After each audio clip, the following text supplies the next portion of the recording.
We're ready? City manager? Where is he?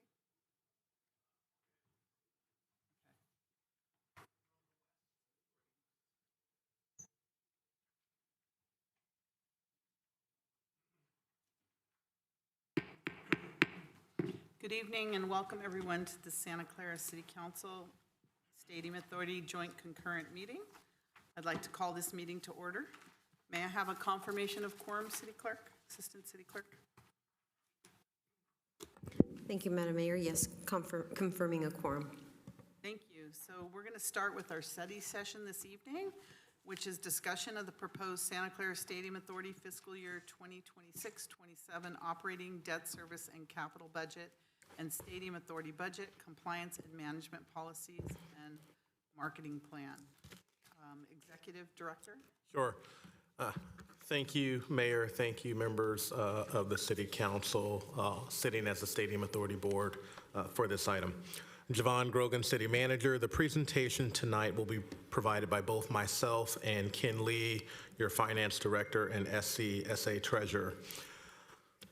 Very happy to present this budget to you. A few notes before we get to the presentation.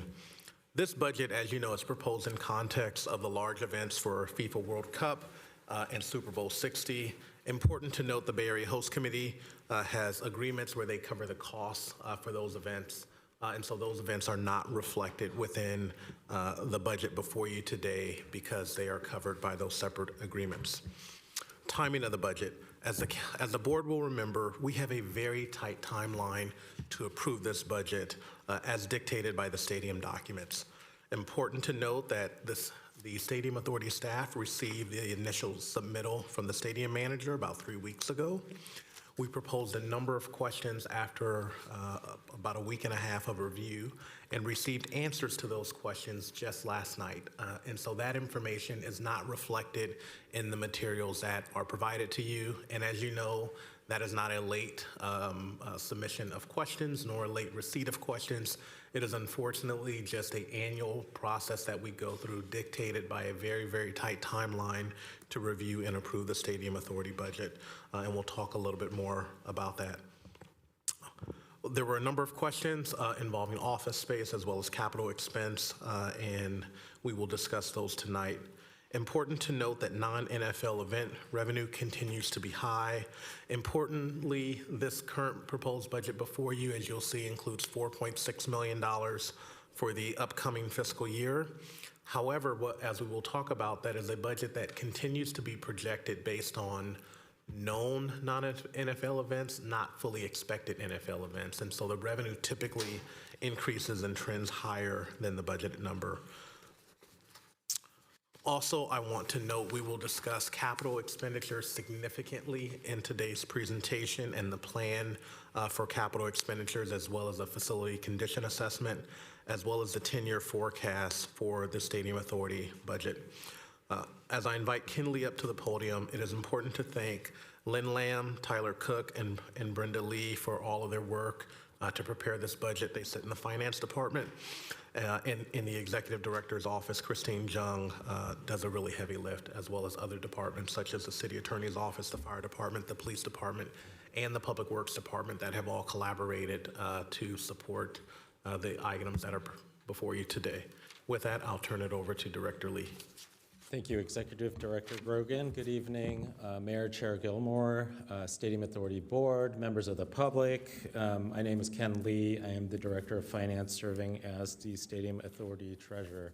Appreciate the opportunity to talk with you tonight about the Stadium Authority fiscal year 26-27 budget. I know Executive Director mentioned the work effort involved to pulling this together. Wanted to acknowledge both Brenda and Tyler on my right, finance staff, who's heavily involved with the document before you, the presentation, and many of the pages and long hours. So thank you for your work, guys.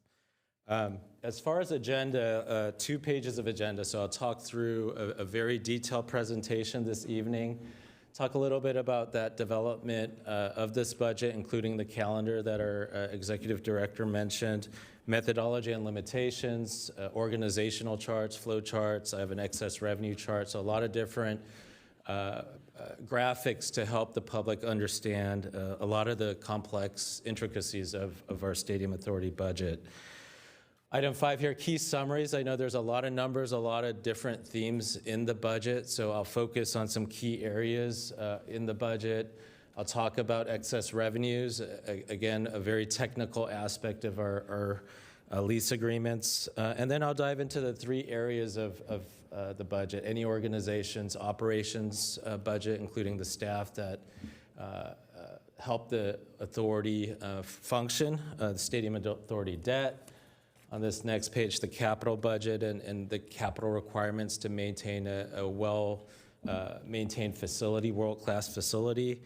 Item 10 here, as the timing was mentioned earlier, just some outstanding and pending items that I'll talk through as we analyze and receive some of the responses from our Stadium Authority questions last night, and we'll be back before you with some more information.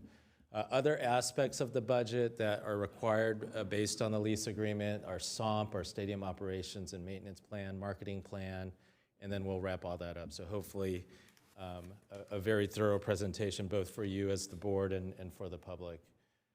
By way of calendar, we start this process with almost all of our city departments that touch the Stadium Authority in October. We submit as a Stadium Authority our general and administrative cost budget, our G&A budget, as well as our public safety CapEx expenses. So our police and fire departments look at the equipment that they use to keep our facility and the public safe and determine based on those replacement life cycles what are some of the needs for the Stadium Authority.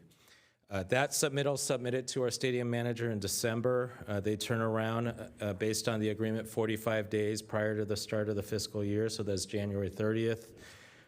In this case, and they submit those documents to the Stadium Authority, the list there, including, I'll talk about also the public safety budget that's in their marketing plan and safety documents.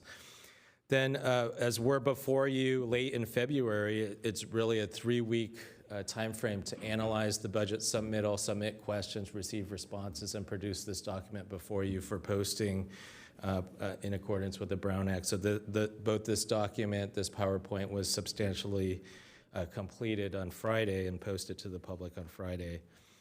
We are polling, we are before you with a study session tonight. We are looking for, if needed, I know last year we had this as a special study session as well to entertain, answer more questions, provide more responses, especially based on the timing of our stadium manager's question and answer. We are polling for a special session next week. We'll confirm that, obviously, with the board once that's confirmed. The budget will be before you on March 10th. That's a requirement to have that budget before you, provide notice of an approval or disapproval of items within the stadium manager's budget, and then for the stadium manager to then turn around and submit to our fiscal trust 10 days prior to the start of the fiscal year. So very tight timeline, a lot of information in this presentation and in the document. On this slide, I won't go through every bullet on this PowerPoint, but the document before you, the budget before you contains, just as it does as any public agency budget, information regarding highlights of the year, themes for the upcoming year, the operations, the payment of debt, and the capital maintenance of the budget. So this is a comprehensive budget for the Stadium Authority as a legal separate entity from the City of Santa Clara. Also within the report before you, I mentioned the budget, that's attachment 1. The annual public safety budget, so the public safety costs for events occur on the city side, the City of Santa Clara, the appropriations, and our police and fire department. We are required as part of the lease agreement to present that annual public safety budget, and so that typically is just a summary budget plus capital depreciation, which is an element of the Stadium Authority as part of the lease. So that's included in the attachments. But when the board does act on the Stadium Authority budget, that does not involve the city side, the public safety budget. Attachment 3, a marketing plan. We have a slide there, a requirement of our lease agreement, and then the policies around the budget. governing the development of the budget, compliance, and management and oversight. Methodology and limitations. So as your financial treasurer, the caveats that I always like to include before the presentation. Obviously, a lot of transactions in here done on an accrual basis, so timed based on when, from an accounting standpoint, revenues and expenses are incurred, regardless of when cash is exchanged. The report is based on that January 30 submittal I mentioned and was developed before the responses we received last night. And the capital budget includes proposals from both the Stadium Authority, from our public safety partners, as well as our stadium manager to keep a well-maintained facility.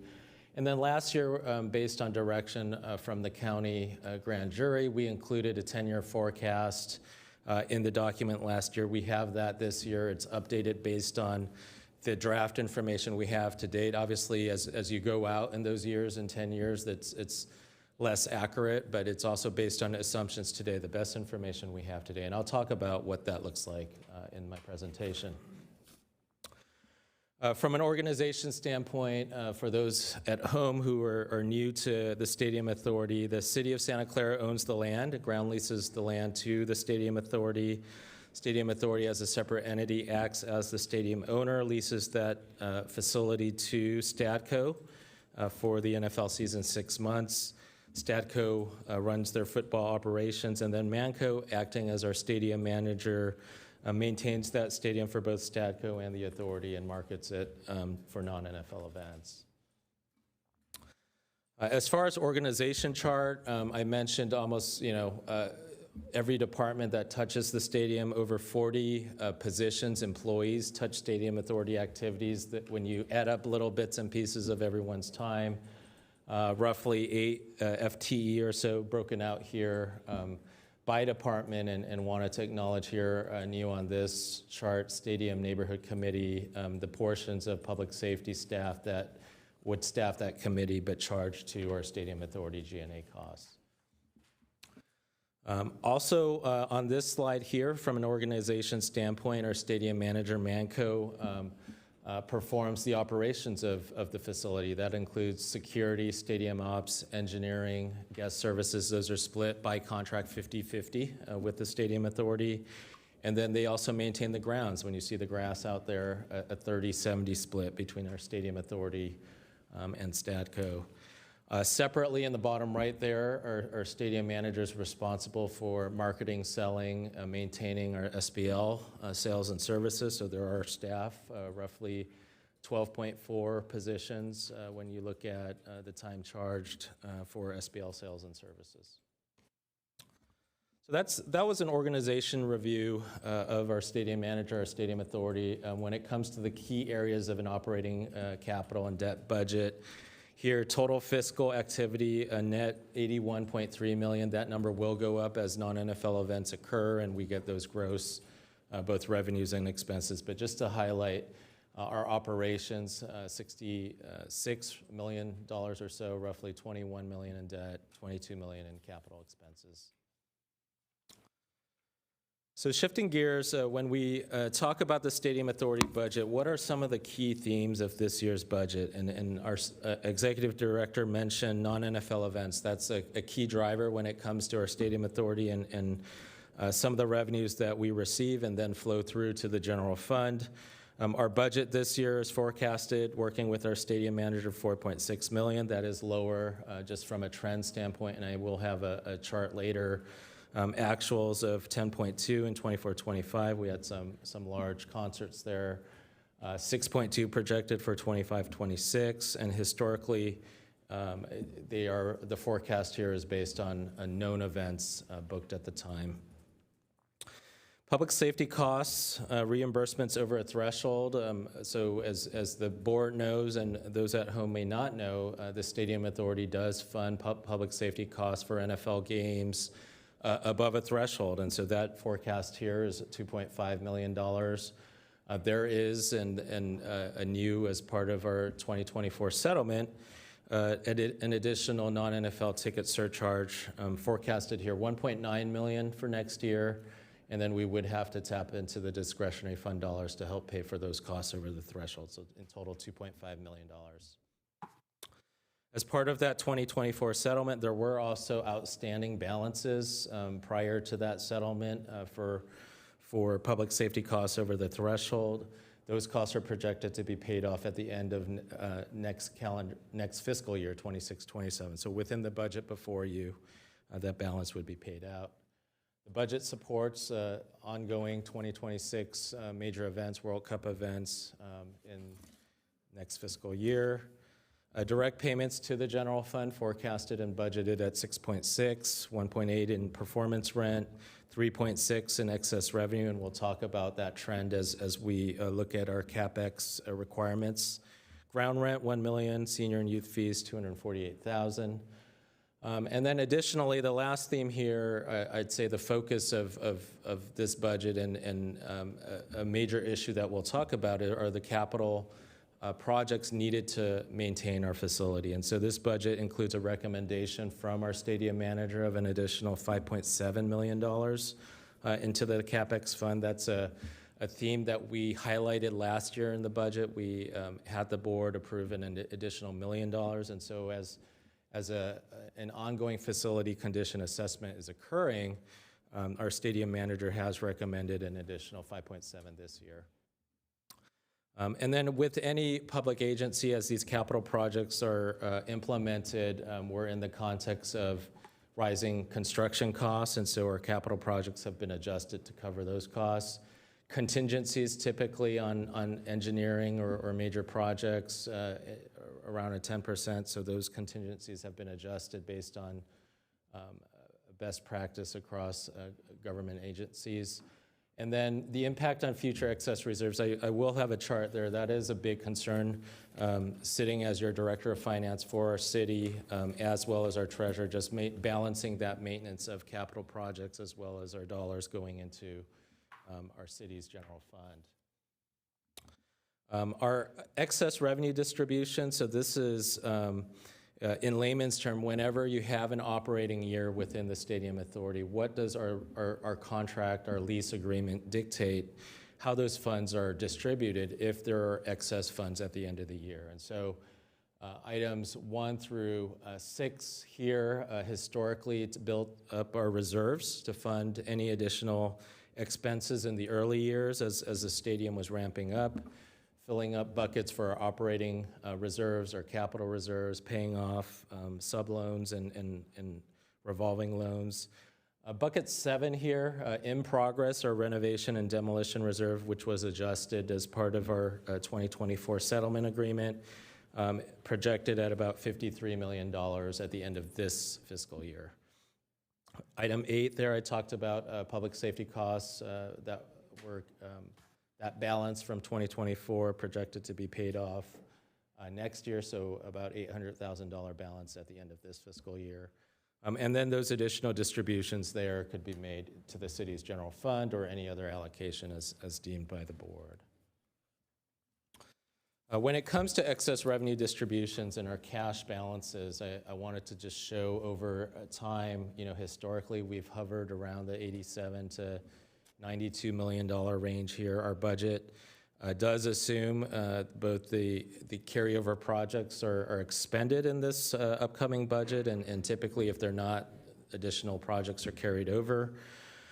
Our operating reserves here, roughly $28.5 million dictated by our lease agreement, and then the renovation demolition reserve with next year's activity projected to grow roughly to $57 million. So in total, 86.7 with significant concern here in our capital expense area, and we'll talk about that. So when it comes to the operating budget, what are some of the assumptions used to develop the budget, and what are some of the high-level kind of themes within the budget? And so we have our general and administrative costs. These are stadium authority costs for positions that carry this dual role between the city of Santa Clara and our stadium authority. $4.6 million. That also includes, and I'll have a breakdown later, our contractual services, our legal expenses, noise monitoring, other non-staff related expenses for our stadium authority. And then the staff costs spread over roughly the 7.9 FTEs. So that is a 3% increase, largely due to the just cost of living increases from staff. Non-NFL events, $4.6 million. Manager right now is projecting 4 concerts confirmed and 1 soccer event match for 26-27, as well as the typical handful of non-ticketed events here, 4.6. It is our hope that as the fiscal year starts and continues, additional bookings would be made and that number would grow as those events occur. Stadium manager shared expenses, proposed budget of $15.2 million, 75 full-time equivalent positions. There typically are savings in this area, showing there in that first bullet, roughly $12 million in actuals last year, forecasted at roughly $14 million this year, and an increase next year. Those increases are about 9%, primarily due to compensation cost increases, cost of living adjustment benefits, as well as some of the staffing changes that are highlighted later in this presentation, primarily around security, some changes in requirements for security. SBL sales and services, $2.5 million over 12.4 positions. This is charged to the Stadium Authority based on time spent on servicing our SBLs, reselling defaulted SBLs. The plan here for the Stadium Authority work plan is to conduct an assessment. I know this has been a theme of many questions by the board over the last 2-3 years with regards to SBLs, as the fact that most of those are sold, those payments are done, and so what activities are needed and around SBL sales and services. So in this budget, there is both in the work plan as well as in our executive director's office, a plan for an organizational assessment around that by a consultant. Other expenses, so our stadium manager does have other costs that are included in the budget. Those include support staff costs, accounting staff costs, software costs, fees to maintain our debt. And then last year, I know this was an item before the board, Manco's office space on Great America Parkway. That is also a submittal that is included in this budget. There has been dialogue between our executive director's office, our city attorney's office, and stadium manager regarding additional information and a request by our stadium manager to meet and confer. So that is an item that is outstanding, that is pending. It requires additional analysis, but based on the timing of the submittal and what's outstanding, just wanted to highlight that in the budget. Some of the line items for those that are interested in the numbers, $67 million in revenue for our Stadium Authority operations, facility rents being the largest revenue source here, NFL ticket surcharge, 16.2. That's reflective of 9 NFL games that are planned. I know typically we have 10 or so. I think 1 is being played internationally, so this reflects a slight reduction based on that international events. Naming rights, $8.3 million. SPL proceeds, so that $5 million still as those SPL holders default either on the payment of the SPLs themselves or on the purchase of those stadium season tickets. Those are then remarketed, resold, so projection of $5.1 million. Then on the non-NFL event side, the 4.6 that I talked about, the ticket surcharge, 4.1, that does include the additional for the public safety costs, interest as we collect cash and earn interest on our cash during the year, sponsorship, senior and youth fees. On the expense side, our shared stadium manager expenses, $15.2 million. A CSA general and administrative costs, 4.6. Highlighted in those arrows to the right there, items that are transferred to the general fund totaling $6.6 million. Costs over the threshold, 2.5. Utilities, some of the line items there, including the ground rent paid to the city. So $38.1 million in expenses. So digging into the details of our Stadium Authority General and Administrative budget, I mentioned those 7.9 FTE or positions that total $3.4 million in our budget. That includes overhead benefits costs to our city.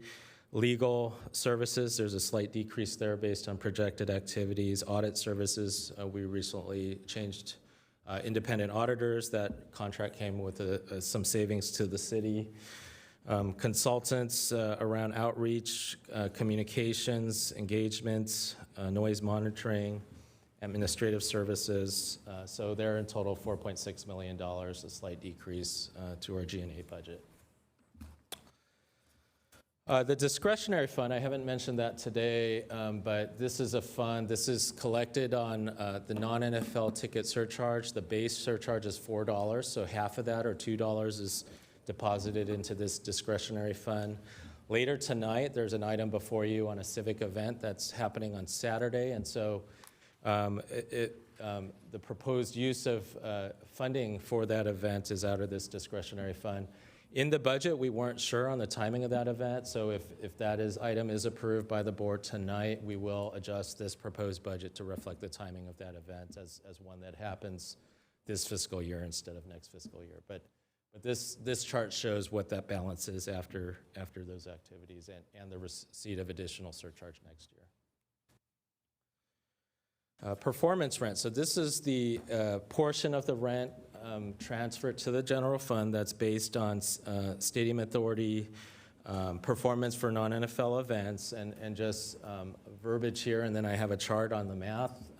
Roughly 50% of that is taken from non-NFL events. There's a credit for that ground rent, and then it also considers what are our public safety costs. Are there revenue sources to help pay for the costs over the threshold? If not, public performance rent is a potential source for that. And then typically there's a lag in terms of the cash. It's remitted to the city in July following the fiscal year end close, the reconciliation of those costs, those revenues and expenses tied to the events.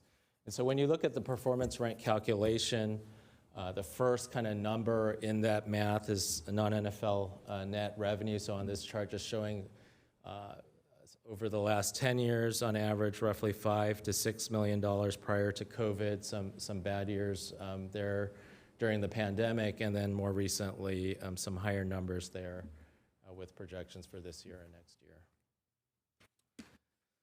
Then some of the credits from that calculation here, the ground rent, $1 million, so half of that is credited off of half of the non-NFL events. So when you look at that and other credits, $1.8 million for next year, $2.6 million for this year, forecasted as performance rent to the city's general fund. So looking at details of the budget around shared stadium expenses, there are 4 position changes, adds to the budget submitted by the stadium manager. In the area of security, an increase of 4 positions. That's a combination of insourcing some of the security responsibilities from a third-party vendor in-house, and then as well as some requirements around 24/7 security in certain areas of the events. And so we are looking at both a combination of in-house staff, third-party, to secure the facility. And then in the engineering side, some shifting of positions, a director of engineering role from ops to engineering, a couple positions reallocated back, and then an elimination of an operations position. So just wanted to highlight key position changes for our stadium managers' shared expense positions. When you look at the different departments within our stadium authorities, managers' shared expenses here, keeping in mind that this is our 50% share when it comes to security, stadium ops, engineering, and guest services, and 30% of groundskeeping.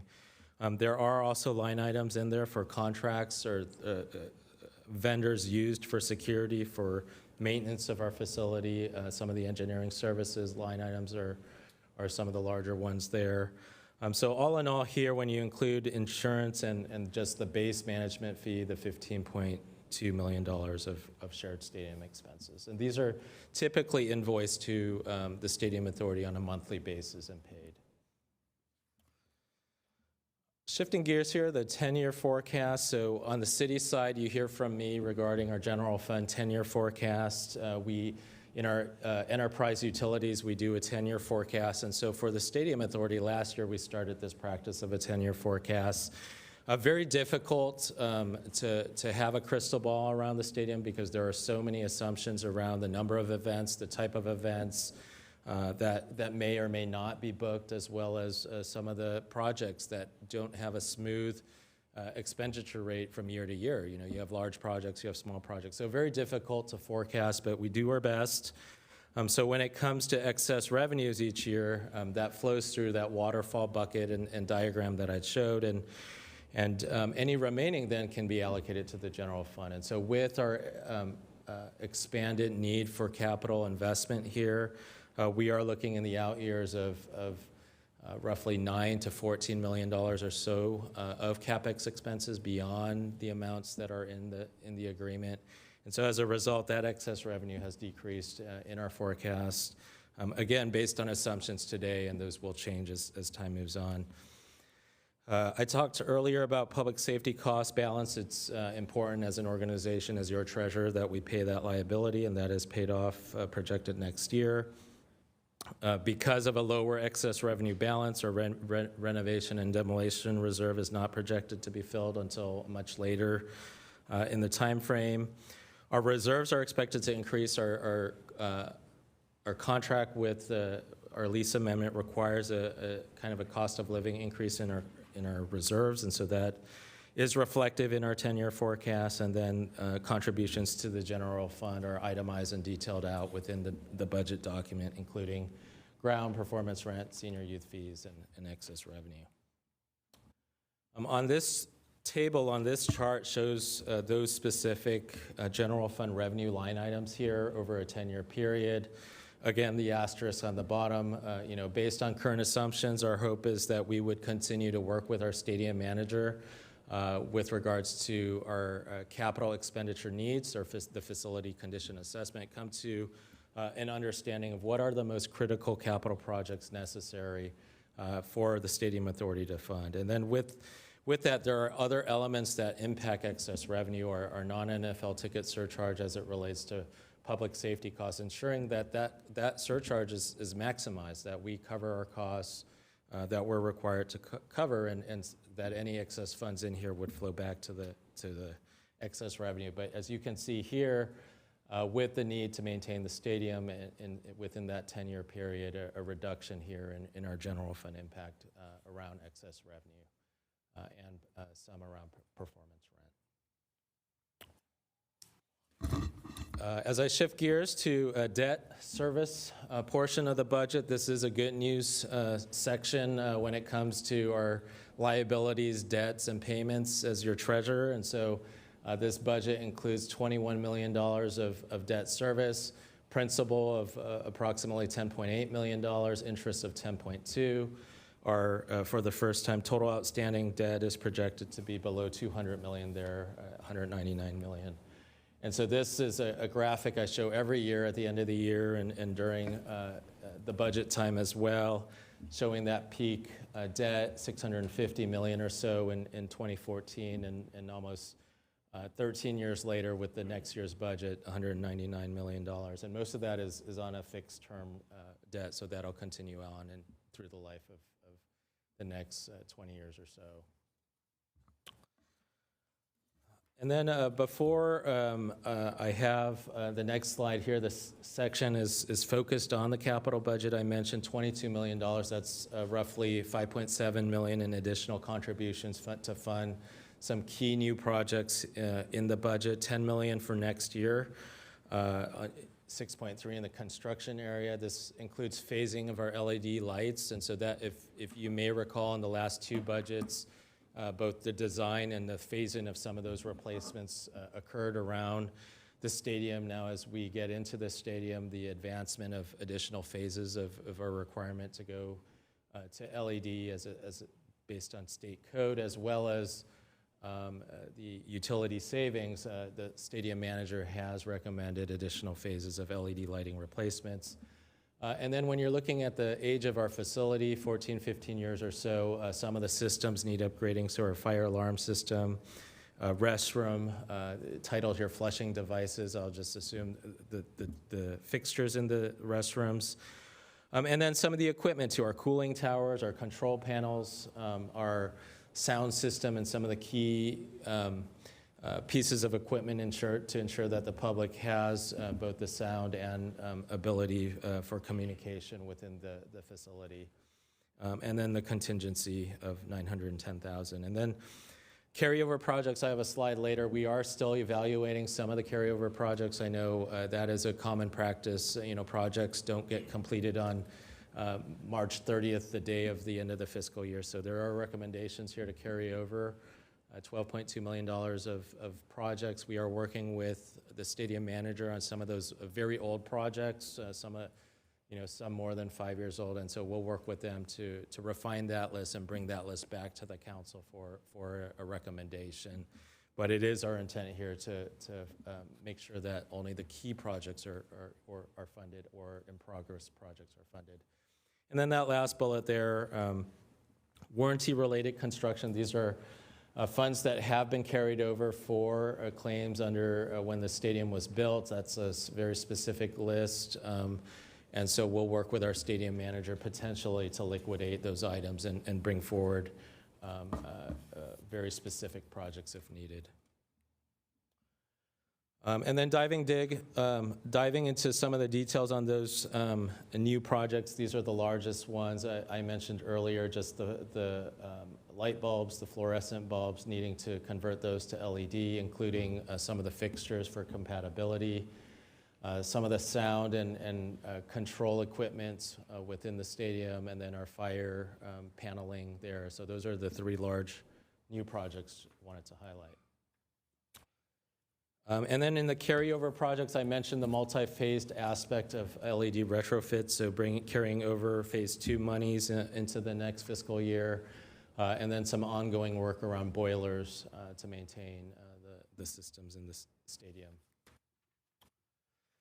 So this new section, or this section, I wanted to focus on what are the outstanding items, at least the key ones that through that timeline, through that calendar, we want to take the time to digest and review the responses from our stadium manager, work with our executive director's office on what is that ultimate proposed budget that will be before you on March 10th. And so that does include the item of office lease space. I mentioned a desire there to continue to meet and confer by our stadium manager. And so those costs are in the document today, likely to have options to be discussed over the next couple of weeks and come up with a recommendation for our board for that March 10th adoption.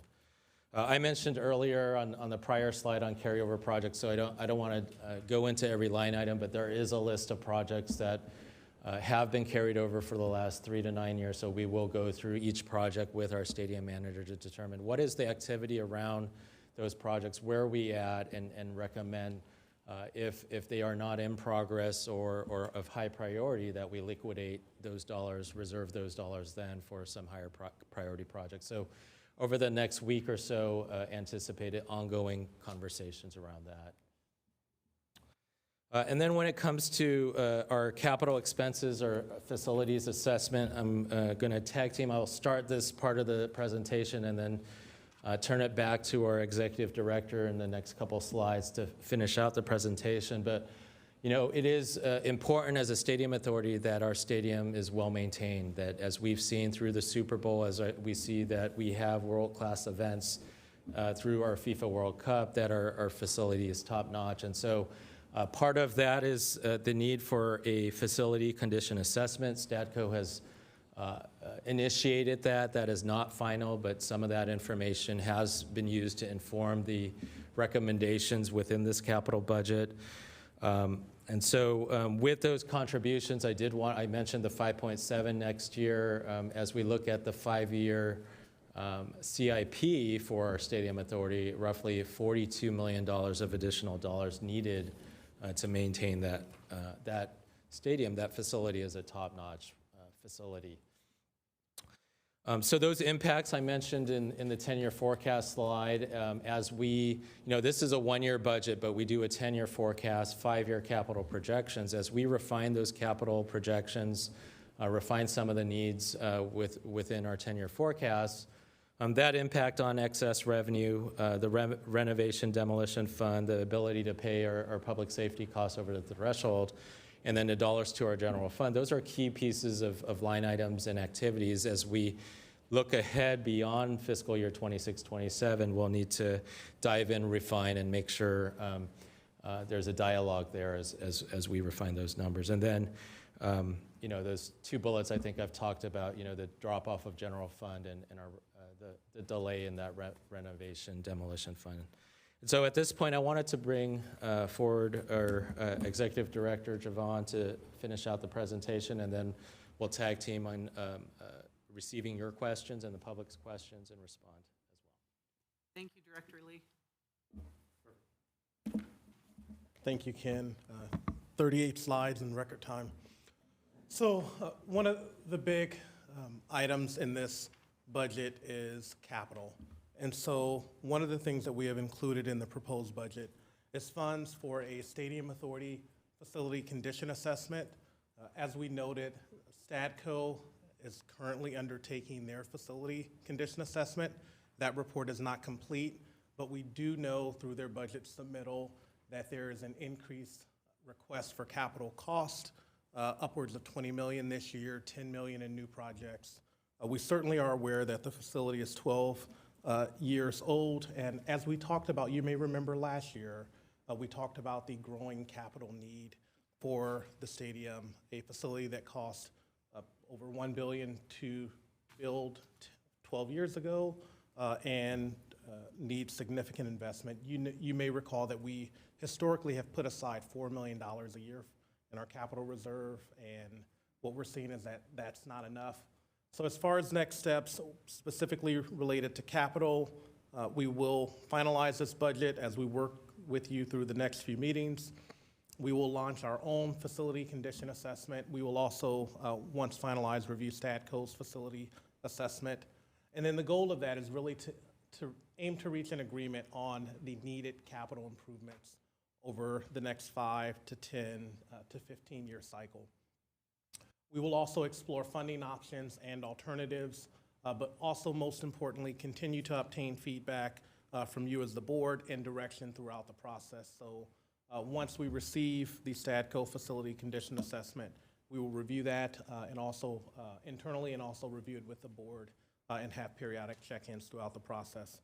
Also worth noting that this will be done simultaneously to some of the other items that Director Lee mentioned earlier, such as a review of the SBL staffing and support to ensure that the positions that are dedicated to SBLs are truly needed for Stadium Authority needs.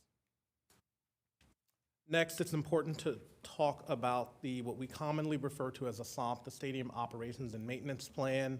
The management agreement, as you know, requires the stadium manager to prepare a SOMP each year to ensure that there is a document that fully articulates what it takes to obtain a safe and well-maintained facility. This document is hundreds of pages long. Just in the portion you received, over 350 pages. Know that staff in 2025 did a detailed page turn of the 2025 SOMP. We will do a similar review of the current one that was submitted approximately 2 weeks ago. Importantly, this document is a confidential document. You have received it through a confidential system. It includes information on the stadium's equipment, building maintenance services. It includes building plans, detailed descriptions of our incident management system, emergency operations plans, and maintenance schedules. And so every year there's a review of that. Internally, we provide comments. Generally, every city department that is involved with the stadium reviews that document. Those are consolidated, and then it is approved administratively, and we will do that same process. The city manager, is that the one we just received at 5:02 today? Yeah, yes, a copy was sent to you today, Couple minutes ago. and staff will review it as well. So, the Stadium 2026 marketing plan, that is again required as part of the annual budget submission. The city has hired a consultant to conduct market trend research on how large multi-purpose venues market and promote non-NFL events. That assessment is looking at both the 2026 and 2027 5 marketing plan. In addition, that work, looking at the prior marketing plan is nearly complete, but together the review of the current marketing plan we received as well as the prior one will assess current market conditions. It specifically looks at stadiums that are similarly situated to ours. Publicly owned stadiums with both a NFL tenant and that leverage revenue from non-NFL events. So there are a few very similarly situated stadiums across the country. And so we expect this work effort to be completed in the summer of this year. We will also be sending the City Council a separate communication with a detailed status of the prior marketing plan review. And the final report and recommendations will be presented to you as well. So a key themes from the budget that we've presented that is before you. Important to note that non-NFL event revenue for the upcoming year is budgeted at $4.6 million.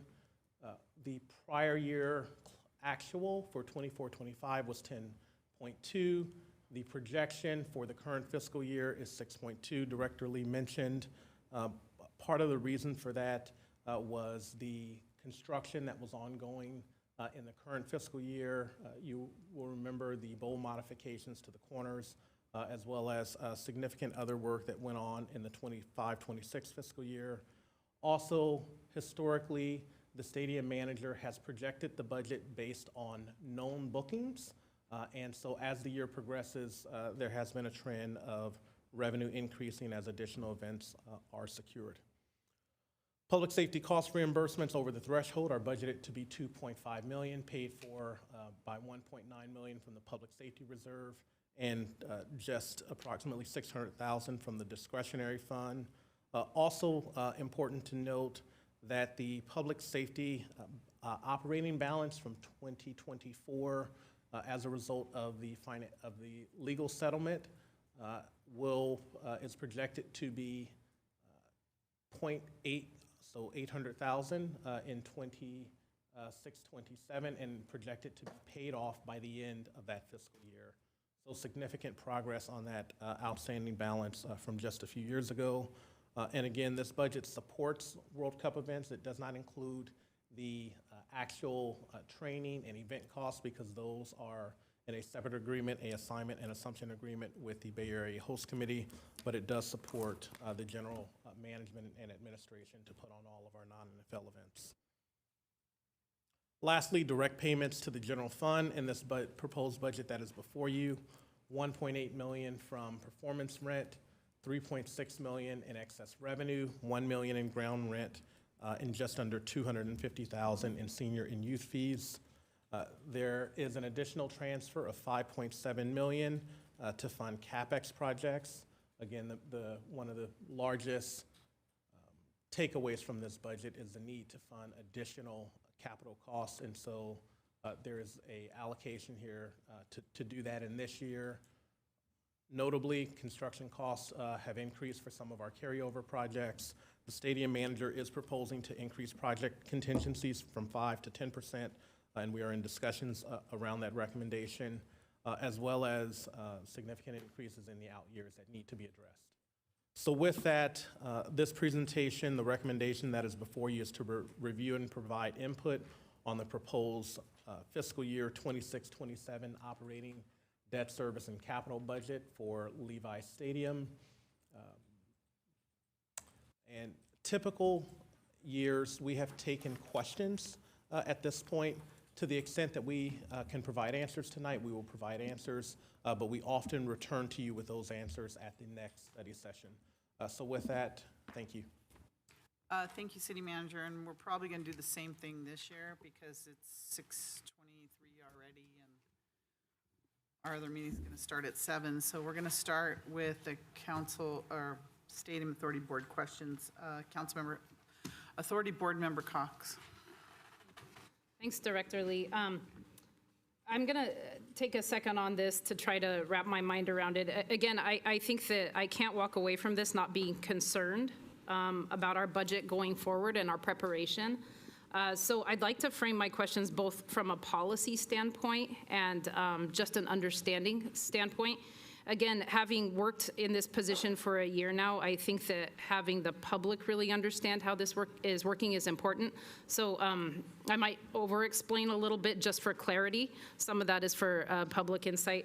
But I want to start just looking at the report. I do see a clear line item showing $67.4 million in revenue that was bolded and easy to follow. I had a hard time trying to figure out what total expenses were. But if I did my math, I think that we saw the operating budgets, administrative costs, but there's 27 or 28 million in transfers out to do these reserve funds that we need to fill. Which means, I think if I'm right, it's almost 66 million in expenses. So that's a 7% operating increase from last year in expenses and only a 3% increase in revenue. So I want to understand, first of all, how we're showing this as like a positive net income. I want to talk again. I know the big concern here is the capital reserve.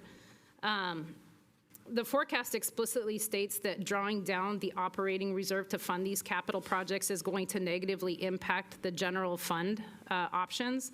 But I want to understand why that's not represented in this fiscal year's impact. If we're looking at fiscal year 26-27, we're still showing a budget increase right now to the general fund. It doesn't look like those things start hitting until next year.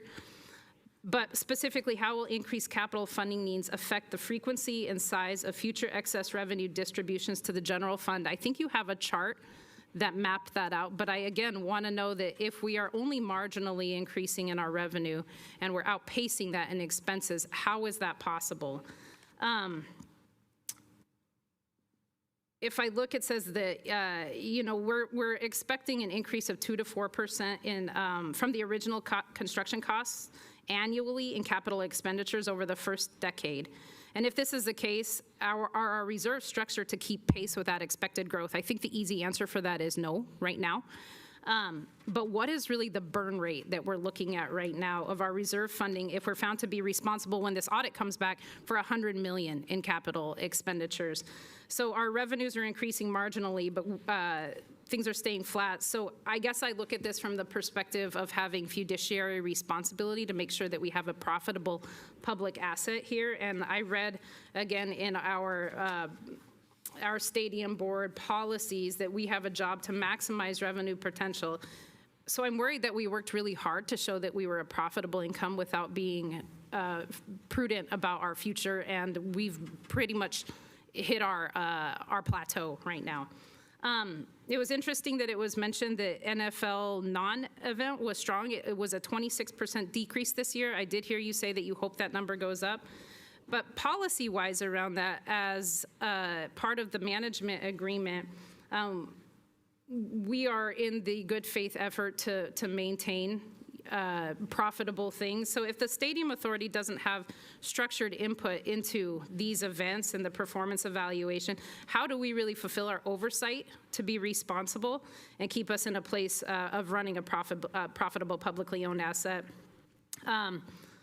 I want to know that because we did this 26% drop this year, and because I know capital renovations for the World Cup are high, we have limited booking availability, but because of that, it sounds like we are liable now for the liquidated damages for the naming rights because we didn't meet our set of events.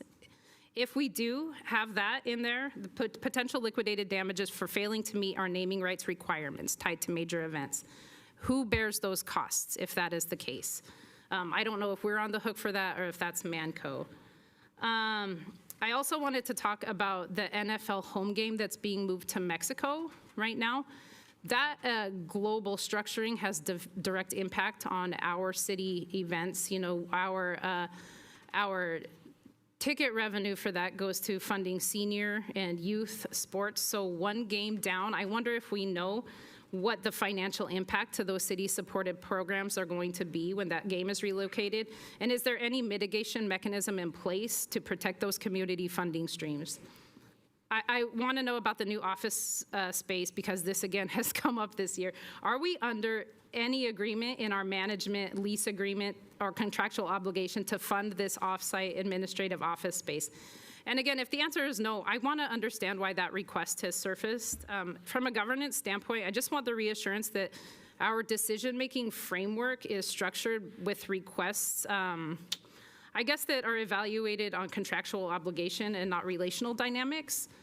And then the budget notes that the public safety costs are not included here. I understand that, with the exception of the reimbursement for the host committee.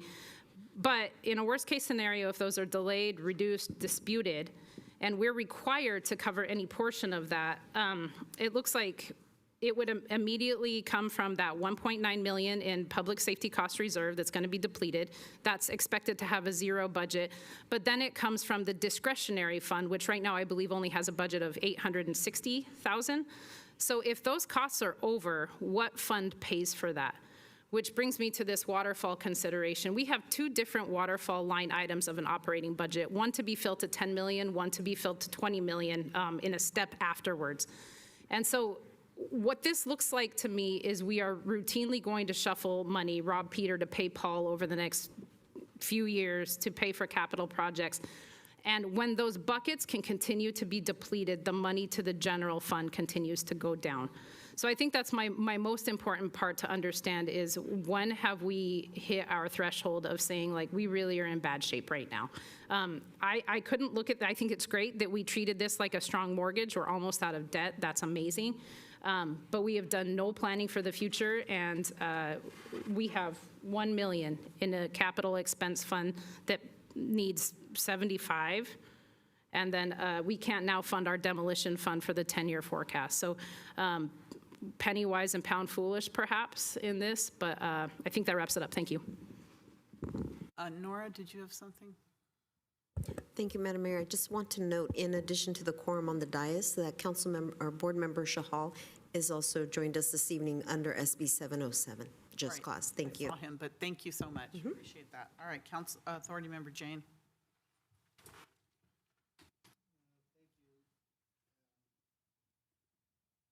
Thank you, Ken, for the presentation. I have a number of questions. The first I want to read from the report on page 21. Shared stadium manager expenses is projected to increase by $1.4 million or 10% from the $13.8 million in the current year's actual projection to $15.2 million. The increase is driven primarily by higher security costs, partially offset by a reduction in engineering expenses. So it seems like the expenses are primarily due to higher security costs. I wanted to say that there's a chart. Unfortunately, in this report, the charts are not labeled, so that's something we need to do, because I know in the regular reports you label all the tables and charts, so I can refer to them. So if we go to page 19, and we look at ticket surcharge revenue for non-NFL, it says the base ticket surcharge is $4 per ticket. That gives $2.195 million. Then it says the additional ticket surcharge, which is greater than $4 a ticket, is only $1.9 million. How could that be less if the additional ticket surcharge for every ticket, you're going to charge more than $4? It doesn't make sense that it should. In fact, in this last year, it was more. I don't know how we're projecting that it would be less, given that the ticket surcharge, that's on page 19. And that presents a problem because it's that $1.9 million that's paying for public safety costs, and the public safety costs are actually $2.5 million. So the intent in the settlement was that these ticket surcharges were going to cover the entire public safety costs above threshold. So we're not achieving that. And unfortunately, it's a matter of how that surcharge is set. Sometimes it's $6, sometimes it's $7. It should be set to a value to make sure that our public safety costs are covered, so we don't have to dip into the discretionary fund. So it just, on the face of it, it doesn't make sense. It has to be more. So the second item that I had was that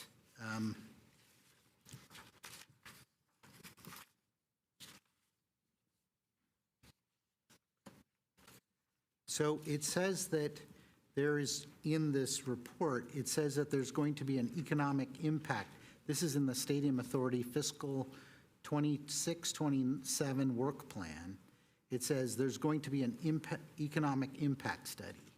Implement a third-party review of the stadium financial impacts to the city's general fund between 2014 and 2021, and the stadium's general economic impact between 22 and 25, and a third-party economic impact study of Super Bowl 60 and FIFA World Cup. So I wanted to understand what the plans for that is. And then I know we have an item number 3 coming up, but I wanted to read from the discretionary fund. This relates to this item as well as to item number 3 on the agenda. It says discretionary fund. This fund is funded by half of the non-NFL ticket surcharge. See NFL ticket surcharge on page 30. Has been used to cover NFL public safety costs above the public safety cost threshold in the first 3 fiscal years of operation and other items at the Stadium Authority's discretion. The Stadium Authority has been building this fund pending the outcome of ongoing public safety cost litigation. Stadium Authority may transfer up to half the balance of the discretionary fund, over $1 million, from the discretionary fund to the general fund if adequate provisions have been made for the replacement of and upgrades to capital improvements contemplated under the public safety plan, and an equal amount is transferred from the discretionary fund, the Stadium Authority's operating fund, to be included as Stadium Authority revenue. So my question is, how did this fund go below $1 million? And the second is, how is it that we can take money from this fund to pay for this special event if it's going to drop below $1 million? And my understanding from the contract is that Manco or Stadco has to approve any withdrawals from the discretionary fund. It's at their sole discretion. So I wanted to understand if you could explain that from the lease, the contracts that we have with the 49ers. Then I have a number of questions over the marketing plan. We can maybe go into that now. First, in the marketing plan, and it's unfortunate that the pages were not numbered and the tables were not numbered in the marketing plan. So it makes it very difficult for me to refer to anything there. But it says in the marketing plan, our marketing campaigns this year delivered steady support for private event sales, though overall output was lower than in previous years due to team staffing transitions. So my question is, what are we doing to prevent that from happening? I mean, if you had a number of people leaving, then we're susceptible to really dropping our non-NFL events. Then another thing that was in here, it says that we participated with Discover Santa Clara at a bunch of conferences and exhibits to try to drive opportunities to the stadium. A fundamental question that I have is, there's some competition between the convention center and the stadium for events. You know, somebody who's throwing an event could decide to do it at the stadium, or they could do it at the convention center. So how are we resolving those conflicts?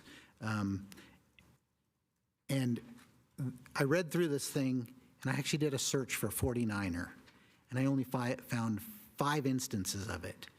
And the reason why I brought that up was because if you look at Super Bowl, there are some very, very, you might say, rabid fans of the 49ers, and they want to have their events at the stadium because of the aura of the 49ers. They want to be where the action, usually happens. But it doesn't seem like we're marketing the team when we host events there at the stadium. It really should be wrapped around.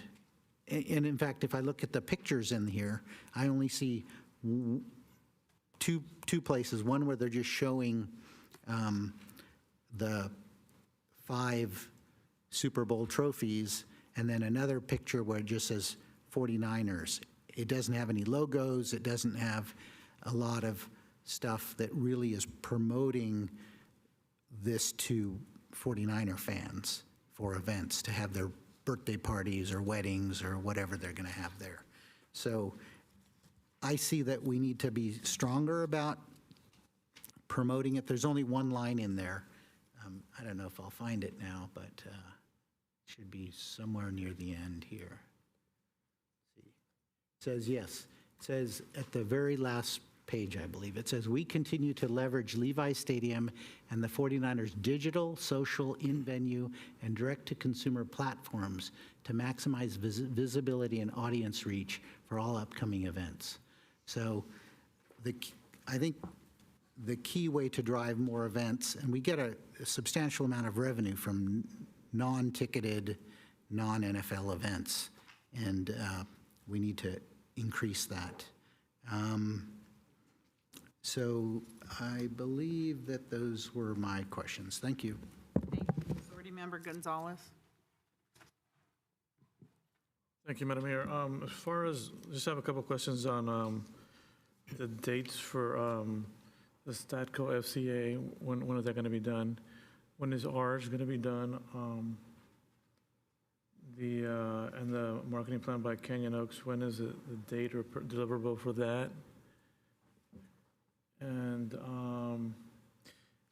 definitely some concerns as far as the more games that we don't have here, the less revenue we'll have on ticket surcharge and such. And I think there's 2 games. I think there's one in Australia and one in Mexico City this year. So obviously that's going to be 2 less games that we'll have here, or the possibility of having here. And just kind of a comment question as far as we look at our capital expenditures, typically you want to have some policy to make sure that, whether it's 5% or some percentage, that we're investing in that public, our public stadium there. So, I don't know if that's something that we could have in the future, or what it looks like as far as what ongoing, what it would look like to make sure that we maintain the stadium and keep it in good working order. Thank you. Councilmember Chahal. Thank you, Mayor. Thank you, Director Ken and City Manager, for the report. A few questions. We have almost 80+ million or close to $100 million in the reserves.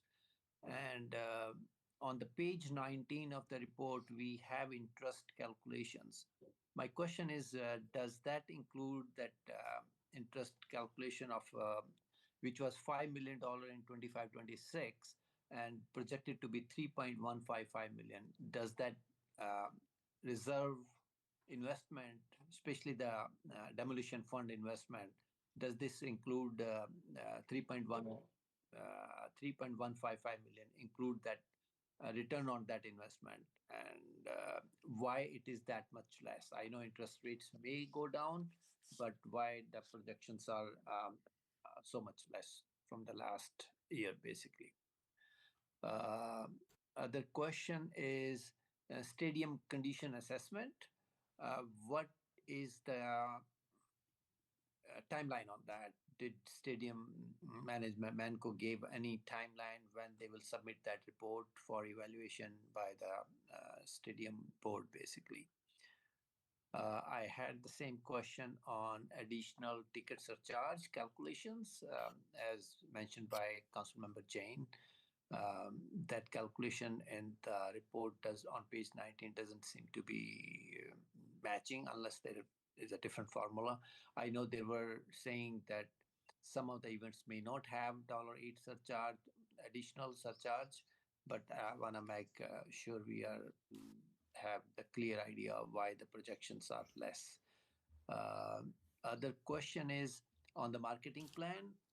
I know we are consulting with Canyon Oaks Ventures. When will that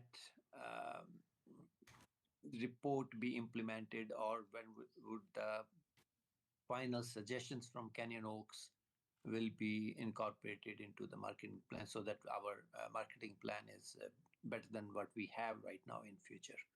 So those are my questions. And one other question I have is how we project the non-NFL revenue. I know we are only projecting based on what we already see, events we already booked, but I think with the history going on for more than 10 years right now, we should be projecting it in a way that is more realistic versus under projecting that. And that is because our total revenue this projected as 67 million, whereas in the previous years we had more than 75, 76 plus $million on that. So I would like that figure to be a bit realistic depending on the history for last more than 10 years. Thank you. Thank you. Authority Member Park. Yes, thank you very much for the reports. I agree with Councilmember Cox. I think it's important that the public understands what the costs are, what the revenues are. And for all the talk about non-NFL events and profits, the Stadium Authority pays the city performance-based rent on top of the fixed ground rent. And the performance rent calculation, if I read this correctly, says it's 50% of net income from non-NFL events minus 50% of the ground rent and any credited public safety costs. But my question is, after the waterfalls, how does that pay off debt? I mean, I kind of see it in here, but at some point I think it could be made clear, which is how does our debt get paid off? I mean, during COVID, when there were no events, for example, how did we continue to pay off debts? I mean, what happens if ground rent goes away? I mean, how many events would we need to have each year on the scale of a Beyonce or a Taylor Swift or an Ed Sheeran to make up for ground rent without a team? I've got some more. I think there's going to be some questions about SBLs, but I'll keep going. Thank you. All right. I have a list of questions, so I'm going to go through them. First, regarding the SBL builder's licenses. So our SBL proceeds are projected to decline by almost 24% this year, and Manco's own forecast shows them deflating by 10% per year after 4 years. At what point does the SBL sales and service contract with Manco gets restructured to reflect the declining workload? And why are those costs going up 6.2% this year? So can you provide the board with a year-by-year projection of when the SBL revenue will effectively reach zero, and what the total cost of Manco's sales and service contract will be between now and that date? Because right now, we're paying Manco 47 cents for every dollar of SBL revenue that they collect. So what performance metrics or benchmarks exist in the contract to justify that ratio, and who approved the cost escalation?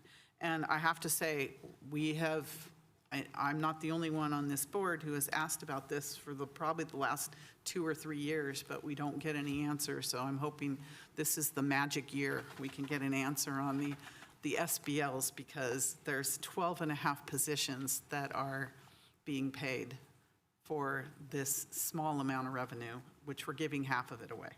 All right. Our legal services this year are budgeted at $460,000. So I'm wondering, the way I read it, last year's actual spend was $96,000. I don't know if that's accurate or not, but can you tell me specifically what legal matters are anticipated for nearly $400,000 in additional outside counsel? And are these legal services increase related to disputes or anticipated disputes with Manco or Stadco? The other expenses are proposed at $1.7 million. Staff's report acknowledge this is, as you mentioned, primarily due to the office space, Manco's off-site office space that was, with the rationale that has not yet been provided. So why are we asking to approve again this year this $1.7 million line item when we don't actually know what's in it? So Manco was operating out of Levi Stadium, and we own the building. When did Manco move? Why did they move? And who authorized them to relocate at the Stadium Authority's expense? And have you received the itemized breakdown of the other expenses for Manco? If not, is there a deadline in receiving it? And hopefully we'll get it before the adoption of the budget, but I'd like to see the itemized amounts. How much of the G&A increase is directly tied to FIFA World Cup planning that will be fully reimbursed by the Bay Area Host Committee? I think twice, 2 or 3 times in the report, it said budget supports World Cup events. And I know that the Stadium Authority was charged for a Super Bowl costs, of which I don't know at this point if the Bay Area Host Committee will or will not reimburse those. So what is in this budget related to FIFA World Cup 2026 planning? The facilities condition assessment being conducted by Stadco won't be complete until 2027. Are we committing to this $75 million 5-year CapEx plan before we have the our own independent assessment in hand? And shouldn't we wait to commit to that before we, until we get that assessment? And it said that the Stadium Authority plans to independently verify long-term facility needs. So when will the vendor be selected? Has the vendor been selected? What is the scope of the assessment? And when will the results be made public before we commit to future CapEx budgets? The direct payment to Santa Clara's general fund is dropping from $4.7 million to $3.6 million, 24% reduction. That's the money that directly benefits our residents. So what is the trend line on the general fund contributions over the next 5 and 10 years? And what point does it effectively become zero? So the $1.8 million that's coming from the non-NFL events this year, as was pointed out, and when you went out 10 years, I saw there are very small amounts of money there. And is that due to the fact that the CapEx projects are not funded and it may take from the general fund's projected revenue in the future? So I want to know how that works and why those numbers for performance rent in the outgoing 10 years was so low. That's concerning. Interest income is projected to drop 37% from $5 million to $3.2 million. How much of this decline is due to anticipated lower interest rates versus drawing down cash reserves for capital projects? And are you modeling the opportunity costs for depleting those reserves? Let's see, the home game in Mexico, there's only one home. The other game out of the country, I think, is not a home game. So that was one of the issues. And okay, now I know you had mentioned that Manco traditionally is conservative on their projections for non-NFL events, but did you take into consideration that the first 5 or 6 months of this year, the stadium is not going to be able to be used for other events?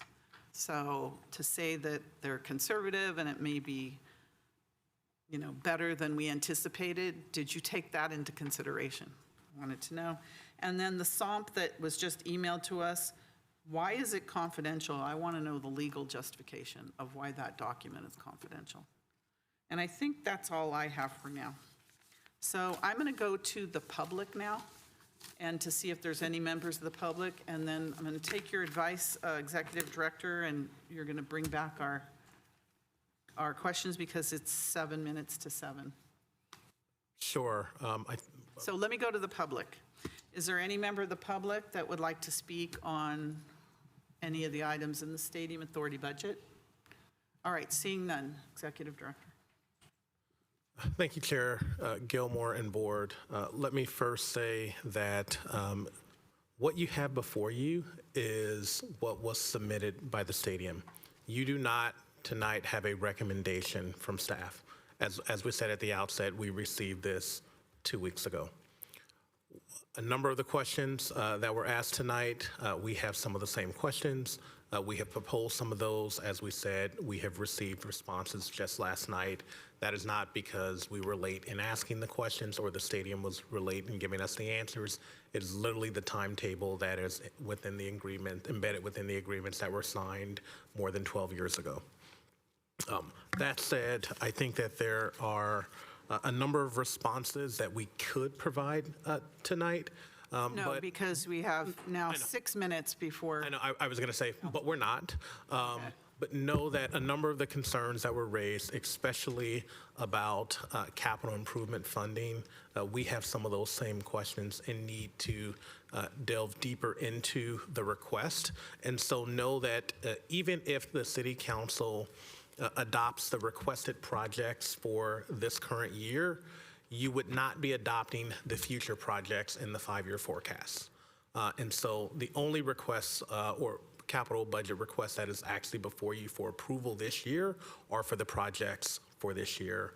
A lot of work needs to go into understanding their request, understanding what the true condition of the facility is, understanding who is responsible for all of those costs, and certainly solutions will have to be found for those costs. With that, we will return to you. We are polling for a special meeting next week. We had a poll for March 3rd, I believe. We had a poll for March 3rd. I believe 6 of the council members could attend, but because we have 2 council members that are currently out of state, we want to make sure that we have quorum, and so we're now polling for March 5th. Hopefully, we will have at least 4 people that can make that so that we'll have quorum within the jurisdiction, and we will schedule that meeting. Thank you. It's important that we can have a full board as much as possible, because this is important. There's some big issues here, City Manager. All right, we are going to take a 10-minute break till 7:06, and then we'll start our regular meeting. Thank you.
thing went off. Dan? Oh, I got it back. Good evening and welcome to Santa Clara City Council Stadium Authority concurrent meeting. I'd like to call the meeting to order. Could you please stand for the Pledge of Allegiance and remain standing for our statement of values? I pledge allegiance to the flag of the United States States of America. and to the republic for which it stands, one nation, under God, indivisible, with liberty and justice for all. As we gather, we humbly seek blessings upon this meeting. May we act with strength, courage, and will to perform our obligations and duties to our people with justice to all. Let us seek wisdom so that we may act in the best interest of our people, our neighbors, and our country. All this we ask so we may serve our community with fairness and respect, putting their needs before all. Thank you. Please be seated. Roll call. City Clerk. Thank you, Madam Mayor. I'd like to first note for the record that Council Member and Board Member Hardy will not be present this evening. She is absent. Also, Council Member Board Member Shahal this evening will be participating remotely under SB 707, Just Cause. So at this time, I'd like to let Council Member Board Member Shahal know that he needs to have his audio and visual technology on at all times. Also, please disclose to us if there's anyone over the age of 18 in the room with you and their general relationship to you. I will let you know. There is nobody in the room right now. Thank you. So if that changes, you can inform us at that time. And tonight's votes will be by roll call vote only. And with that, I'll begin the roll call. Councilmember Board Member Gonzalez. Present. Councilmember Board Member Shahal. Present remotely. Thank you. Councilmember Board Member Park. Here. Councilmember Board Member Jane. Here. Councilmember Board Member Cox. Here. Mayor and Chair Gilmore. Here. Thank you. May I have a motion to excuse Councilmember Hardy? No, you, Motion to excuse. Second. a motion by Councilmember Gonzalez, second by Councilmember Jane to excuse Councilmember Hardy's from tonight's meeting.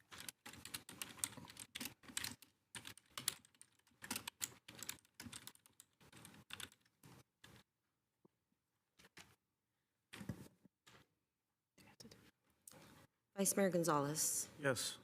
Councilmember Shahal. Yes. Councilmember Park. Yes. Councilmember Jane. Yes. Councilmember Cox. Yes. And Mayor Gilmore. Yes. Thank you. And that passes unanimously with those present. Okay. Okay. And let me do the AB 23 announcement. Members of the Santa Clara Stadium Authority, Sports and Open Space Authority, and Housing Authority are entitled to receive $30 for each attended meeting. Statement of behavioral standards. The City of Santa Clara has adopted a code of ethics and values and behavioral standards for public meetings to promote and maintain the highest levels of conduct. This includes mutual respect, robust discussion, and allowing city business to be done in an efficient and consistent manner. Please note that as the presiding officer, the mayor's and chair's direction in matters of process and decorum should be followed, and that use of the gavel indicates all conversations must conclude, and everyone in attendance should come to order and attention. Welcome and thank you for your participation. For those joining us this evening in the capacity of a registered lobbyist, we ask you to please identify yourself as such and disclose the clients and/or organizations that you represent. This is pursuant to City Code Section 2.155.110. Thank you. Thank you. For today's meeting, the council's back in person and is conducting its meeting in a hybrid manner. The public is welcome to attend in person, and the city continues to use a Zoom feature to allow participation from your home or office. Members of the public can still join via the link and/or call into the Zoom meeting phone number shown on the screen now. If you would like to speak on an agenda item or during public presentations, please raise your hand on the Zoom application or press *9 on your phone. Please only raise your hand while the item you're seeking to speak on is presented. Staff will enter your name or the last 4 digits of your phone number, and I will call on you to speak. As a friendly reminder, members of the public have 2 minutes to speak on an agenda item and 3 minutes on public presentations, and those are reserved for topics not on the agenda. Prior to each agenda item, staff will lower your hand to ensure members of the public are seeking to speak on the appropriate agenda item. So we'll move now on to the council agenda. Continuances, exceptions, reconsiderations. Do we have any? Staff, council, public? Okay, city manager, did you have one Or item? I'm pulling something from the consent calendar later. Are you going to continue it? I will At the time? re-agendize it Okay. for another meeting, item So not here 2I, then. not here. Okay. All right, seeing none then, anyone online? Do we have anyone online? No, okay. So, voter for a continuance, reconsideration, or exception?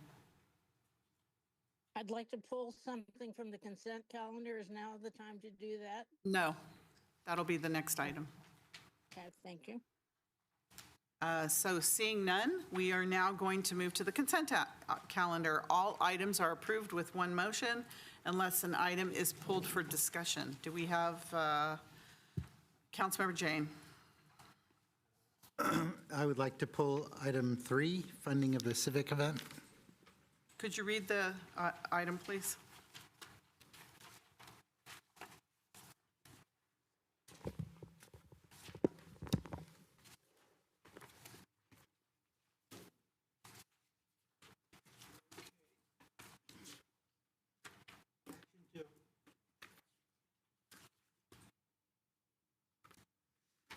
Action to approve a civic event at Levi's Stadium and related budget amendment for the use of Stadium Authority discretionary fund monies.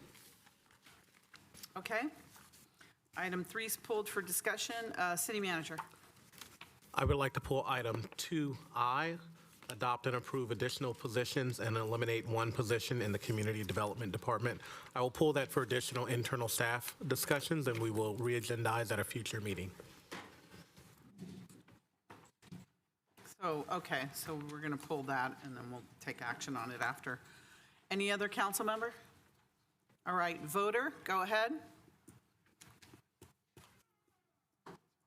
Okay, I'd like to pull item 2A as an atom. okay, item 2A is action on the January 27th, 2026 Joint City Council and Authorities Concurrent and Santa Clara Stadium Authority Board Meeting and February 2nd, 2026 Special City Council and Stadium Authority Board Meeting Minutes. Okay? Yes. Thank you. All right. With that, is there a motion to approve the balance of the consent calendar?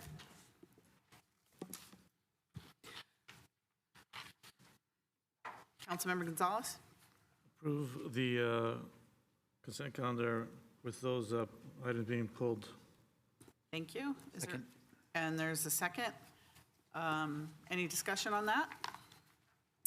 All right, City Clerk?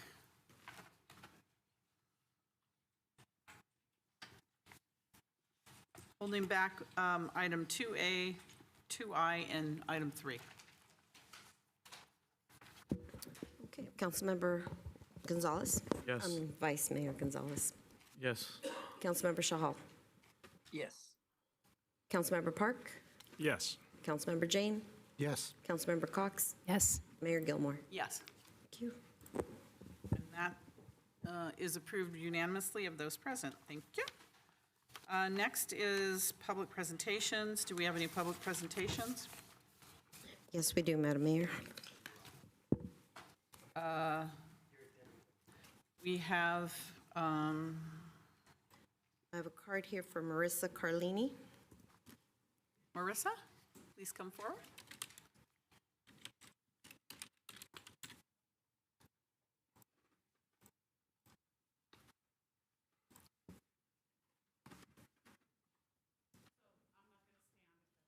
That's okay. Just pull it down. I will pull it down so I can could be hear you. heard. Welcome, Marissa. Thank you. So I did submit to City Clerk some pictures that I would like displayed okay, thank you. We'll start like that. So, good evening to everybody. Good evening, Mr. Shahal, wherever you are. He's District 2 City Council member where I am a resident. I'm here tonight to present and ask help in navigating the city of Santa Clara. I am a new amputee, 14 months out, and I have reached many obstacles here in the community. And just tonight, waiting outside there, I pulled up the most recent book here where it even addresses upgrading streets and stormwater systems. Each of these investments will strengthen Santa Clara's ability to serve everyone who lives, works, and visits our city, now and generations to come. So, as you can see in the picture, that is the northeast corner of Los Padres Boulevard and Warburton. And I live off of Cabrillo and Los Padres. This is my thoroughfare to go to the market, to go to Target if I so desire. But inevitably, I get stuck right there. I've had 4 times I've been stuck, and I've been rescued 4 times. Never calling 911. However, if need be, I've been instructed to do so. There are many things wrong with that corner. If you pull up the next slide, which is right across the street, that still is the same corner. The next slide, please, is right across the street, the northwest corner of Los Padres and Warburton. You can see that curb cutout is very legit, very able to ascend and descend, is properly marked with the yellow bullets. And that is what I'm looking for. I have been here 11 years. I did not plan on becoming an amputee, but it's something that came about. And I am accepting of my disability, but I would also like the city to be accepting of my disability. And when I'm not allowed to safely cross a street, and having met with Public Works Manuel Fernandez 3 times at that corner, and ultimately being told that there's nothing more that can be done there for my safety or that of anybody else in the city of Santa Clara, I don't get it. I filed a new request just last week with Mr. Lucchese in Public Works. He called me last night and he told me the same thing. I'm sorry you put in a new request, but due to infrastructural funding, that corner will not be addressed this year. Last year when I was in the hospital, I was told it would be addressed this spring. This picture simply demonstrates that the city of San Jose, when they identify a curb that needs attention, it is brought immediately. Can I ask you a question, just for clarification for our staff purposes? Are you contacting us about the first photo, the first and second photo, or the photo that had the yellow, No, the first and second Yeah, photo, okay, that's the one that's out of compliance. The third one that looks like our Is across newer. the street and is in compliance. So the question will be for our staff, which they're not going to be able to answer now, but we'll be able to follow up with you. What's the schedule for doing that corner? Because we're doing as many corners in the city as we can. So that would But- be the question, city manager. Sure. Or at least, how are we going to get back to her? Absolutely. Hearing about this item for the first time, and I, just before this meeting, saw a copy of this presentation, and so we'll connect with the resident as well as the Public Works Department and get back to you as soon as possible. So I don't have any additional information to provide tonight, but I understand the request and certainly understand the situation. And it's gone to the top person here in the city, so. Thank you. Thank you for coming tonight and showing us this. We agree with you, that needs to be done. Right. Thank you so much. Thank you for coming this evening. Thank you. Okay. Here we go. Jay? Is Jay here? Yes, please come forward. Welcome. Hello and good evening, Madam Mayor and council members. My name is Jay, and I'm here to present the results of an independent compliance audit that I conducted on the city's ALPR, or automatic license recognition cameras that have been, and I've emailed and electronically submitted this to each one of you this afternoon. This analysis reveals a systemic collapse of data oversight. My analysis found 134,209 unauthorized searches resulting in 126 million resident records accessed by unlisted agencies. SB 34 requires strict public disclosure of authorized partners. Over 30 agencies found in these logs, including federal and out-of-state departments, are not in the city's official authorized list. Excuse me. For example, the U.S. Postal Inspection Service conducted 25,677 searches, accessing 69.3 million records. These are flagged as search types, not lookups. What this means is that USPIS is not just checking a plate, they're using advanced filters looking for make, model, and color of vehicles to canvass our streets in bulk. AB 1242 prohibits sharing of data with out-of-state agencies for reproductive health investigations. We are currently sharing data with states that have near total abortion bans. For example, the Monroe PD in Georgia accessed nearly 1 million records via the search function, the same one that I just mentioned. Georgia's Life Act criminalizes abortion at 6 weeks by giving them search access. The city is providing the exact tools needed to track patients and providers in direct violation of the California Shield Law. MOSIC is a Missouri-based hub that acts as a gateway for dozens of states and Canadian law enforcement. It accessed 34.4 million records under the same search type. MOSIC shares data with Canadian law enforcement. This city has allowed local data to be exfiltrated to a foreign sovereign nation. Once this data crosses into Canada, the U.S. Constitution and California's privacy laws no longer apply. We have effectively exported our residents' privacy to another country. Our Silicon Valley neighbors have already investigated these same issues and taken action. Mountain View disabled all 30 cameras in February 2026 due to unauthorized federal out-of-state access. Los Altos Hills and Santa Cruz terminated their contracts, citing illegal data closures and lack of vendor transparency. I call for an immediate moratorium on the use of flock safety cameras and termination of all out-of-state data sharing, and I'm asking for a formal council referral to the city manager to report back on these violations and for an independent audit to be placed on a future agenda. I have emailed the clerk the full report and the Python code used to generate it. The data is clear. The current system is a legal and privacy nightmare. Mountain View's chief of police apologized. Thank you. We did get your document today. We did get your email. So it's referred to our city manager. Okay. Thank you. Thank you. I just want to make sure we don't have to apologize. Thank you. Howard. Welcome. Hello. Welcome, everybody knows me already. Well, I'm here to give you a little report of aftermath of the Super Bowl. They've come, they've taken what they wanted, and now they've left, and I'm sure that soccer field is jacked up because I saw the lines. I already saw the lines going down the track, so thank you, NFL, for screwing up the kids' soccer park. But anyway, I'm a guy I'm one of those people who live paycheck to paycheck. My deal is I go out there, I work, I live paycheck to paycheck.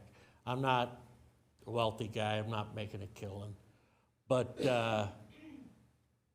thankfully, the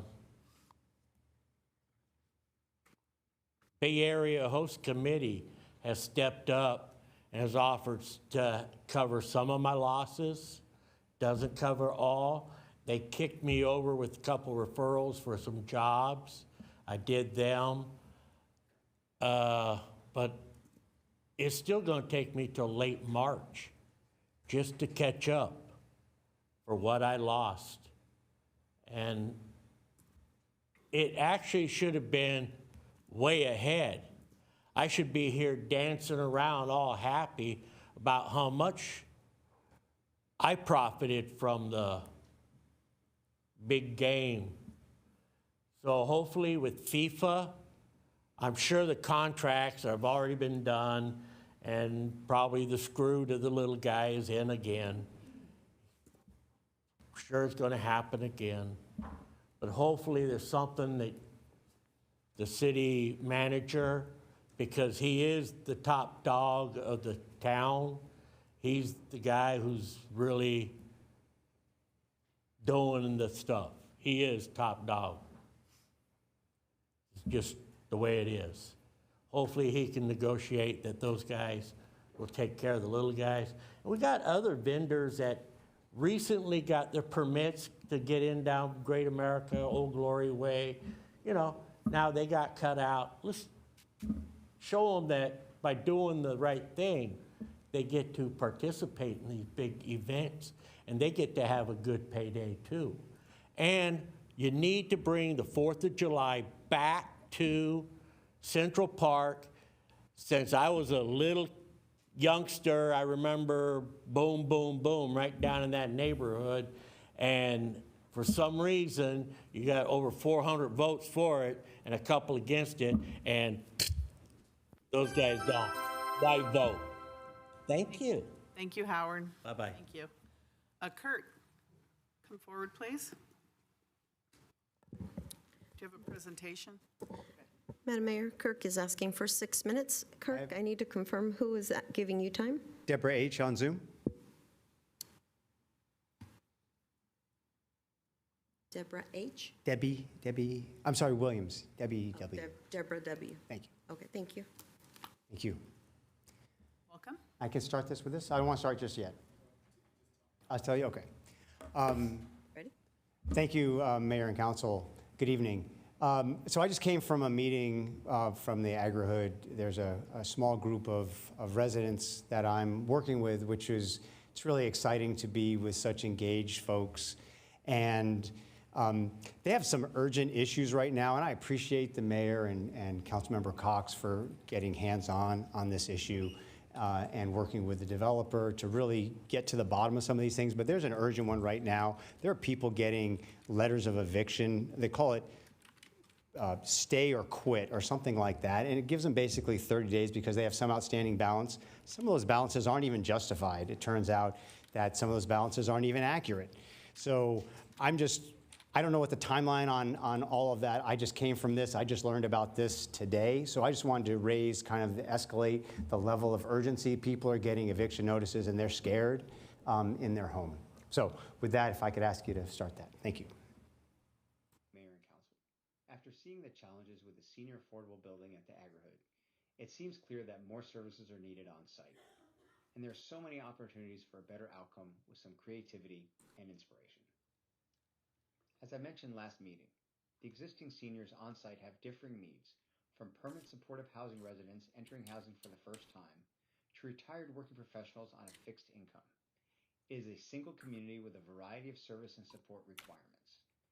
An assisted living development with wraparound services, like the Phoenix and Oakland, could support the existing community members as well as new residents.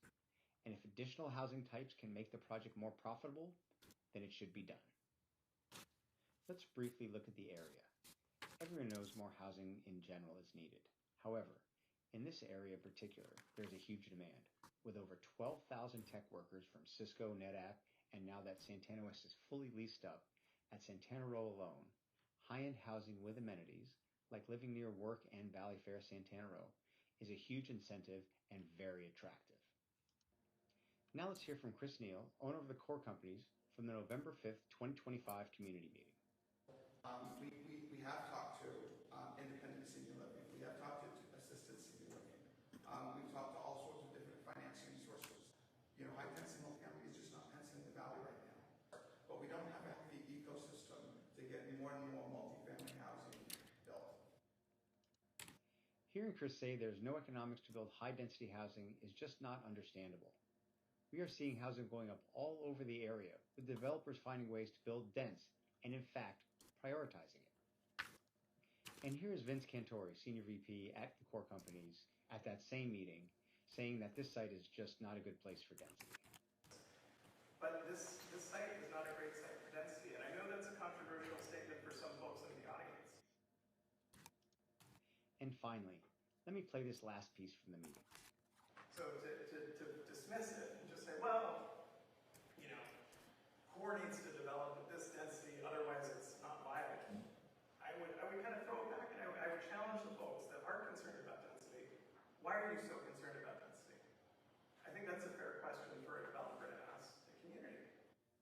Sure, throw it back on the people holding CORE accountable.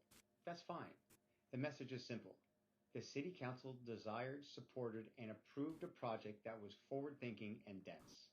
The current proposal CORE wants you to consider is 44 townhomes, a more than 70% reduction in homes. This is not the right strategy for this area and this site. Why should we be asking about density? Because this was originally state land to serve the people. It became city land and was sold to CORE to carry on to deliver the great public benefit of homes and open space. The land is vacant right now and carries little to no cost to hold. No one is impacted right now, but it sure would be nice to use that space today. But once built, it is forever. And based on their own words, CORE has tried to reach out to assisted and skilled nursing developer partners without any luck. They do not have connections with institutional investors that are interested in putting an apartment building on this site, affordable or other. So please, help them out. You can post on your social media pages or hold a press conference or reach out to your contacts. Spread the word. This 1.7 acre site is available to be developed. I'm included in my submission today details of many assisted living organizations as well as affordable housing developers in the area. Maybe this can help with outreach.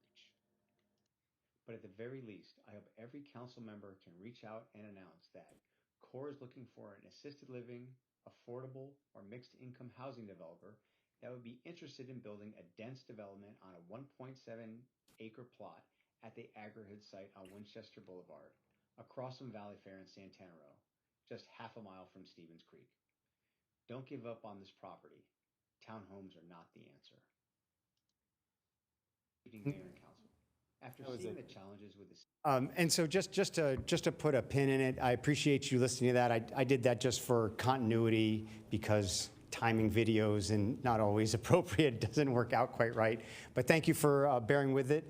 And I guess there's such a opportunity to take care of people because something is not built yet, and to learn from the last 2 years, 2.5 years. It's been a great learning experience, and we know what's necessary to take care of people living in buildings that take care of different diversity of people. So please do the right thing. Thank you.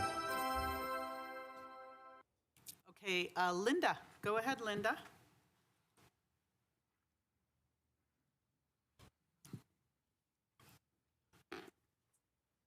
Yes, I want to say thank you.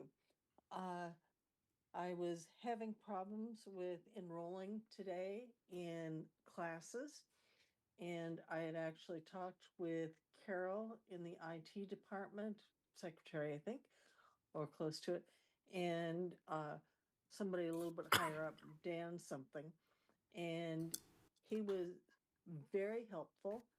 And then I got an email that with screenshots of do X and do Y and do Z, actually 1, 2, 3, 4, 5, and that was very helpful. So I want to congratulate them and thank them very much in a public manner. Thank you. Thank you, Linda. Next, we have 2669. 2669, please unmute yourself. Good evening. My name is James Rowan. God bless the city of Santa Clara and all these city staff and city residents. Henry David Thoreau once said, "Some things are obvious, like a trout in the milk." What's obvious is that when you make a request, a public record request, regarding examining Mr. James' public activities, which the public should see, the city attorney will delay and delay and delay them for 6 to 7 months to keep Mr. James from public scrutiny. Rather interesting activity of a city attorney. Also obvious is when you see Mr. James' emails, you will see slanderous comments to me, a whole year. Quote, "You never worked a day in your life." 6 school districts are places I worked for over 12 years, Mr. J, mansion resident. Other things that are obvious is that a convicted perjurer like Mr. Becker will say that I asked him questions on his time of appointment on March 7th, 2016. On March 7th, 2016, I was in Kaiser Hospital recuperating from a amputation.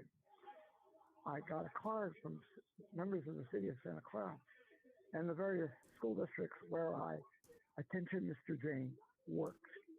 Indeed, another email from Mr. Jane to me said, and I know my fellow amputee who spoke before you would like to hear this. All you can do now is sit in your home. Sad, sad, sad. Mr. Jane is so sympathetic to disabled people. Other things are obvious are that Mr. Park will use children's books to humiliate dedicated council watchers like Mr. Bartan. Other things are obvious, such as Ms. Gilmore and her legendary father will try to work to help the public. This is now Senator Weiner has introduced Senate Bill 875, which will take a proposal Gary Gilmore once suggested to use the resources of the city of San Francisco and public utilities to buy PG&E. Yes, that was suggested way back when. So I find it fascinating that a ethics and value statement is read by people like Mr. Jane, who doesn't believe in it at all. Thank you very much. God bless the city of Santa Clara. God bless all of you, and God bless the residents of our community, of which, believe it or not, I lived for over 57 years. And very. Thank you. Thank you. Voter, go ahead, voter. Firstly, the woman who was in the wheelchair, I understand her concern, and she should, if she doesn't get responses from the city, she should take it up with an attorney because the city is violating the ADA Act, the ADA laws, and pursue it that way. The city has a real bad habit of ignoring that. When you provide her answers, please also provide them to the public. Next, the agri-hood. Why is the city still involved in that? The city sold that property. Is it because it's Mayor Gilmore's pet project or because it's brought up by Mayor Gilmore's pet? That project has been sold. Why is the city still involved in that? It seems absolutely absurd that the pet is still playing over there. But I guess that's what he does for his keeper. It's about time that that goes by the by. It's a failed project. No one's going to build on it with the big dream. The dream wasn't real to begin with. Now that you've got somebody who owns it, they get to do what they want. And if they can't, it'll sit vacant because they own it, unless there's something in the paperwork. Where can someone find the contract that they bought that under? Can that get answered, please?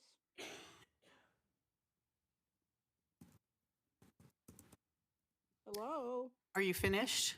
You No, have. just ask a question. You can't answer a question? We don't answer questions. Excuse me, you answer everyone else's question. Are you discriminating? As usual? Are you going to answer the question? We don't answer questions during public presentations, but if you'd like to Yes, you finish, do. you I still can have a minute prove it. left. Once again, you're a hypocrite. You do answer questions very often. In fact, you just did it twice tonight. Okay, I guess you got my point. You need to apply rules equally, Lisa. As usual, you don't. Hopefully, you'll get caught up soon. Thank you. I look forward to talking about 2A next. Thank you. Thank you very much. Next, we have Lori. Go ahead, Lori. Hi there, everybody. First of all, I would like to thank you all for getting involved with AgriHood because I came into AgriHood to live my senior years thinking I was moving into a senior retirement, a senior apartment, even though I'm still working. And unfortunately, I moved into a drug den with a bunch of drug addicts and people that sadly smell up the place and dirty up the place. And if you were to take a walk around, it's really, really sad. So I want to say, first of all, thank you to Sudge Janes for reaching out for me. Thank you to Kelly. Thank you to Kurt. Thank you to all of you, because we need to get this place. CORE needs to be made an example. CORE, when I signed documents, I was not told that I was moving into a place where people who are coming in off the streets. And I love everyone. And you know what? I was happy that people could come off the streets, but I didn't realize that there would be active addicts. And I have so many videos and pictures of prostitutes coming in, of human trafficking, of drug addicts. It's disgusting. And in the past 9 months, I've had a tragedy of my own with my son being hit by a felony hit and run driver. So I've kind of put it on the back burner, because when I hear all these negative people on here, life's too short, guys. Life's too darn short. And I wish everybody there well. I wish for peace. I wish for you guys to actually help Agrihood and don't bow down to CORE, because it's a very sad thing. Things have gotten a little bit better since I first moved in, because I'm not taking videos of people, doing crazy things. But I even came face to face with a guy breaking into 4 cars, and I actually caught him. And then when I went to get security, he took off. So it's what we see all over our city. I would also like to say, I love those cameras out there taking pictures of everybody. Watch everybody. Get the people who hurt children. Get the people that steal from our neighbors. There's a lot more we could talk about, but I'm cool. I just want to say thank you, stay involved, and let's turn Agrihood around. And that's why a group of us are trying to meet to do that. So thank you very much, everybody. Thank you, Lori. Next, we have Edward. Go ahead, Edward. Yeah, I just want to say, you look at Mexico, and they're at war right now. We had our borders open for a number of years, and there's been a lot of rape, murder, kidnapping, child trafficking, all kinds of crime going on, and it's a mess. Just hopefully, all we can do is just keep on praying every day. Yeah, I understand. Families, poor families, need to be legalized. They got to go through the proper steps to get legalized in the country, and yeah, I'm definitely fine for that. Sheriff Bianco wants to straighten things up. He says it's taking way too long to get people legalized in the country, and he says he's going to try to fix that problem once elected governor. And Newsom, well, you know what's going on with Newsom, Lisa. I posted on Facebook updates on the the crime that's going on with that. It's just crazy. The billions of dollars of California tax dollars that are just going to waste. And our roads are a mess. Also, just want to mention that EMF substation. I'm hearing that it was back in 2013 or 14 where $20 million. I don't know if it would have been the Niner ownership or the city would have paid for it, but that could have been moved. Nothing was done now. You hear the stories about how one or two experts are saying, yeah, that substation is causing problems for the players. That's why they're number one with injuries since 2014 by a wide margin. And, I guess maybe Niner ownership is worried about lawsuits, future lawsuits because of that. And they want to poo-poo what these experts are saying about it because they don't want to have to settle with these lawsuits, I guess. But maybe Great America with that property, maybe, the Niners, they go make an offer with the new owners of Great America and say, look, can we buy this property? Put a new practice facility location inside that area, and maybe also do a mixed use type project there too. I know it's zoned for entertainment now. Maybe keep some entertainment there also for the future. But yeah, it's a shame that back in 2013, 14, that substation wasn't moved, and we wouldn't be having problems with that. And we actually need a new stadium. I mean, half the stadium is empty practically. Seems like most of the season because people don't want to be baking in the sun. So yeah, it was terrible way they had located that stadium to where they didn't realize that the sun, the way it's setting and would start baking their customers out there on the east side. I was out there for about 10 seasons, and I was lucky enough to sell my season ticket licenses because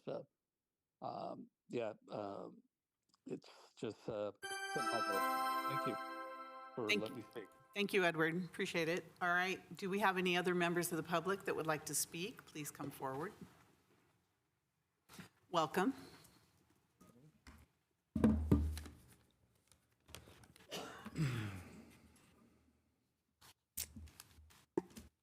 Okay. Good evening, Mayor and Council.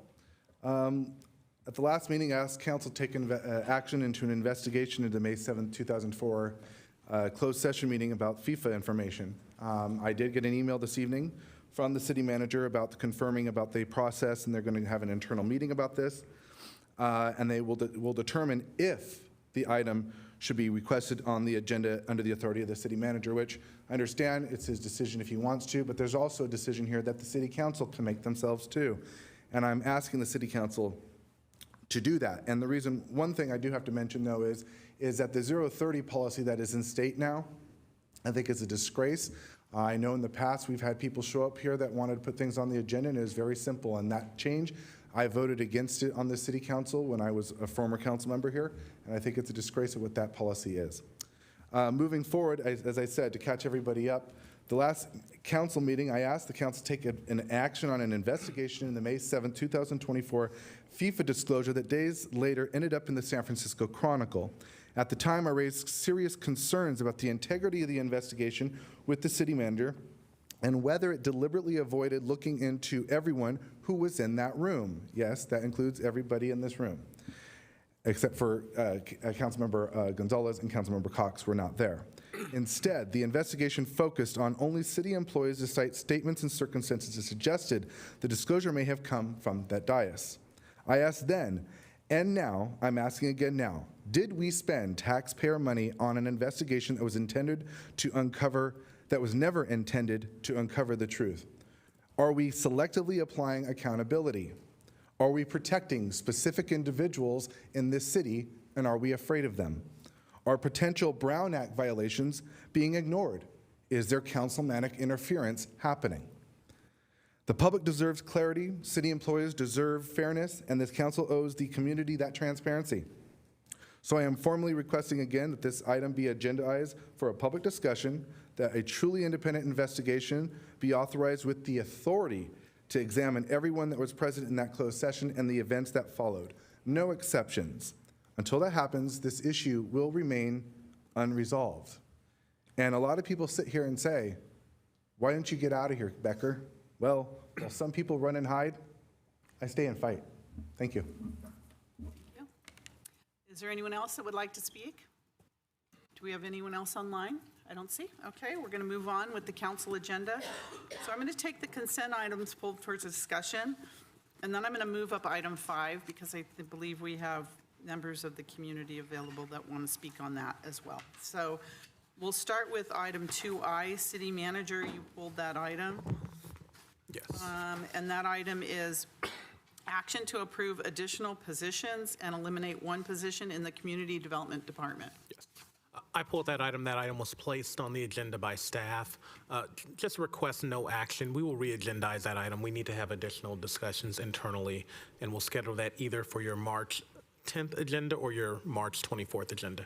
City attorney, what action do we need to take on this? A continuance? Or Really none, Madam none? Mayor. Given the nature no of the action. item, the city manager will bring it back as indicated.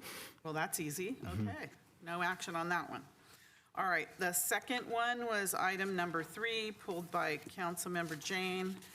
And that item is action to approve a civic event at Levi Stadium and related budget amendment for the use of Stadium Authority discretionary fund monies. Councilmember Jane. Yes, I had read a statement earlier about the discretionary fund and how it is supposed to be used, and it's only supposed to be used for balances over $1 million. So I'm confused about how we're using this fund, given that from what I see here, it says existing fund balance, 1.354 million. We're going to use $1 million, and then the balance would remain at 354,775. So I'm confused about the process to take money out of the discretionary fund.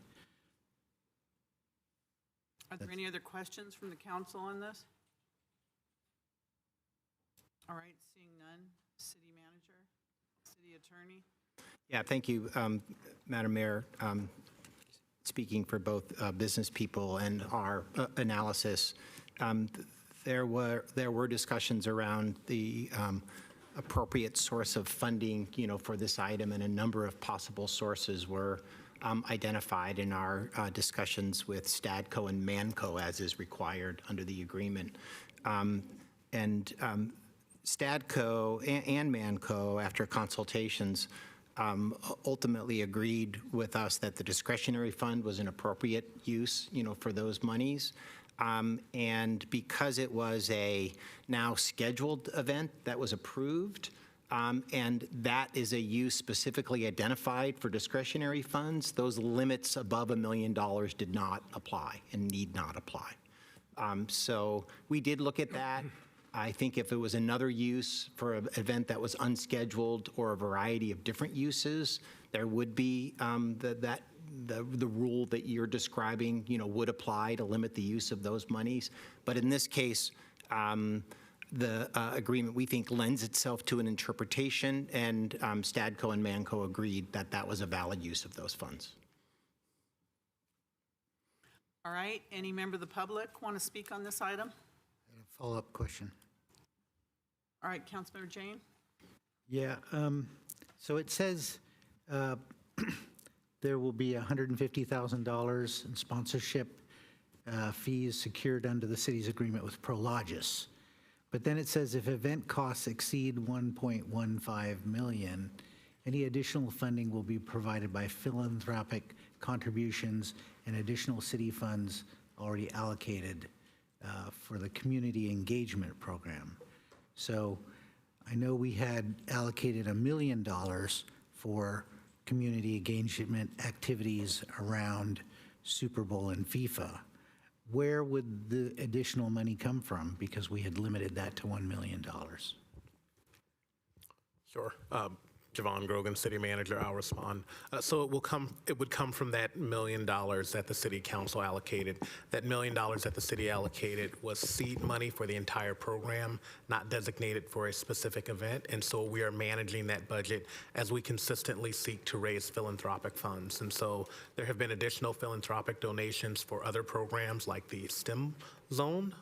We have had a $100,000 donation to that. And so as the program continues, we hope to receive additional philanthropic donations as well as maintain that budget. And our commitment to the city council was we would like to maintain that initial seed money and not come back to the city council for additional funds.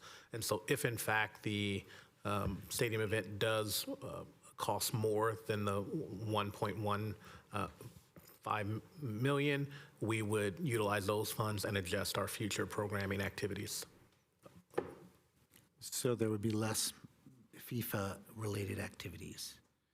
Okay, thank you. Okay, Councilmember Cox. I just want clarification as we looked at the Stadium Authority budget for next fiscal year. Was that $1 million considered from the discretionary fund already? So the 829 left in the budget represented that being pulled this year potentially? Yes. Thank you.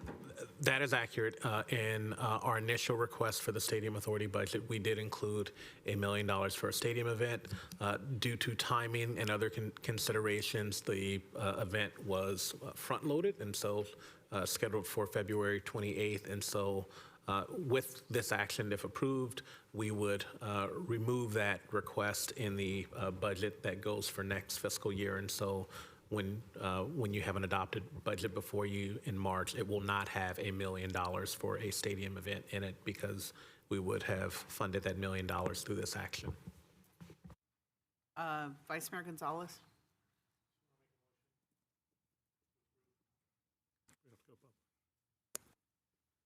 Okay, is there a second? I'll second it. Councilmember Park.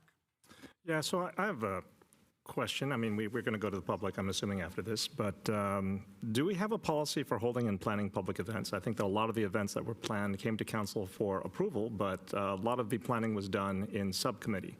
Now, I understand that that's really nice, but I feel like that subcommittee has actually deprived the public from commenting in a substantial way to change or to guide what those events should be. But do we have a policy for holding or a policy for planning public events?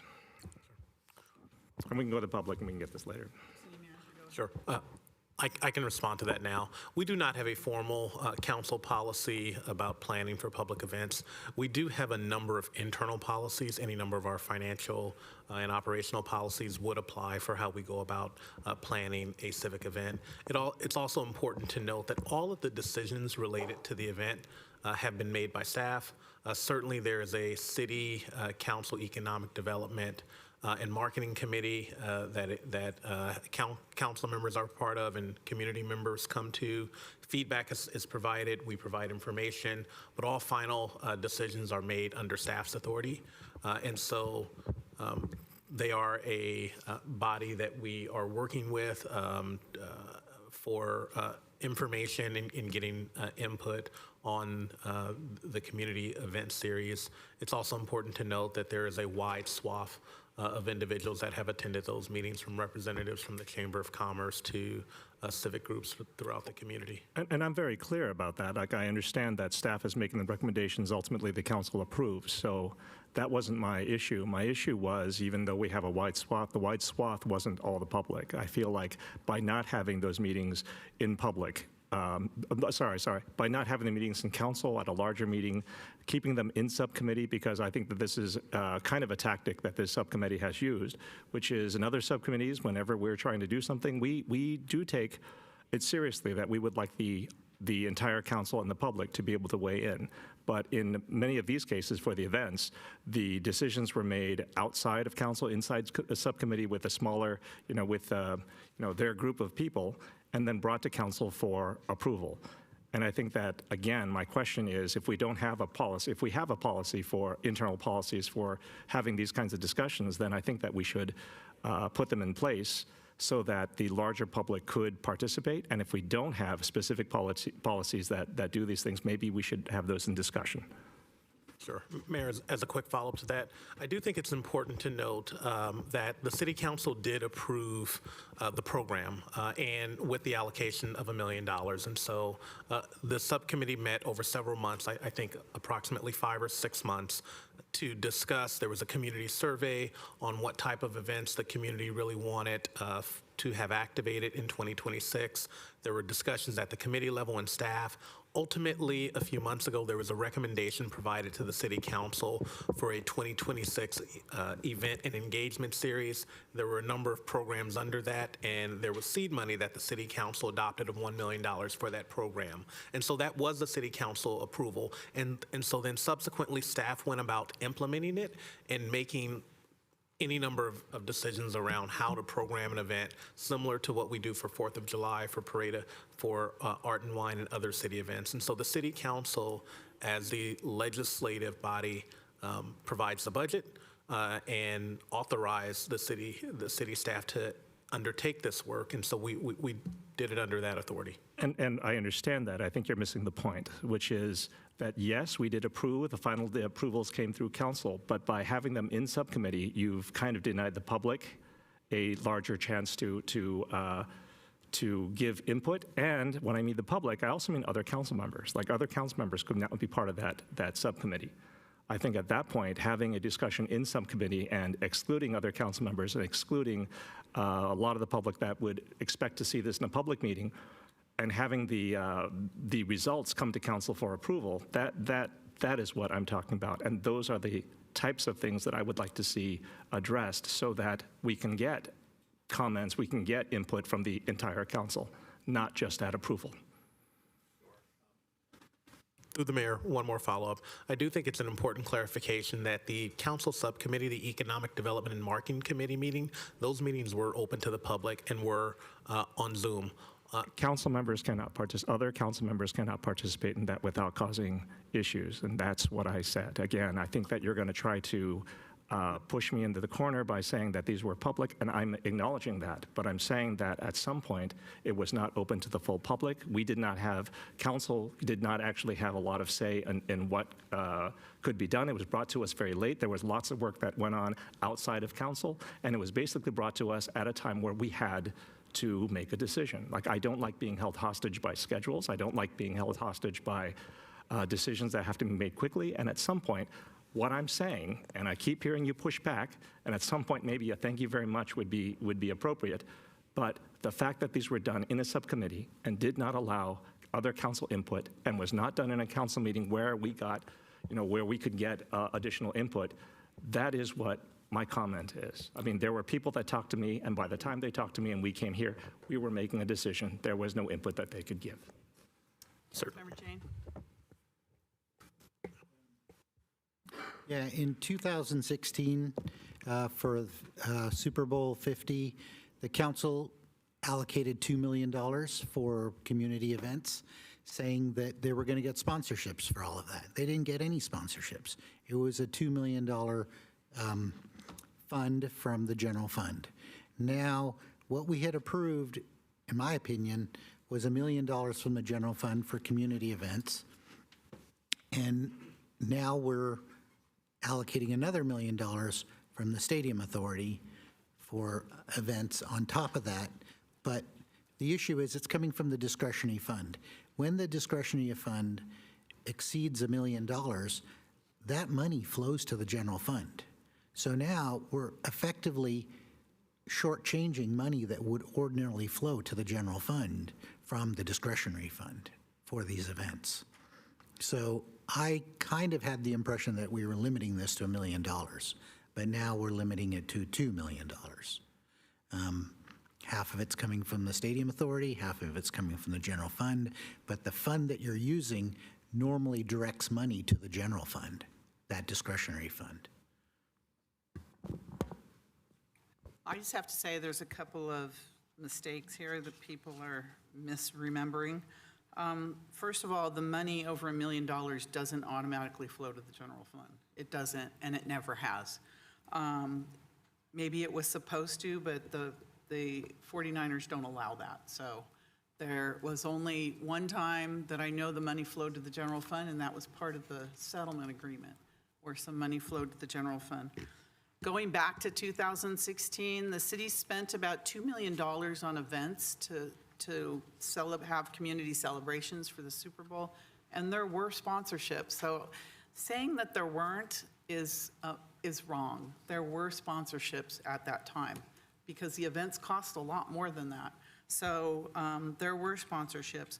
Right now, our economic development community meetings, marketing committees are open to the public and widely advertised. In fact, every time we have a meeting, there is different members of the community that come, that are online, that are participating, and that are really excited about what we're doing, both for Super Bowl and for World Cup. And there are many community members that represent large groups that are there. And they feel like, they've participated.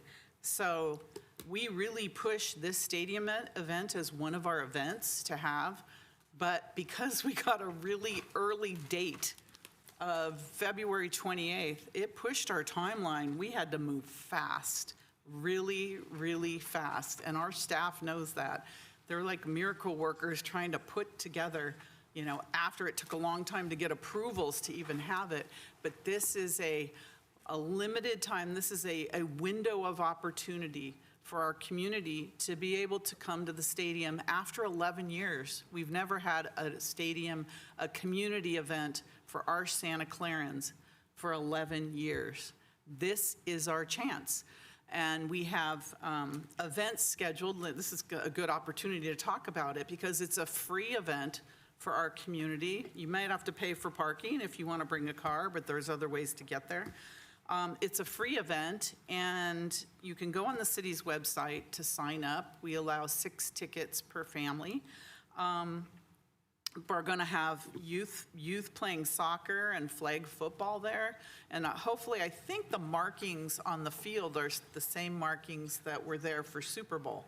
So it's kind of fun. I was hoping there'd be some bushes there so people can, the trees, so they can, get photos with them. We're going to have youth playing there. We're going to have, you put it up. Thank you. The event scope, I can't see. flag football from our high school teams. They're going to get all mixed up and play. Then we're going to have police versus fire exhibition penalty shootout, which will be really fun. Then we have our high school bands and cheer performances, followed by a community field day. There's going to be all kinds of activations all around the field and above the field, so that our community for all ages can get involved.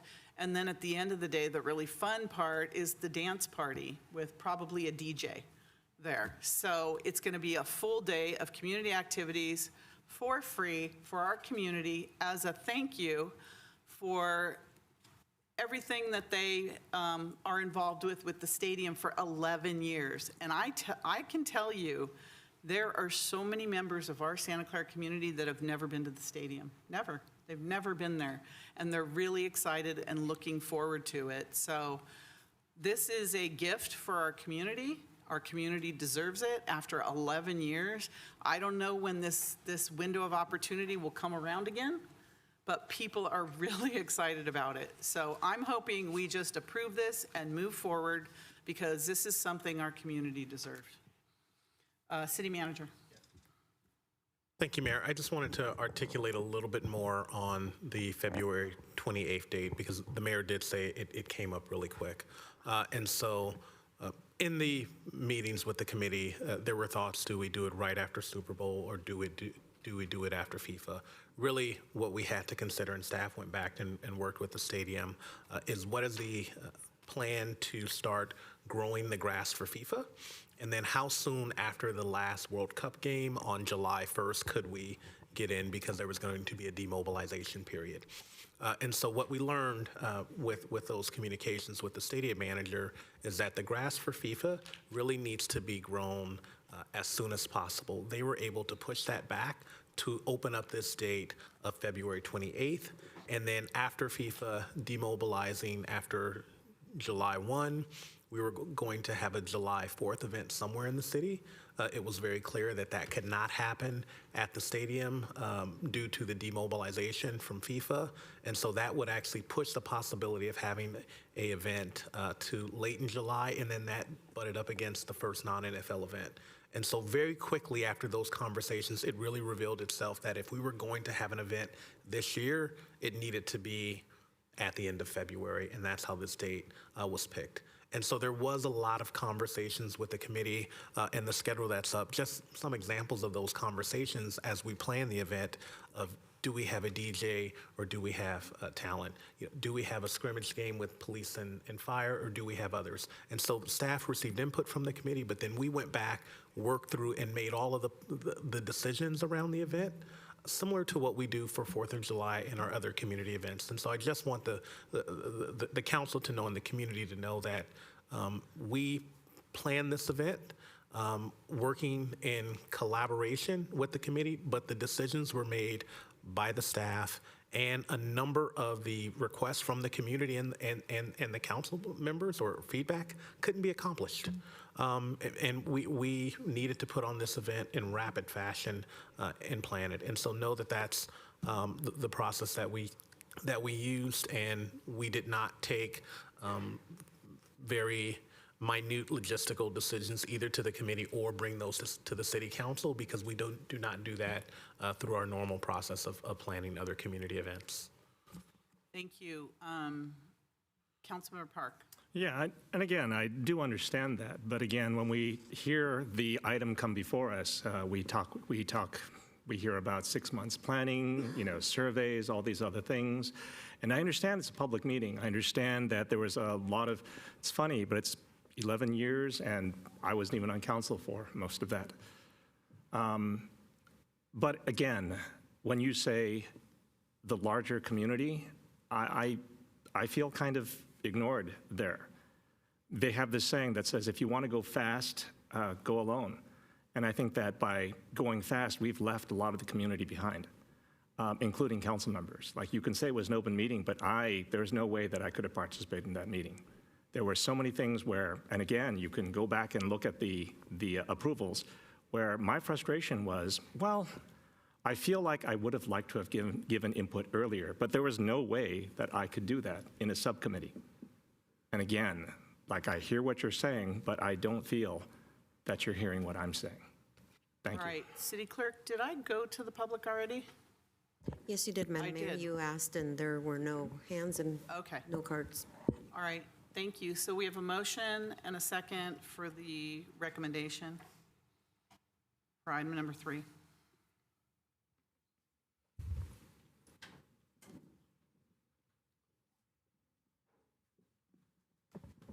Board Member Chair. Yes. Thank you. Board Member Shahal. Yes. Board Member Park. And we need 5 votes. Board Member Park? Do we need 5 votes?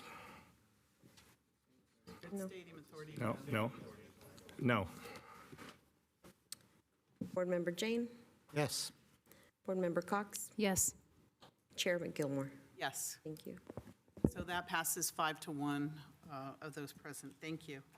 Next, we have voter, which is item 2A, and that item is action on the January 27th, 2026 Joint City Council and Authorities Concurrent and Santa Clara Stadium Authority Board Meeting, and February 2nd, 2026 Special City Council and Santa Clara Stadium Authority Board Meeting Minutes. Voter.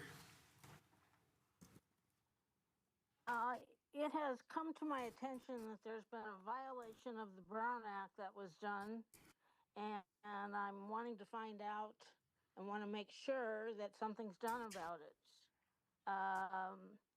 Councilmember Cox and Councilmember Gonzalez both released the information about that to the public from a meeting that they shouldn't have released it to. So I hope you are going to apply rules equally for once and make sure that that violation is noted and appropriate action is taken and that the entire thing is redone. What they did was illegal. And I've heard through a little birdie that your city attorney already knows that and concurs that what they did was illegal. So I look forward to hearing a very robust conversation right now about that, both that violation and the redo of item 2A. Because when you violate the Brown Act, it shouldn't be taken lightly. And considering you've brought people up on charges for it, let's see what you do to people who that are your pets. Thank you. Thank you. Councilmember Park? Yeah, so I think what the person is actually referring to is the February 3rd meeting. I think that February 2nd was a closed session only, and I think that February 3rd is the meeting where we had substantial discussion on council policy was at 56, and I think that seems to me what the public person is asking for. I do have a question about the February 2nd closed session. Okay, City Attorney, I'm confused about this whole thing. I don't even know what they're talking about, so. Yeah, Madam Mayor, given the nature of this item and the nature of the issue identified by the speaker, it's not an appropriate public discussion for us. To the extent there is any issues with that, I would be following up with the council directly and advising on any assessment of that, as I typically do when issues are identified and reminders, are necessary about Brown Act, issues. That's really my only response to that. And then back to you, Madam Mayor, with Member Park's comment about the actual minutes listed for February 2nd. So the action is to approve the minutes. Yeah, but I have questions. You put your light on. Anyone else have questions? Councilmember Park. So I'm looking at February 2nd, and I just want to make sure that I've got the sequence of events correct, which is we had a meeting on the 27th of January. There was a request. Original request was for the 10th of February, but it was moved. We said, oh, there is a special meeting on the 3rd of February. right? And therefore, it didn't have to wait until the 10th of February. It could be put onto an agenda on the 3rd of February. At that time, I believe the 3rd of February only had one closed session item, and that closed session item had nothing to do with any of the things that we talked about. Like, if I'm wrong, please let me know, but this is kind of my understanding. At that time, at the January 27th meeting, we put an item for the discussion of a statement which became council policy, I believe 56, on the 3rd of February agenda. Because it was a public meeting at that point, we added another item which was on consent, and the closed session item went away. There was, I believe, another closed session item. Then we all of a sudden agendized a February 2nd meeting. And that February 2nd meeting was relatively early, 5:30. And that was a closed session on what I see here as, sorry, I moved it. I'm having troubles with my tablet, so okay, but how much can I talk about that closed session meeting without going into the closed session details? For example, when I looked at the minutes showed that it started, we opened in public session here on the dais at 5:30. We moved to the, to closed session, right? And then it says that we adjourned at 6:30. That's what it says in the minutes, right? And again, without talking about what we discussed in the meeting, like at some point, I was a little disappointed that we scheduled 2 different days for this because, I don't know if I can say this. Should I whisper it into the city attorney's ear before I say it out loud publicly? I just have to ask the city attorney, we are talking about minutes of the January 22nd and February 2nd meeting. That's correct, and so am I. Yeah, so Madam Mayor, I'm trying to understand the relationship to the minutes as well. If the issue is the minutes don't properly reflect when the meeting was commenced or when the meeting ended, or don't properly reflect who was present at the meeting, presenting, because that's, required. Or if any other issue with that, now would be the appropriate time to discuss that. The process for actually scheduling that meeting really isn't in the nature of approving the minutes, although I do think we have a quick response to why it was scheduled the way it was. Madam Mayor, if you would indulge that. Well, I can see Councilmember Park and Councilmember Cox were both absent from that meeting. Oh, actually, we weren't. We were absent from the dais when the public session opened, but I believe, well, at least I was there, and it shows that meeting minutes show that I arrived at the dais a little late and then moved. Is there a problem with the minutes? Yes, that's what I'm suggesting. What is the problem with the minutes? So can I talk about start times and end times, or without going into the substance of the Start time and meeting end time would be a matter for the minutes, so you can talk about that, but you shouldn't talk about any of the contents of the briefing. I'm not talking about the contents. I'm not even going to tell who is inside there, but, when I've got... You can, because that's part of the report out. Understood. It says the meeting was adjourned at 6:30 and started at 5:30. Oh, that's correct. But when I look at my notes, it says, people left at 17:55, which is 5:55. It was a very short meeting. I think that there were additional discussions that people hung around. I didn't hang around for the full discussion. I certainly didn't stay until 6:30. I see that I left around 6:16. Exactly. And again, I understand that maybe we're trying to make this meeting, this special meeting, more substantive by making it seem like it's longer, but it was a very short meeting.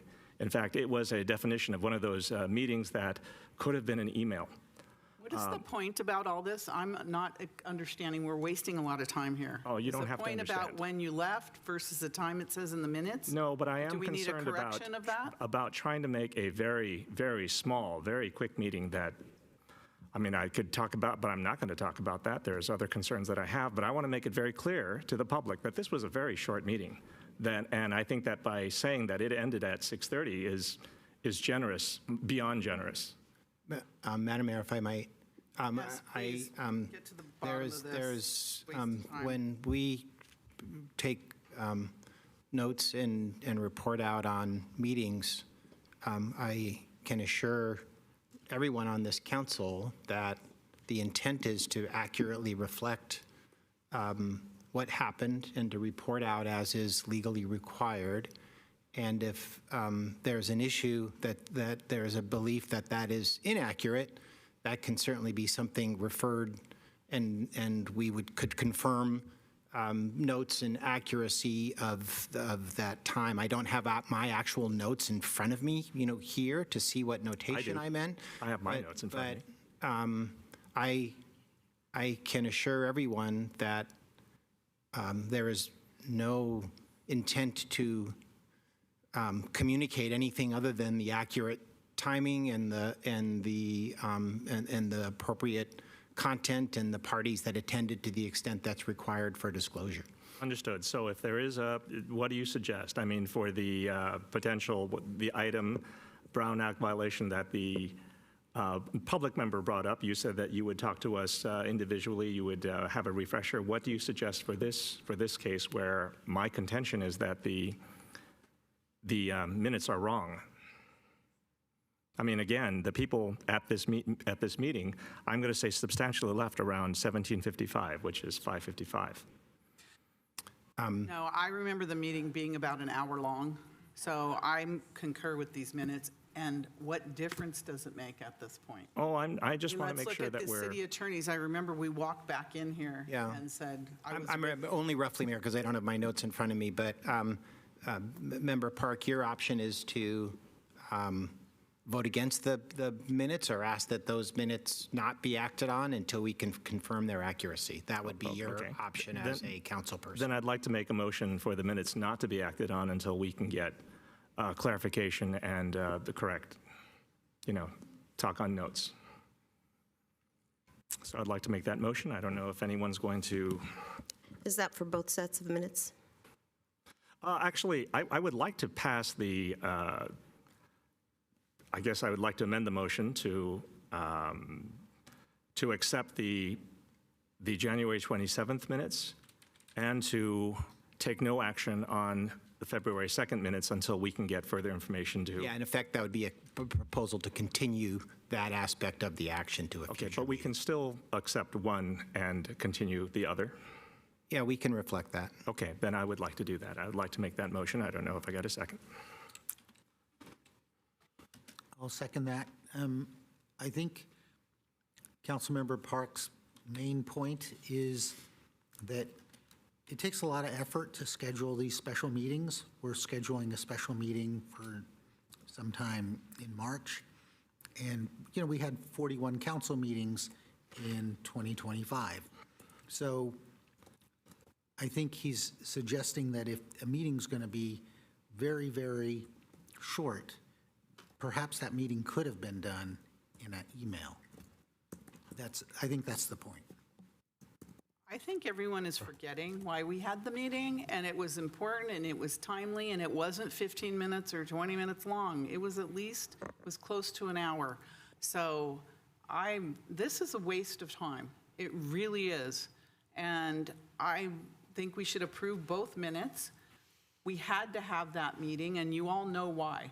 So, City Manager, is there? Sure.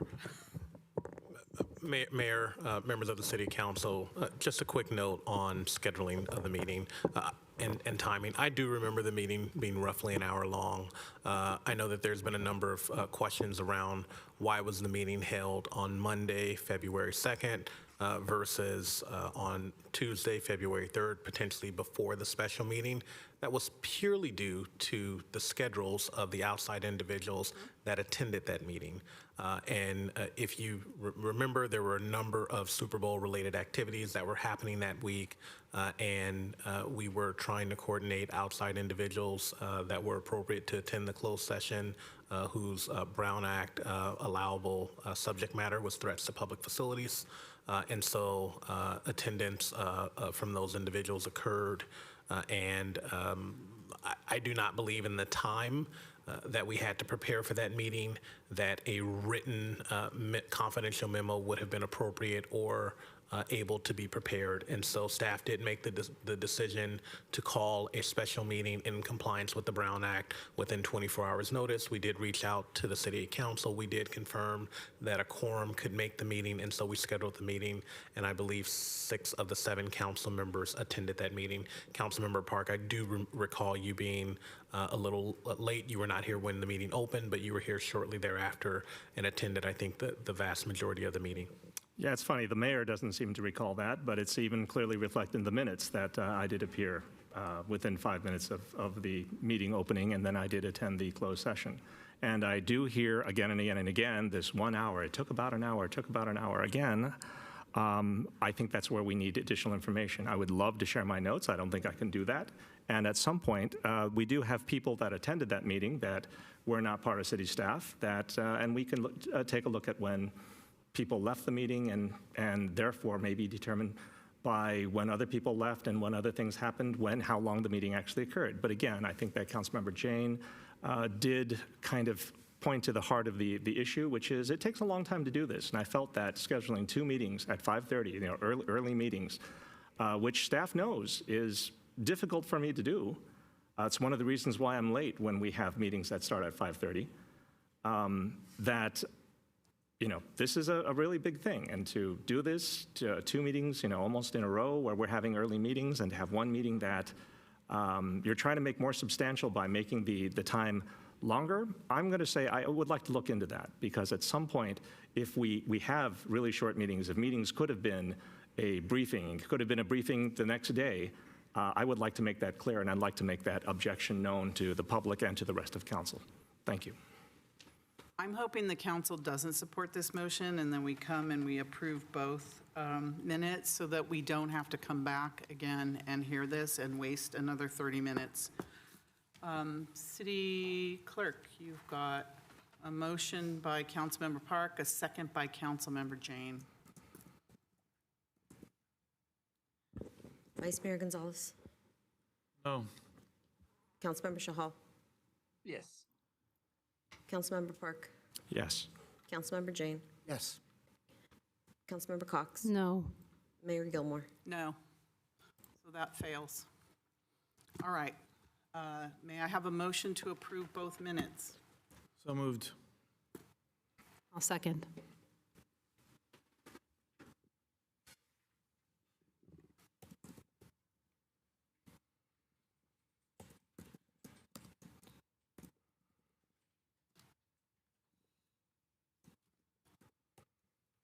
Vice Mayor Gonzalez. Yes. Councilmember Shahal. I'll vote no, because Councilman Park is just asking for a correction on the minutes, and that's the right procedure. Like, we should have a correction on the minutes if the minutes are not reflecting right timing. So I'll vote no. Councilmember Park. No. Councilmember Jane. No. Councilmember Cox. Yes. Mayor Gilmore. Yes, and that fails too. All right, we'll just not make any, we'll not take any action. Okay, moving on. We are now going to, what? Madam Mayor? What? I just want to follow up with the city attorney. What happens then? Because the minutes have not been approved by the council. So what's the alternate solution? Thank you. Madam Mayor? What would that be, City Attorney? The result of the council votes is that no action was taken with respect to the minutes. Staff will consult on when to bring those minutes back, because ultimately they do need to be approved. Sure, and then when you look at the time of the meeting, then we will find this to be an extreme waste of time. We'll certainly do that in the meantime, Madam Mayor. Bring that back, thank you. All right, so we're going to move now to public hearing. Item number 5 is a proposed modification of 2 conditions of approval related to trash collection for the existing Subaru car dealership located at 3225 Stevens Creek Boulevard. This item comes to the City Council following the May 21st, 2025 Planning Commission decision to deny the requested modifications The October 7th, 2025 City Council public hearing on an appeal of the Planning Commission decision brought by the applicants, at which time the council took no affirmative action, leaving the Planning Commission denial in place, and the October 21st, 2025 vote by the City Council to reconsider the non-action. So this item's a public hearing. I'm going to open the public hearing. Yes, so before we begin the presentations and take up what I understand to be, is there a pending request by the applicant to continue the hearing? Do any council members have any disclosures they would like to make regarding ex parte communications? Oh, they've all popped up. All right, Councilmember Park. So I would like to note that I did talk to the people that came to the meeting last time. When I was checking out the property, when I was checking out the area, I did not talk about how I would vote, but I wanted to know what the concerns were. I've also talked to Dave Patello. Dave Patello has been, I don't know how to pronounce that name, but I'm hoping that's close, had written a number of emails to staff, and my concern was that staff had been unresponsive to these emails. I did not see a single response. I forwarded these emails to a city manager's office with notes that, do we have an answer for this? And receiving no answer, I sent emails copying the person that wrote in, and then I had one, maybe two, maybe three phone conversations to ask about what the situation was in the emails that were being talked about. And those emails were talking about the effect of, I believe, the doors in the back that were not being closed. That the trash pickup had not substantially changed in any way, and that basically by delaying this meeting, the applicant or the person, the Subaru, was able to continue their bad actions without, kind of their words, without any recourse. All right, Councilmember Cox, sorry. I don't know how far back the ex parte goes or what it includes, but Mr. Botello and I have also emailed as recently as today, just confirming status updates. I do want to note that although I don't believe it was in a timely manner at all, the staff did respond once or twice. Again, I think that was just talking about code and not a satisfactory answer at all. But what we were limited with, and so I don't know if that would be included in an ex parte. We've never met independently or had any person-to-person phone calls, but just email communication. All right, thank you, council. I understand the applicant has requested in writing that this hearing be continued based on discussions with staff. Before we get too deep into the substance of the issue, if the applicant still wants this, we're going to take up the request in advance of the staff's presentation. Is a representative I see here to speak to this request for continuance? You have up to 2 minutes to request it. Yeah, thank you. Welcome. Madam Mayor and the council. Real quick, the basis of the continuance is I've discovered a lot of things I didn't know 24 hours ago. Mission Trail has apparently reported to staff that they would prefer not to pick up on Cecil. They reported that they would pick up on Stevens Creek. And they also gave, staff is now recommending, based upon that information, that the application be denied. So that's a very different set of circumstances than what I knew 24 hours ago, and my conversations with Mission Trail in the past many times. Mission Trail was strongly supporting pickup on Cecil. Mission Trail was staunchly opposed to pickup on Stevens Creek for grave safety risks. Staff was supporting pickup on Cecil.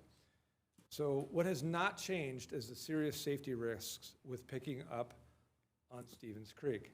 The speed of the traffic, the lack of space to do any pickup other than putting the bins on Stevens Creek, encroaching on a bike lane with major traffic and major risk to accidents and people getting hit, struck, all kinds of things. So why is a continuance necessary? Because we have a safety and logistical problem. Everyone agreed that the solution was pick up on Cecil. That's now being questioned. But we still don't have a viable alternative. There's been no dialogue to see if the Mission Trail brand-new reservations about pickup can be addressed. And lastly, we're missing a council member who was part and parcel of these discussions, was here for the 2 hours that we talked about it, and I think she would be really important to have part of this whole discussion. So it's too important of an issue to do quickly, to do rushed, without having the opportunity to explore alternatives with Mission Trail. All right, thank you. Is there any member of the public who wants to speak on this issue? Only the request for continuance, not the item itself. If so, you have time to speak. Please come forward. I would like to ask that it's not continued. I get up at 3 a.m., I'm here again. I was on that first meeting until 1 o'clock in the morning, all about a neighbor dispute. Address us. Sorry, neighbor dispute. So I'd prefer if you can ask me your questions tonight, go through the presentation, and then make a decision. Thank you. Anyone else want to speak? Then does staff have, please come forward if you'd like to speak. That was just me. This is public. This is member of the public. If you'd like to, please come forward. I agree with the young lady that just spoke. I would not like to see a continuance. This is now my 4th meeting attending this, and I'd like to see some progress made. Thank you. Anyone else? Yeah, I also live in the neighborhood, and this has been going on for far too long, and I feel that nobody's responded to Dave Vitello's emails, so I would like this to get settled because it's been going continuation after continuation, and we're not talking about months, but we're talking about a few years now of problems on Cecil. Thank you. Anyone wants to speak? You can line up, queue up. Welcome. Thank you. And yeah, I would like to raise the same concern as my fellow neighbors. In addition to the noise that this would cause, we're suffering from the Subaru dealership noise every day. Like, I don't know if you're aware, but It's only on the continuance, right, so. fine. I'll address that later, man. And this is garbage. Thank you. Okay, anybody else? All right. Oh, sorry. Go ahead. Get handled today instead of prolonging. Thank you. So, anyone else? Anyone online? My computer died. So. Okay, does staff have anything to add to this? No additional comments at this time. No additional comments, so at this time, then we'll ask for staff, sorry. Does the council, anyone have would anyone like to make a motion to continue? And if so, I'd like to ask for a date certain. Councilmember Park. Yeah, I would like to make a motion to not continue to hear this tonight. We don't need a motion for that. Okay, then we don't need, then I would like to not make a motion, but can I talk, can I talk on the continuance? I think I can talk on the continuance. Well, not if there's no motion. No, Is but there I think any I can talk motion? on the continuance. I think we need a motion. I can talk on what the applicant put forward. Is that true? Yeah, Madam Mayor, under our current meeting management protocols, there does not need to be a motion and a second for someone to comment on the matter that's being considered. So Member Park would be in order under our current rules. I appreciate that, but considering that there is no motion to continue, we can move ahead with the hearing. I'm trying to time save. Agree with that. Also possible, Mayor. All right. Go ahead. Okay, so I'm going to say I was kind of surprised that when this item was continued, and it was not continued to time certain. I think that's on us for not saying we'd like it in a certain time. I've heard that one of the reasons is Mission Trail. Like I've been talking to staff, when is this coming up? Because it seemed to be something that I thought was going to be imminent, but it was just going on. And then a month went by, then another month went by, and I was like, what's going on? They said, the staff told me, well, we're having troubles with coordinating with Mission Trail. And I thought, well, that seems funny. So I called them. I actually called a number of people. I mean, Republic is the trash collecting on the other side, and they were willing to talk to me. And I'm going to say that every day that goes by, we're basically extending the problem that should have been resolved several months ago. And that was my concern. My concern was that by continuing this item, A, the applicant gets to continue doing their action. That was number one.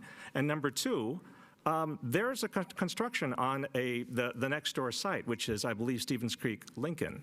And Stevens Creek Lincoln, my concern there was they were building with the same problem that Stevens Creek Subaru had, which was they weren't making a pathway for garbage collection along Stevens Creek. And as a result, my big concern was, are they delaying so that they can continue building out the Stevens Creek Lincoln facility past the point of no return, and then we'd have to, consider, well, do we have to make changes to 2 different businesses now? And I would really like to see this resolved, meaning I've seen just, a dozen emails through the year from the neighbors, and I think that the neighbors kind of deserve some action. I mean, they've been going through this for years. We've been going through it for months, but I feel their pain. I think that we should consider this. The fact that we've got new revelations, the last 24 hours that are changed, that's fine. I think that's fine, but I'd like to hear what the neighbors have to say, and I'd like to hear the city finally, in public, respond to what the neighbors have been complaining about. Yes, and we'd like to get to the hearing. So, Councilmember Councilmember Cox? This is our period for questions. No, this is about the continuance. whether or not you wanted to continue. That's why I didn't want to go down this. Unless there is a motion to continue the item, then, Mayor, with your direction, we would proceed to the actual I wanted to substantive proceed hearing. to the actual hearing, Yep. but you said that council can No, talk. that's right. They can talk about the continuance. And so, if you don't have any comments about the continuance and there's no action to continue, Mayor, it would revert to the substantive issue. And then staff would give a presentation before council questions. Yep. All right, let's get to the presentation. There is no motion to continue. So this time I'd like to ask for the staff presentation for our director, Sure. our city manager. Sure. I have an introduction, but we've already had a little bit of an introduction of this item already. So I'll just turn the presentation over to Community Development Director Afsha Hamid. Thank you.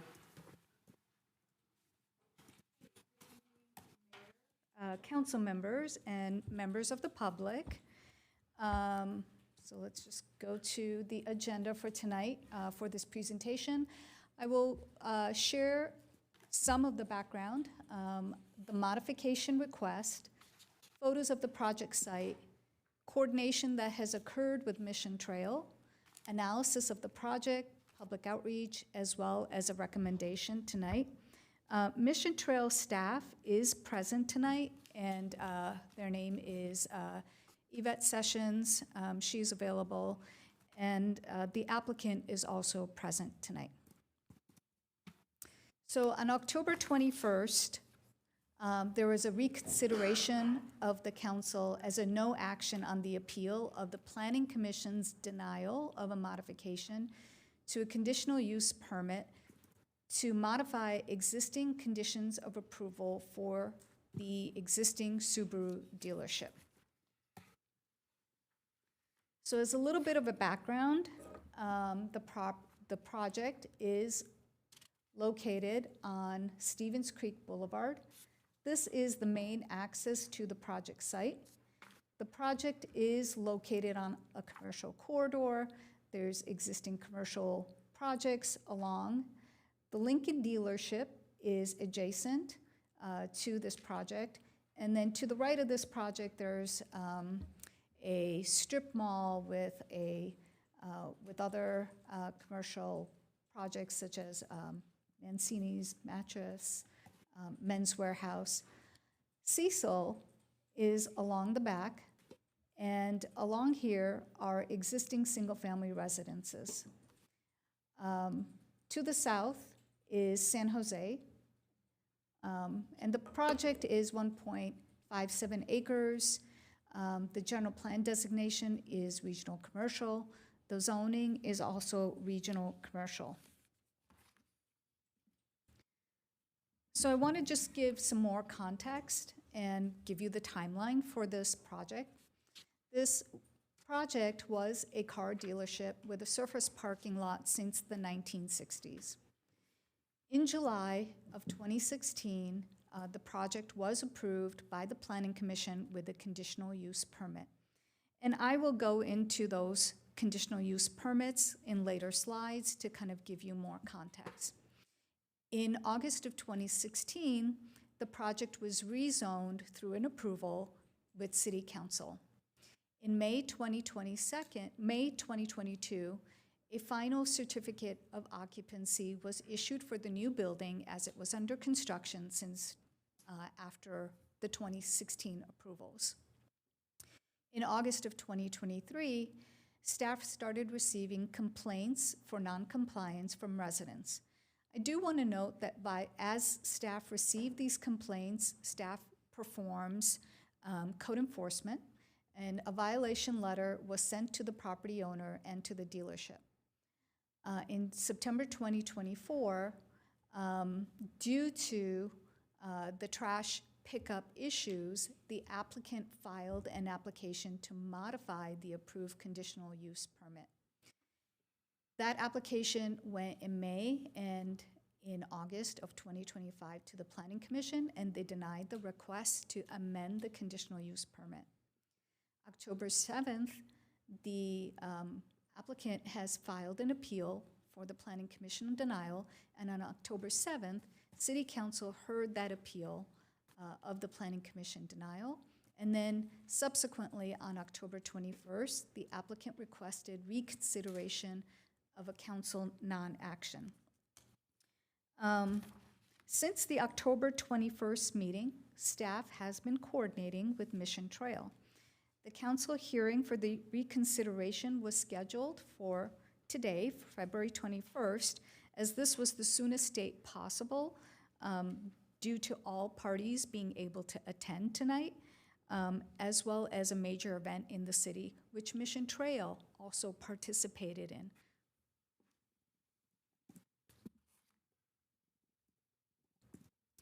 So as background for the Planning Commission, this project did go to the Planning Commission on May 21st, 2025, and the request was to modify, by the applicant, to modify the conditions of approval. Staff supported the applicant's request to service the bins from Cecil Avenue and recommended approval based on the information available. Staff supported this because other businesses are being serviced off Cecil Avenue, and including the new Lincoln dealership, which is currently under construction. And historically, trash was collected on Cecil Avenue for the property. However, there is a lot of complexity to this request, and we will go ahead and outline that. 4 members of the public attended the Planning Commission meeting and shared their concerns. The Planning Commission was concerned regarding potential increase of traffic and noise on Cecil Avenue. And Planning Commission was also sensitive to the neighborhood concerns. The Planning Commission voted to deny the request with a vote of 5, 2, and 0. On August 13th, a resolution of denial was approved by the Planning Commission, and then the applicant appealed the Planning Commission's decision to the City Council. So the modification request, which is being requested by the applicant tonight, is to allow for solid waste from Cecil Avenue, which requires that the conditions of approval be modified. Currently, the only pickup that is allowed on Cecil Avenue is the oil. So the next 2 slides will show the language for the conditions of approval. The trash enclosure required under the approved conditions of approval was not built on site. Since construction completion of the Subaru, waste is being transferred to the adjacent Lincoln dealership site. The adjacent Lincoln dealership site is currently under construction.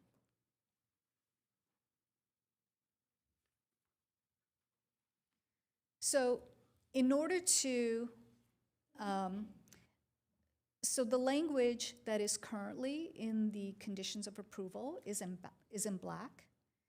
And in order to meet the applicant's request, we would need to add the language in red, which would allow the trash to be picked up on Cecil Avenue. So the red is the new, the black is the existing. And there's 3 conditions of approval, P6, P13, and P19. And so P6 is here, and then the modifications would be to facilitate the collection of waste only, and then to facilitate the collection of waste. This is in red.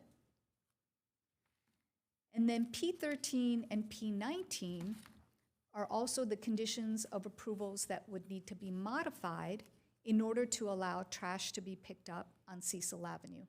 And again, it's in red, and it says trash recycling and pickup or egress from the site, delivery or service trucks, and then no loading, unloading, and deliveries, vehicle staging, and vehicle parking. And just a little bit more about the modification request.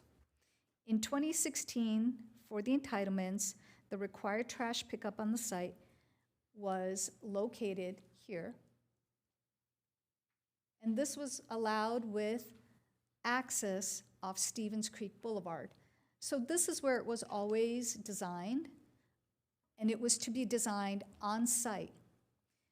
The applicant's request tonight is to propose the trash pickup from Cecil, which is along the back, and that would mean access here off Cecil, and then the proposed trash enclosure would be located along the back as well. Staff has coordinated with Mission Trail as to the location of the pickup along Cecil. And Mission Trail has shared that this is not a viable solution for several reasons. One, because the trash pickup would require certain equipment along Cecil, and there's not enough clearance for the building. Two, there are overhead wires along Cecil Avenue, and the overhead wires, because of their height, would not allow a truck to enter into the site or other equipment to enter the site and clear and allow for trash pickup on Cecil Avenue. So this is not a viable solution. I want to share the photos of the project for tonight. These are images of the current project, and this will provide some additional context. This is the Subaru site currently. This is Stevens Creek Boulevard. This is where you would enter Stevens Creek Boulevard and where Mission Trail was approved to enter Stevens Creek Boulevard. The original trash enclosure was to be located currently, that is here. And then there's also, this is also where vehicles enter, customer vehicles enter to be serviced. This is an image of, this is the image again on the site, and this is on the site itself. There's currently customer parking along the front, and this is the 2-story parking garage that is on the property, and this is the clearance area. This is the condition along the back on Cecil. This is the Lincoln dealership, and this is where currently the trash pickup is temporarily okayed by Mission Trail to be picked up. what is occurring is that the Subaru dealership takes the trash, they walk it along the sidewalk, and they put it in the dumpsters here. This is the back of the Subaru dealership. These are the overhead lines that I had mentioned earlier. This is where, in coordination with Mission Trail, it would be difficult to service trash pickup off Cecil Avenue. And then this is, again, Subaru dealership, and this is where this car is. That is potentially what I understand where the original trash pickup was supposed to be.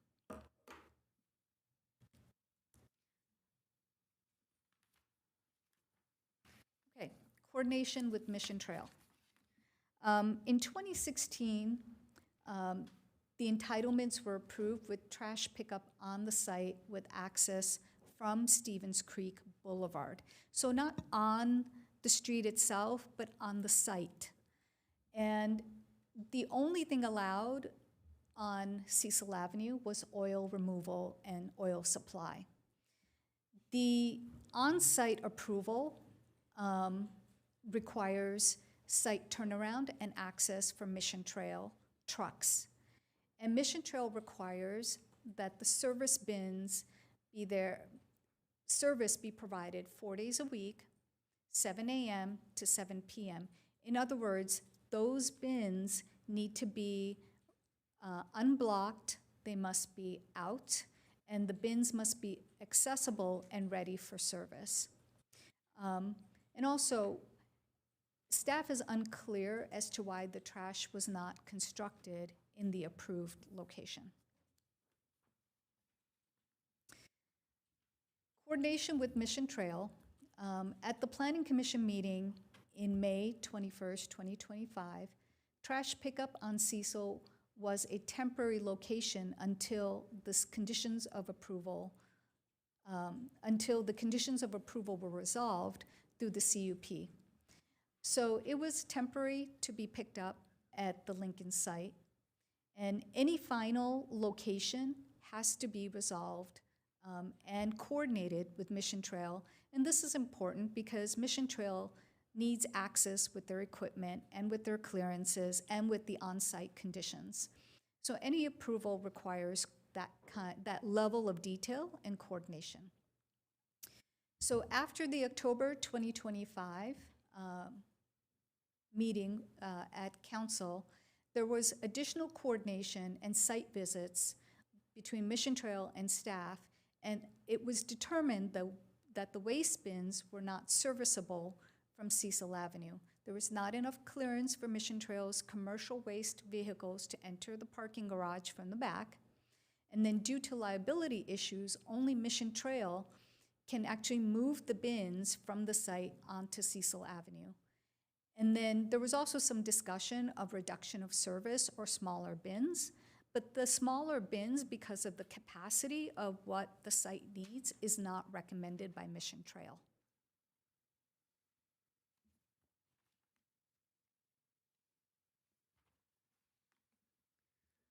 So again, a little bit more about what is happening on the site. This is an aerial. This is the garage itself, and this is showing like the inventory and parking for employees. So this is the rooftop of the garage.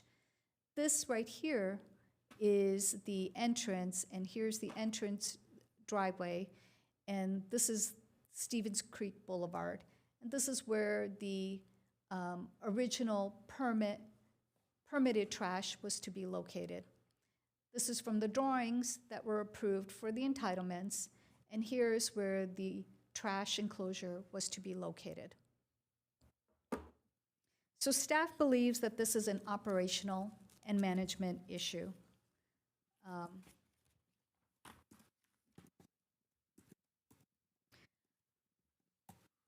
So the options, there were several options that were evaluated with Mission Trail, and I'd like to basically outline those in this slide.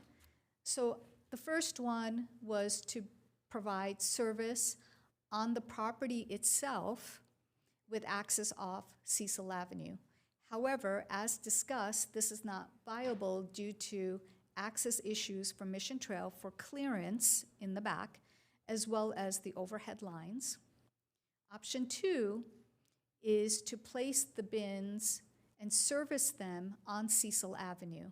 And this is not viable as there is a bike lane on Cecil Avenue. And as Mission Trail has shared with us, the bins need to be serviceable 4 days a week from 7 a.m. to 7 p.m. So having bins out between 7 a.m. to 7 p.m. would not work in terms of they would disrupt the bike lane and they would disrupt any parking as well. Option 3 was to have the bins, and I apologize about the rolled. Rolled is not the correct term here, but to have the bins directly onto Stevens Creek Boulevard, and this is not viable due to safety concerns for Mission Trail employees. And option 4 is to service on the project site itself at Subaru per the entitlements going back to 2016.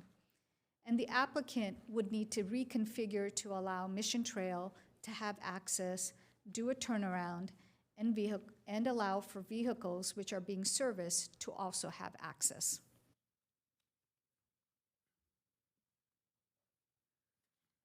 So pursuant to the city code, the city council hears the appeals of the planning commissions, and tonight is a de novo, which means that the matter is heard anew as if no prior hearing or decision had occurred. And then based on the additional information from Mission Trail, staff recommends that the dealership obtain their waste service picked up on site from uncovered portions of the area fronting Stevens Creek Boulevard, where it was originally approved. So the public outreach for the Planning Commission, on November 18, 2024, the applicant held a virtual community meeting, and no members of the public attended at that time. Staff also conducted an outreach to the South of Forest Neighborhood Association's president to understand their concerns and worked with the applicant to remedy them. On May 21st, 2025, for the Planning Commission meeting, 197 notices of the public hearing were mailed within 500 feet of the project site. And then on-site notice was placed on Cecil Avenue and Stevens Creek Boulevard.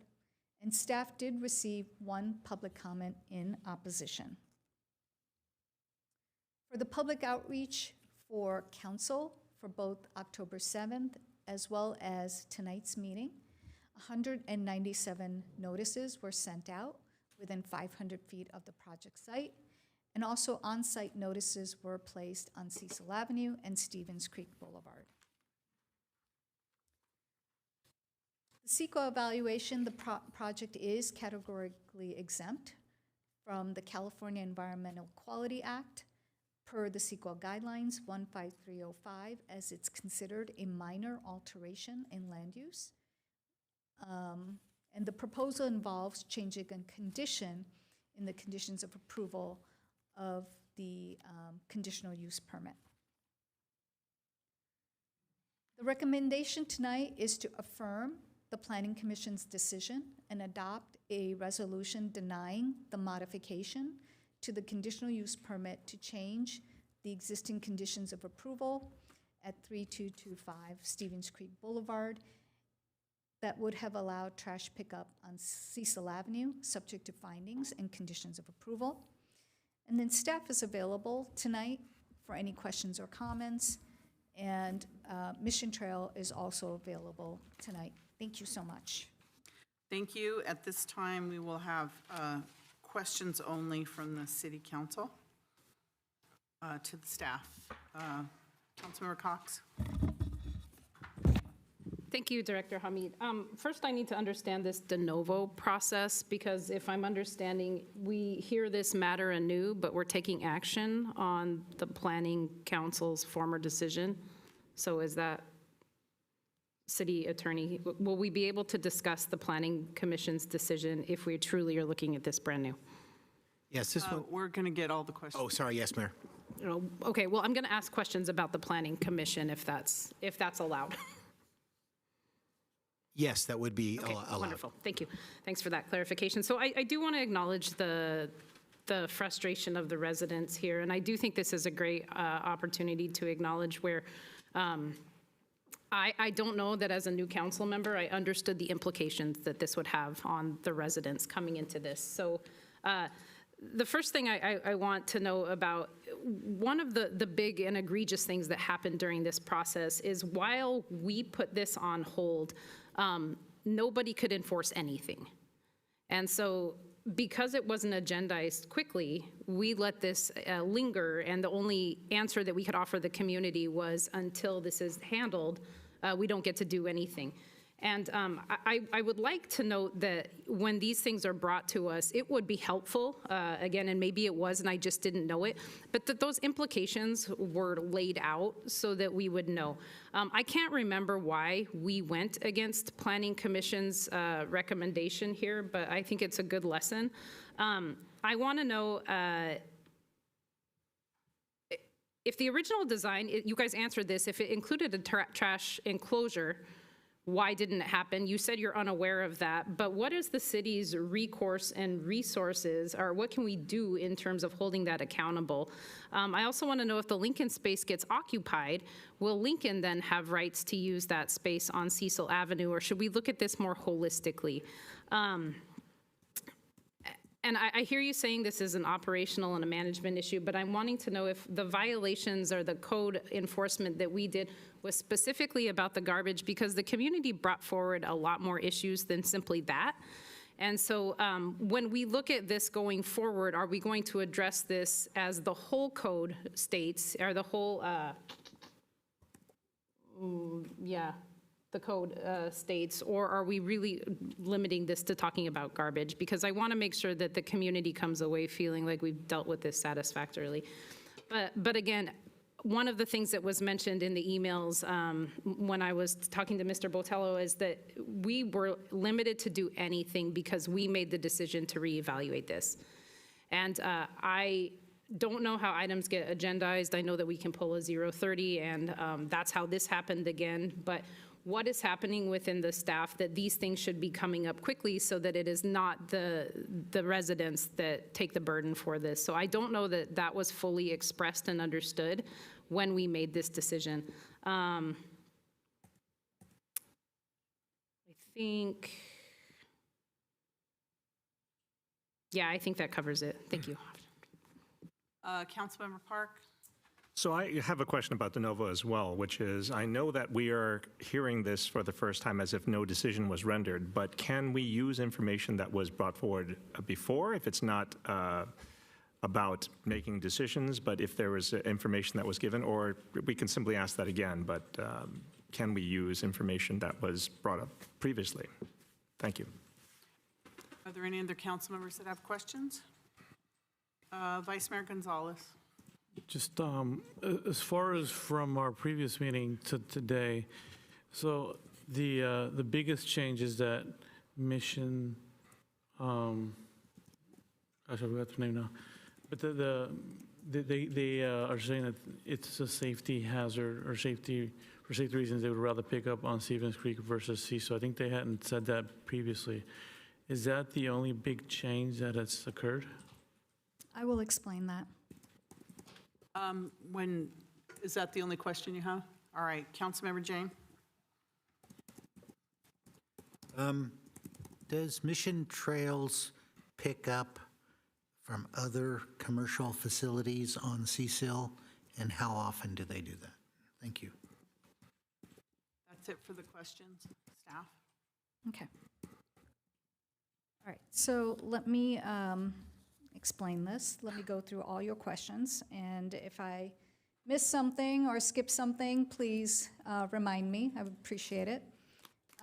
Okay, so the first question regarding the de novo, and two of you asked that question. I will let the city attorney respond to the de novo. Thanks, Director, Madam Mayor. This item's a little unusual because it's both a hearing on appeal and a reconsideration. But really, since the action to reconsider was a non-action, we're treating it as a full de novo hearing. And so what that means is you're allowed to view all the information that's available in the record, both from the start of the proceeding all the way till now, which would include the record of the Planning Commission, which is included, with information in the item, and any testimony that you get today. And so that's what de novo means, is considering it as if you're hearing it for the first time. So in response to Member Park's question, yes, you can consider information that was presented before, and you can consider new information that's presented tonight in your decision making. Thank you, City Attorney. The second one is, thank you for acknowledging the frustrations of the neighborhood. And we understand, and we are also empathetic. But your question is really about the conditions of approval and why they were not enforceable. So the application is under an appeal, and the code enforcement is currently on hold because it has long been, because when it's under an appeal, it actually comes before a hearing body like a planning commission or a council. And so the planning commission or a judge or a hearing officer is making that decision based on the evidence provided. So that's why it's temporarily paused.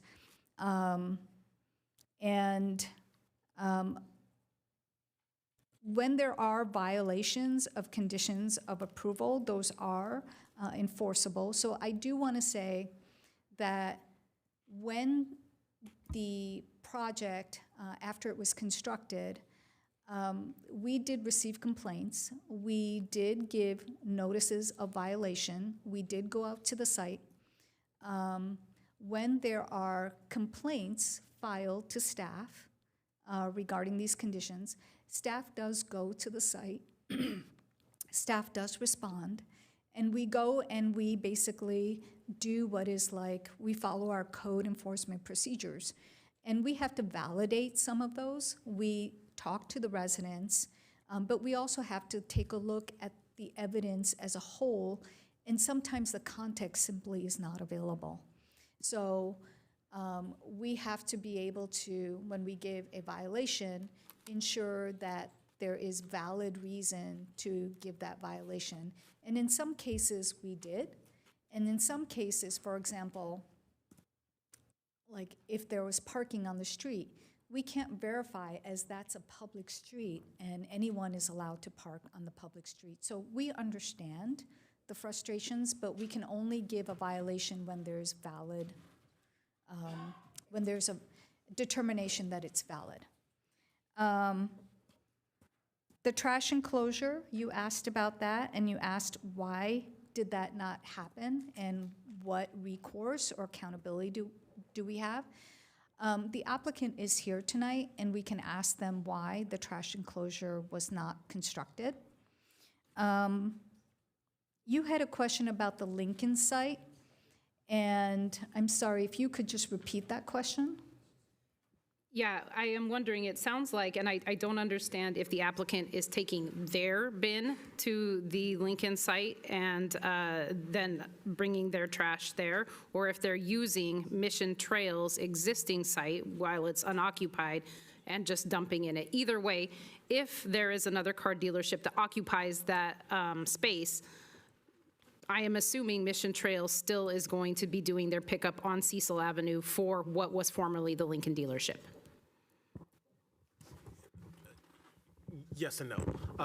I think it's important to note for quite some time, many years, Subaru has been utilizing Lincoln for their trash pickup and carrying their trash to Lincoln.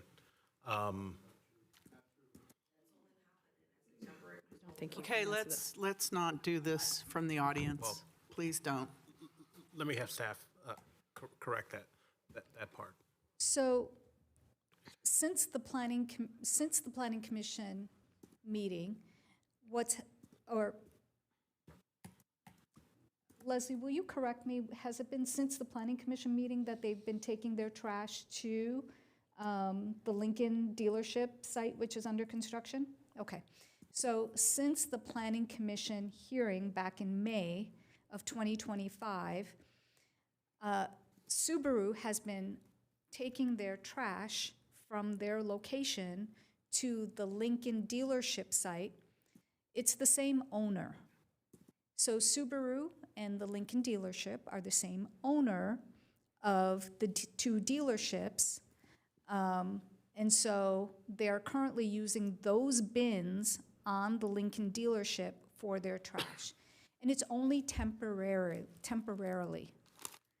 until a resolution was supposed to be formed, and that's why it's occurring currently. And every parcel needs its own designated trash pickup location. And so we do not have the ability to have a permanent solution that links the Subaru and the Lincoln trash. And so this has been a temporary arrangement, but what's before you is a request to change the conditional use permit location. But we have to have a final resolution. with Understood. Subaru. But that site has the right to pick up off of Cecil Avenue. Yes, it was entitled, it was under the entitlements, I think it was 2023 or 2025, I can go back to that slide. But the Lincoln dealership went to the Planning Commission for an approval, and at that time, what was approved was the trash pickup for the Lincoln dealership onto Cecil Avenue. And it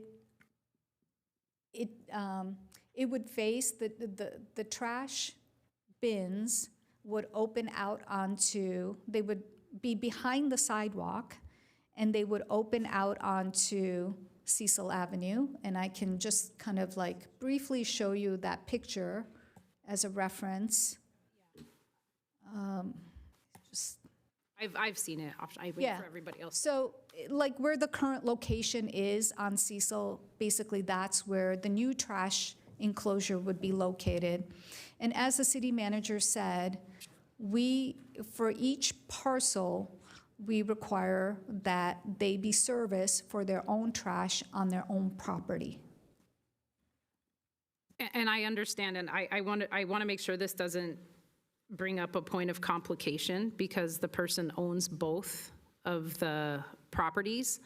And so I don't know, do we have code in place that says a property owner can't choose to throw garbage away at another property? So even if we deal with this and say Subaru potentially needs to pick up off Stevens Creek, does it solve that problem at all?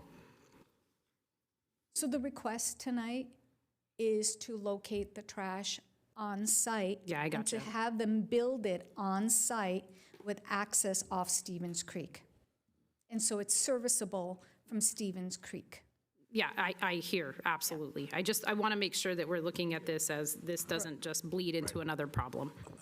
I think the question you're asking, which we may not be able to answer tonight, that if in fact Subaru, irrespective of the approved trash location, takes their trash to their neighboring site on Lincoln, what enforcement mechanisms we would have for that.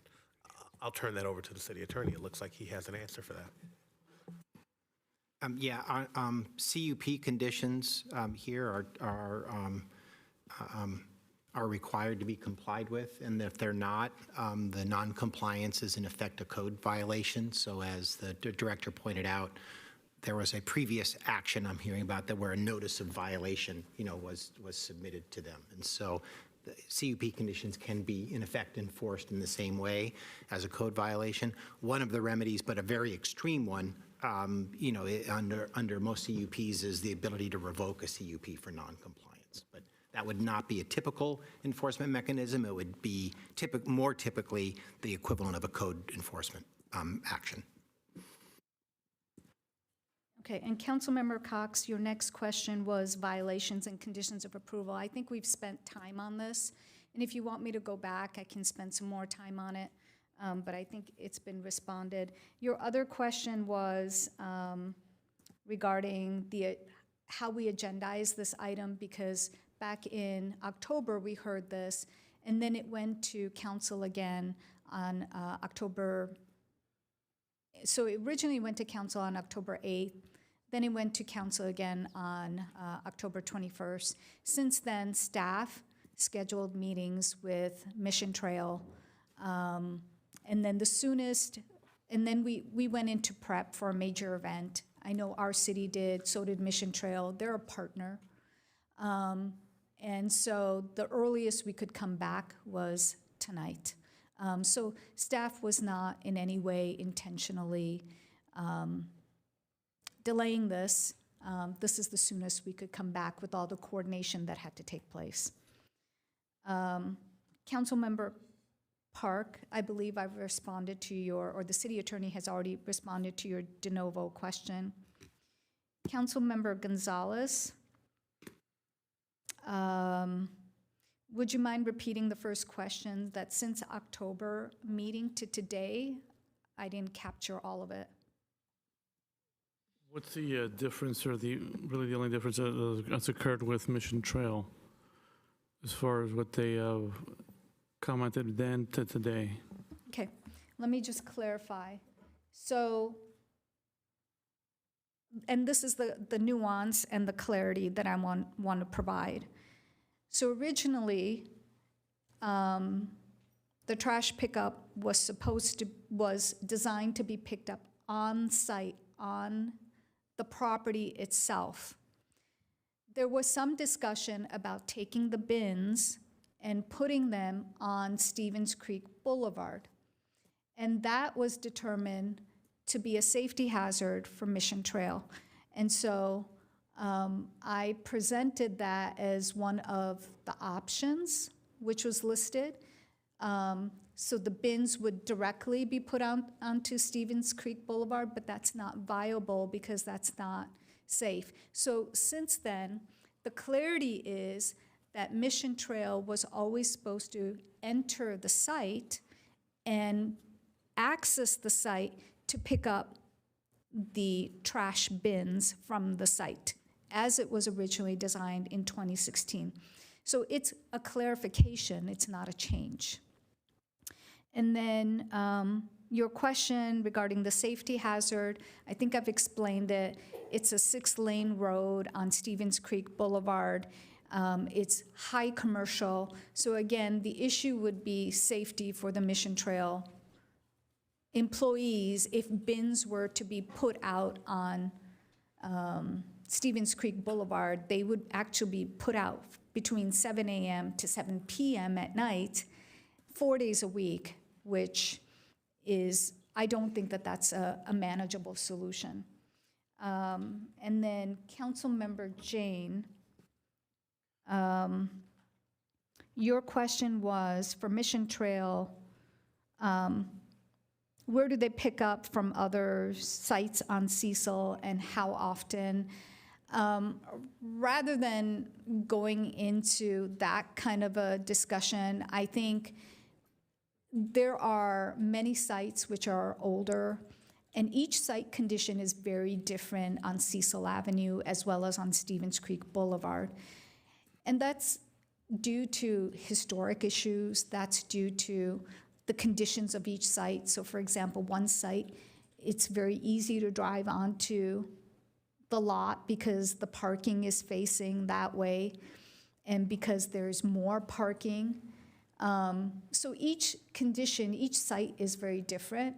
And so as a project comes in, Mission Trail actually evaluates each site to determine where the trash pickup should be. So, and I've responded to all the questions from council members. Anything additional? Sorry. No, that's it. Thank you very much. So now? Madam Mayor? Oh, sorry. I didn't see your hand, Raj. Go ahead. Yes, I have a follow-up question on that because this was approved by Planning Commission in 2016, and after May 25, they started putting the garbage bins to the Lincoln side. So what happened between 2016 and 2025? Were they in violation of the CUP conditions? That's my question. Thank you. City manager? In the next phase of this discussion, we can ask Lincoln that question. I mean Subaru? Subaru, Yeah. same owner, but Subaru, sorry. Okay. All right, we're going to move on then. Thank you. We're going to move to the applicant. If we have a representative that would like to give a presentation, you have up to 10 minutes.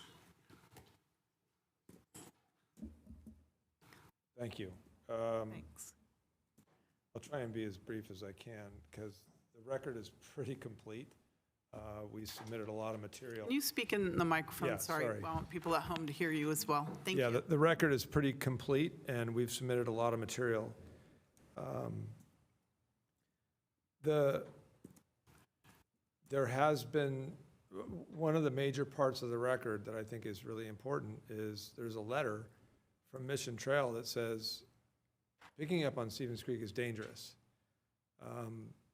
There was also information in the record that even pulling on the site and backing back out is dangerous. Even if it's anything done from Stevens Creek is dangerous. And so that's the concern we're dealing with. That's why we're here. If it were viable to pick up on Stevens Creek, we wouldn't have made this application.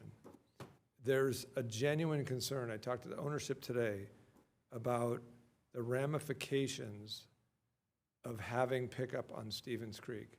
The concern that someone, a biker or a pedestrian or a driver will be seriously injured, or a Mission Trail employee. That was also stated as a concern.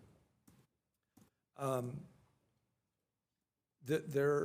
want to address the Cecil Avenue concerns. The neighbors have said, well, in a lot of the submittals you've seen, well, it's the noise, or it's going to mess with traffic. It's not the noise. There's no increased noise, because as you've learned tonight, the trucks, Mission Trail is already servicing multiple businesses. There's Mancini's Sleep World. There's the Lincoln dealership. There's several other businesses that are on Stevens Creek, and then the rear of the business is on Cecil. In fact, this would be the only business on that entire row to have garbage picked up on Stevens Creek. So it's not going to increase the noise to have the truck that's already there make another stop. It's not going to increase the traffic or cause traffic problems. We did traffic counts this week.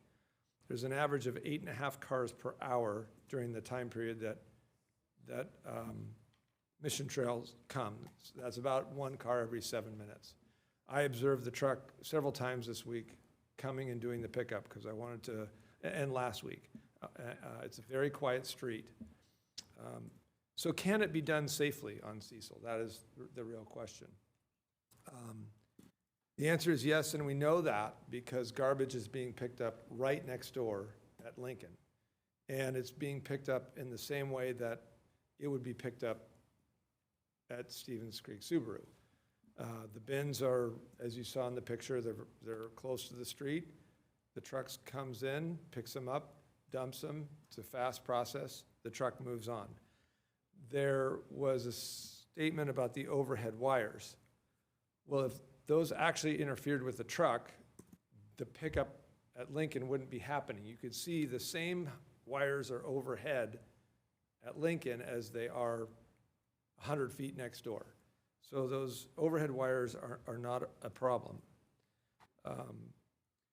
What I think we're facing here is people are trying to solve a problem, but we have some mistaken information. I talked about the increased noise. The neighbors have talked about that, and there wouldn't be any increased noise.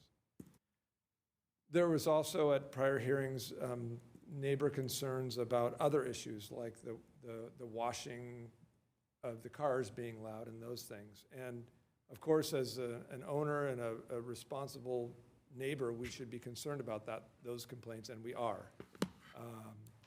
And so, but those are a little bit afield from what we're talking about today, which is having safe garbage pickup. Those should not be used as a basis to derail us from approving what is a very good application, because we can deal with those neighbor concerns another way. There was a suggestion that a smaller bin couldn't be used because the current bins are at capacity with Lincoln. But that's a mistaken piece of information, because that garbage bin is currently serving 2 properties. If there were actually 2 services and this was approved, then we could look at options like a smaller bin. We could look at other options. There's also mistaken information that the truck must be able to come on site, turn around on site, and leave. That's not how the garbage is picked up in other locations. That's not how it would happen on Cecil. It's not how it would happen on Stevens Creek. Because it's not possible. Mission Trails said that this would be, at best, if it were on Stevens Creek, a pull in and back out situation. If you took a look at the pictures, the driveway is not much wider than a residential driveway, a 2-car garage driveway. There's no way that a giant truck could make a turn in that space, and we could see that from the pictures. So you're talking about a truck that has to pull in and then back out onto Stevens Creek, and that was what Mission Trail reported to me was a major concern. They have another back in, back out service on Stevens Creek, and they didn't want another one. And that's what we're talking about here. So what are the problems that creates? It creates a danger with bikers that a truck driver couldn't see as he's backing onto Stevens Creek. So we need to look at another option other than Stevens Creek, because option 4 that's on the screen now says applicant to reconfigure to allow Mission Trail access turnaround and vehicles which are being serviced to have access. That is just not possible. There's just not the space. So option 4 doesn't work. We need to look at another option. And that would be the best viable option is to allow Cecil Avenue pickup. It's safe, and it's being done now. It's been done for a long time. It hasn't been done since 2016. The reason why is because the Lincoln dealership was under construction from 2016 to 2022. So that answers, I think, Council Chahal's question. After that, then it's been happening next door. So we'd like to end, I think, this pickup on Lincoln and have it happen on Cecil. And now there could be some strings attached to that. There's ways that we can solve this other than just saying, let's switch to Stevens Creek. Whatever neighbor concerns, and I know we'll hear them tonight, could be addressed with additional conditions in the conditional use permit to allowing pickup on Cecil. Those are the sorts of things I wanted to explore, but they could be done tonight. Whatever we need to do to allow this to happen. Reduce service, smaller bins, those are options for us to address the concerns with picking up on Cecil. That is all I have. Thank you. If you wouldn't mind just staying there for a bit. Do the council members have any questions for the applicant? Councilmember Cox? I Just, I know that Director Hamid said to ask you guys directly, when the original proposal for the property came through and the front did say that that would be a space that you created your enclosure, why did that not come to fruition? So, I mean, that was, my understanding was an as-built, approved in the field, changed. It was, you know, it was signed off, and it was, to my understanding, was based upon Mission Trail input saying, we're not picking up on Stevens Creek. It's not going to happen. So don't put your enclosure in there. And so we end up with an as-built change where it gets approved by whoever's out in the field. Okay, this is not going to happen. So it doesn't, that's what happened. It was very clear. There were several meetings, 4 different meetings about this involving Mission Trail, to where it was, I guess the city was involved in this, where it ends up not being constructed because that's a bad place for it. If you're going to be picking up on Cecil, it was always the plan to sort of come before you and let's get this modified. And then there's been other proposals by Mission since to actually allow pickup on Cecil, sort of using the Lincoln area. And I don't know if that's a viable option, but it's something that Mission Trail did propose last month, or I think it was in December in my conversation with Mission. They were still talking about, there is a possible way to do this on Cecil. That's why I was a little bit surprised tonight to hear that there was a suggestion that we do it on Stevens Creek. And that was my follow-up question. You said you just heard from Mission Trail tonight that they are now suggesting Stevens Creek? This was news to me as of yesterday when I looked at the materials, because I've been in contact with Mission Trails for the past several months, talking to them on the phone, and I've been at the site, and Mission Trails has been very supportive.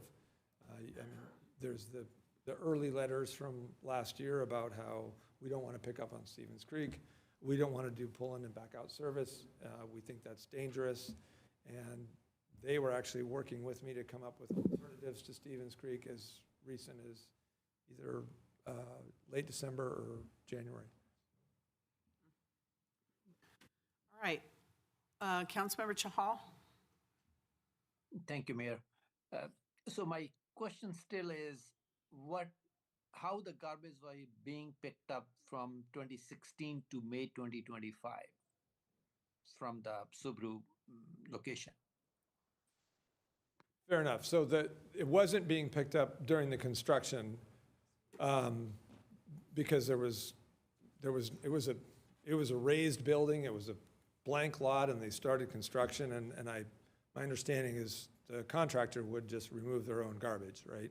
So there was no service at all until the dealership opened, and that's when the Lincoln then has been undergoing construction. So that's when the garbage has been, I witnessed it this week, what happened. Could I ask the audience, just keep still, thank you. Please stop. So what I witnessed is what's happening since during this sort of interesting time we're in, where we're applying to the council to change the conditions. An employee will walk a garbage bag or more down, and I watched them. They were very tied up because we were very sensitive to the neighbors saying, hey, they're dropping garbage. So I watched the bags. They didn't know who I was, and they're very tied, and they were very quiet. They opened the bin, they put them in there, and then they locked it back, and they closed it up, and they were careful not to spill any garbage, because I would agree that's not acceptable. That's, again, the solution. We're trying to get a solution to that, trying to get a solution to not having things on Stevens Creek. That's why we're here. Any other council questions? All right, thank you very much. We're now going to move to the public testimony. Each member of the public will have 2 minutes to speak. So we're going to start by JB, followed by Cliff.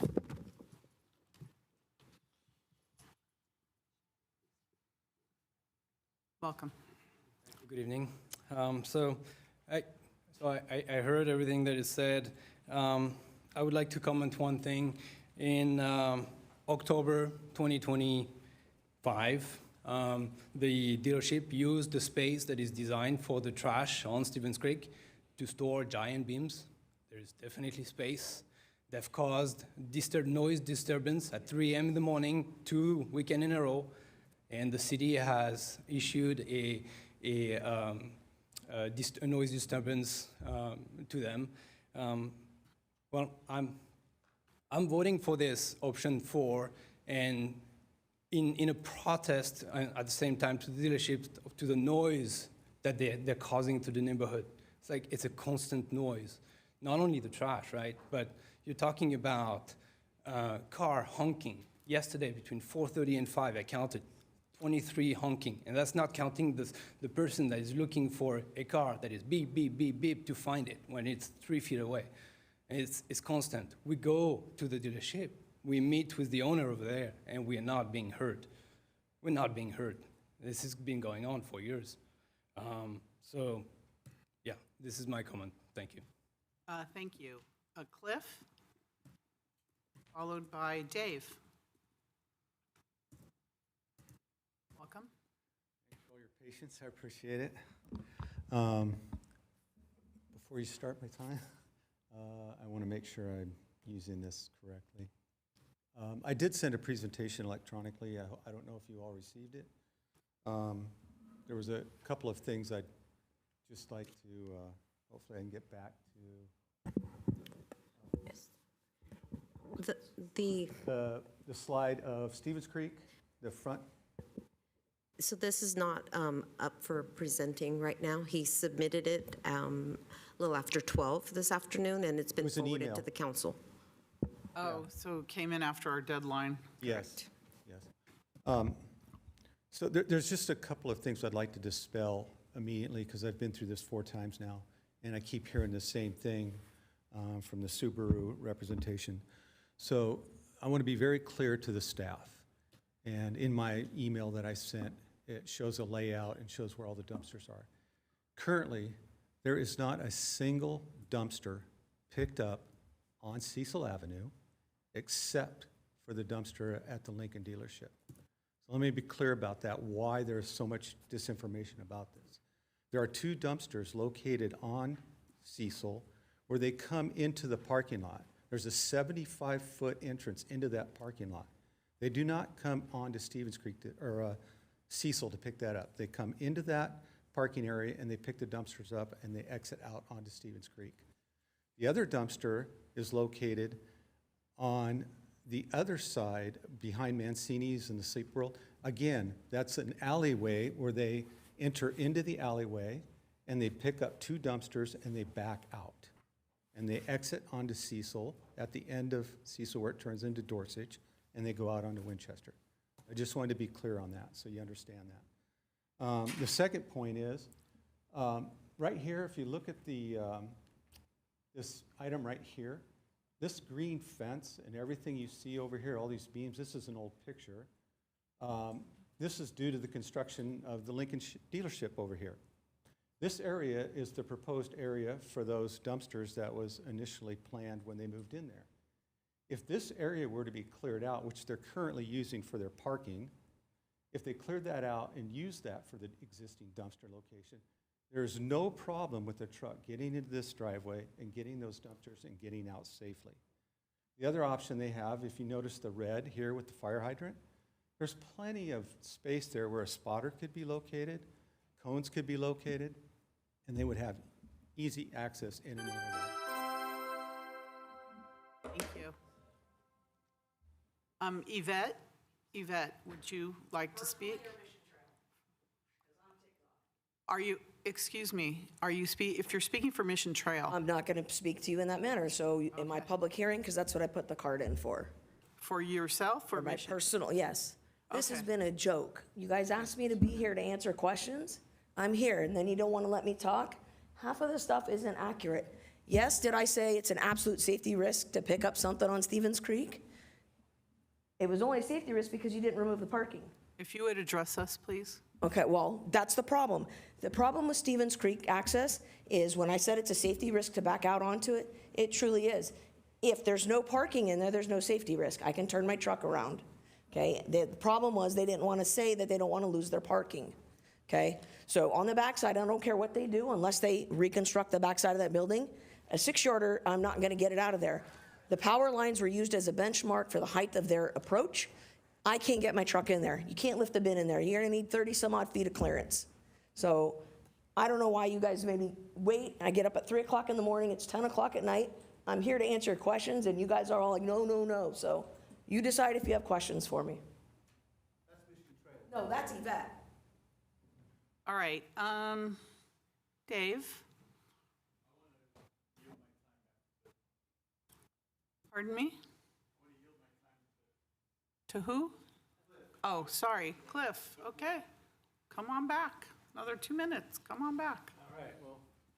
Thank you, Mr. Botel, I appreciate that. Real quickly, so in terms of timing for this whole thing, next month will be over a year since we've been going through this as neighbors and residents.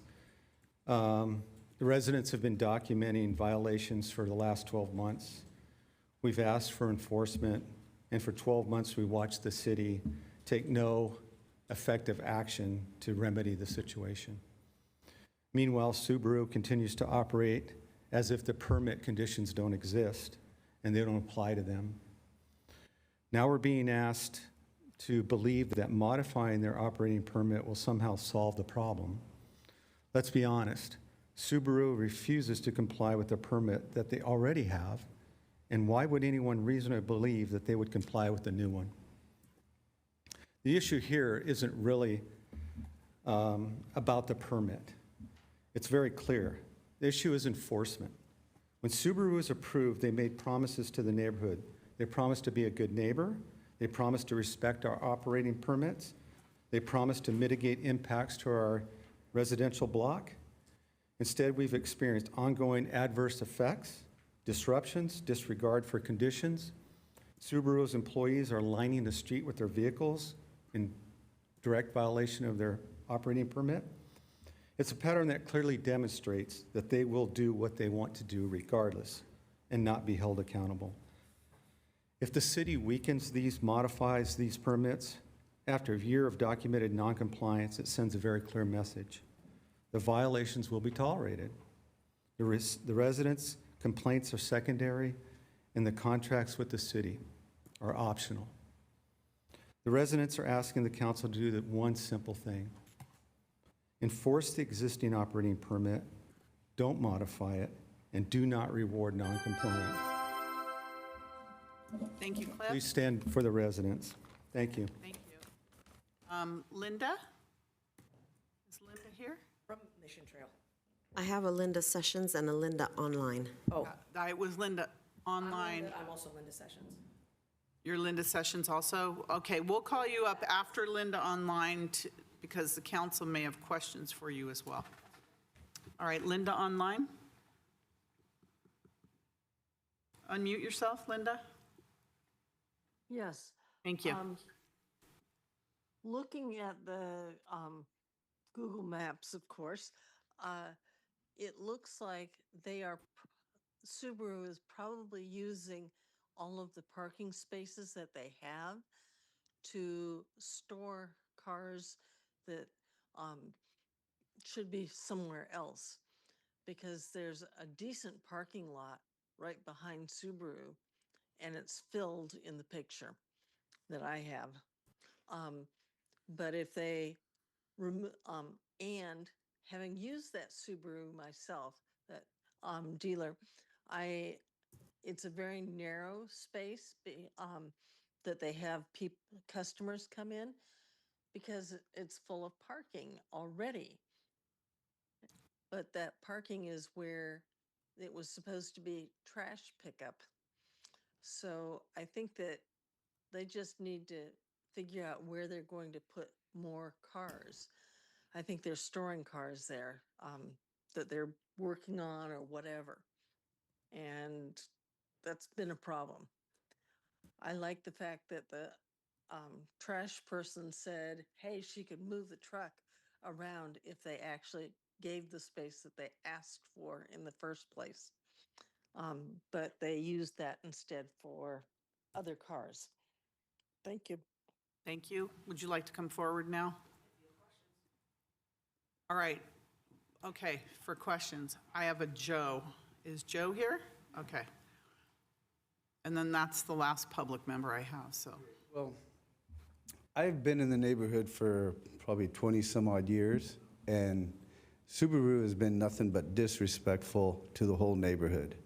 I was there when they invited us all to their little wine and dine to convince us that it was okay to build a 3 or 4 story building to stack them with cars. It's not like they don't have enough room for cars, because there's nothing but cars. Nobody was really happy about having that Subaru dealer there, but they'd wined and dined us to get us to accept. And the one request that I remember Dave Botello and Cliff had was that nothing gets access through onto their street because that's a big issue.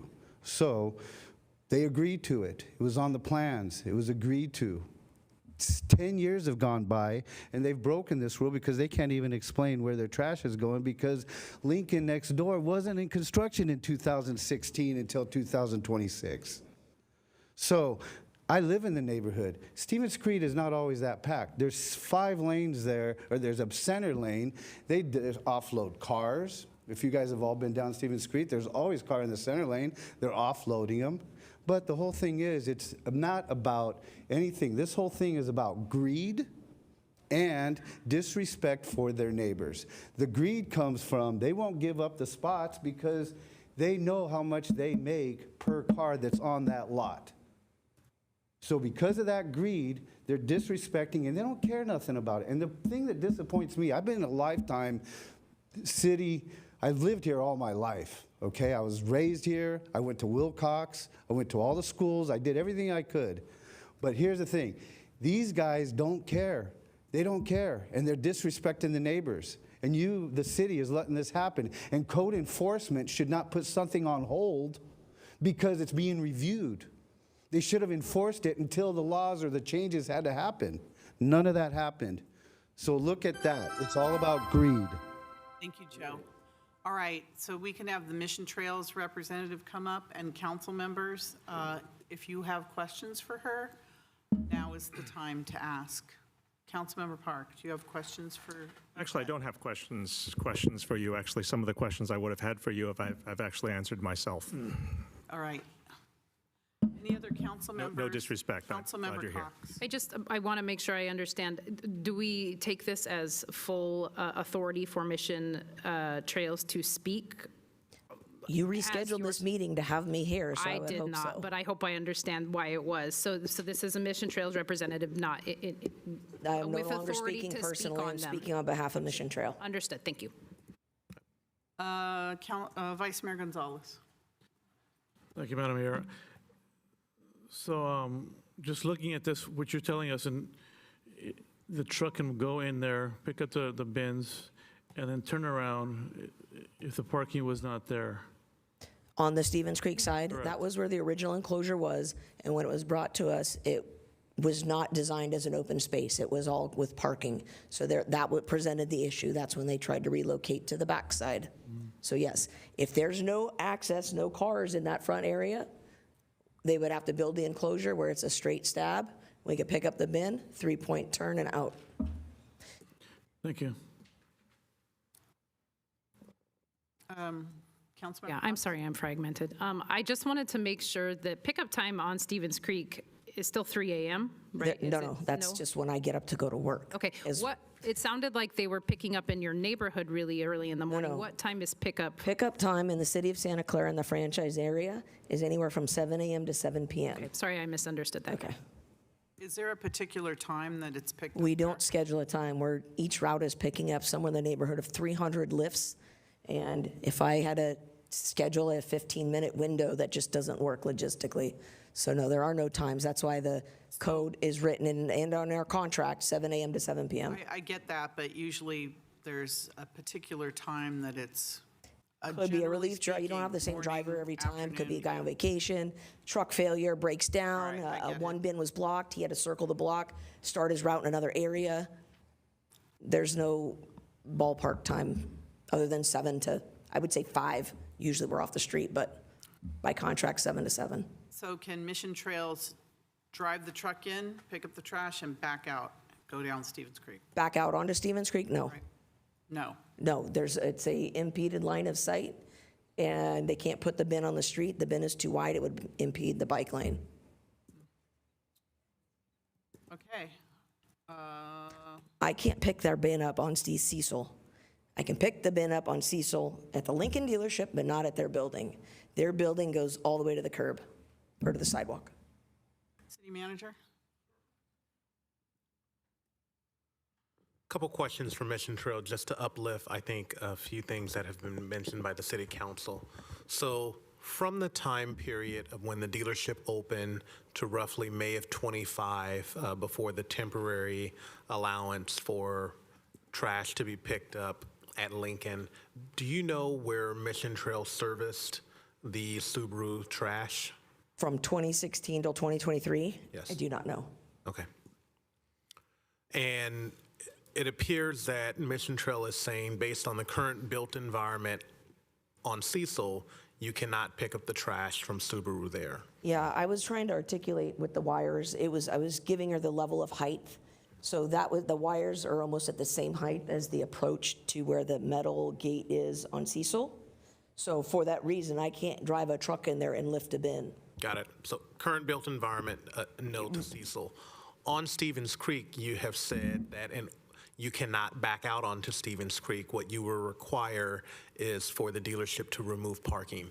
In the current picture we see, there appears to be K-rail or steel stored within that green fence, which appears to be on Subaru's property. I believe that's all gone at this point. I was over there today as well. Okay.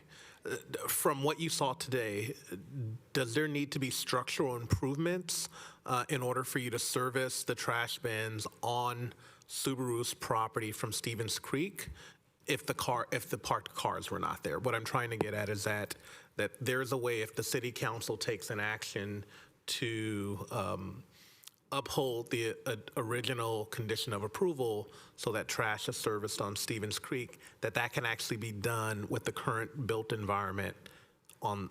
Well, so far there is no enclosure up there. It just was never built. Right. So there's nothing there. I don't know. I had asked somebody earlier on if we could take a vehicle over there to make sure we can all turn around. And I was told that there was no leverage on behalf of the city to have Subaru allow me to try to do that. It was probably because it is under review and everyone's just being careful. So happy to do so. Okay. I'll do it tomorrow morning, 7 a.m.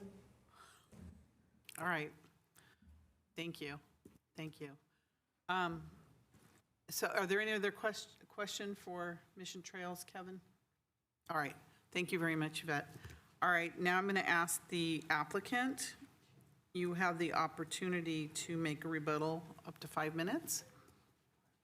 If you'd like to speak. Yes, so there is back in and back out service on Stevens Creek. That's what I was told. And if you look at this picture,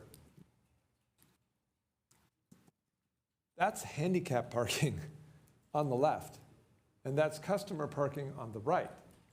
And so I don't know how you remove handicap parking for this turnaround, and I don't know how you have a business with no customer parking. That to me is a giant hazard. So, and we also heard Mission Trail say, we don't know if we haven't tested this, if we can turn a vehicle around. Assuming that we took out the handicap parking, took out the customer parking, so there's no parking, maybe they can turn it around, but not for sure. So this is a major problem here.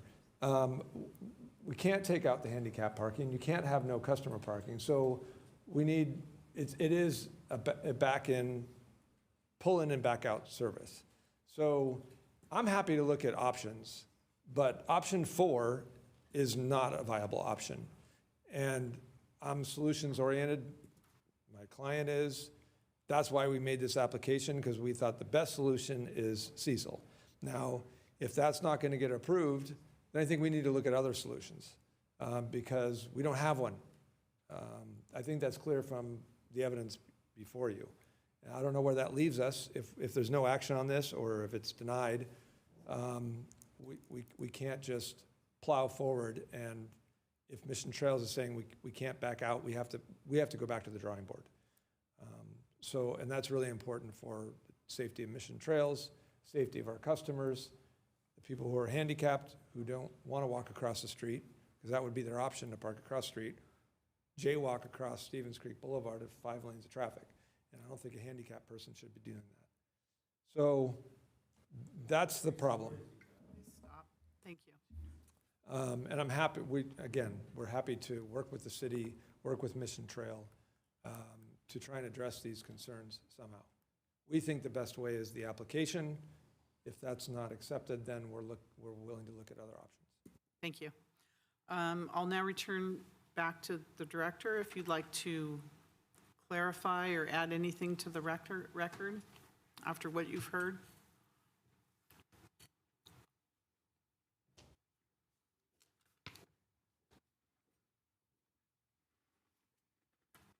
Okay.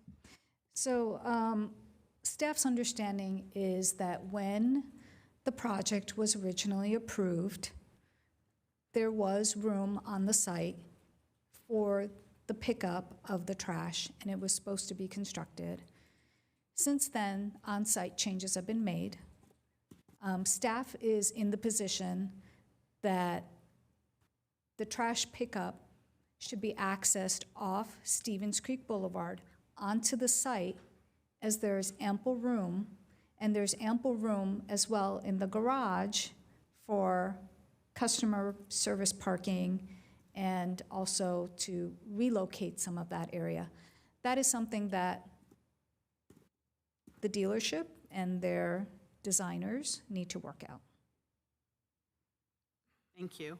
Thank you for that. So now I'm going to ask for a motion to close the public hearing.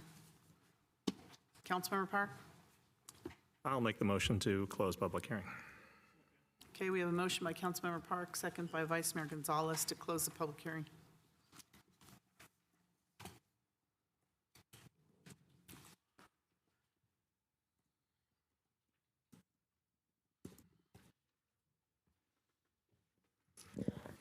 Vice Mayor Gonzalez?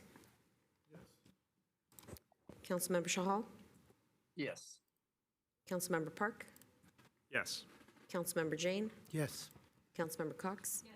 Mayor Gilmore? Yes, and that passes unanimously of those present. So now we'll move on to council deliberations and actions. Councilmember Park? Yeah, so I don't know when I can do this, but I spent a little bit of time after the hearings in October to look at the site and look at the conditions. So I have a presentation.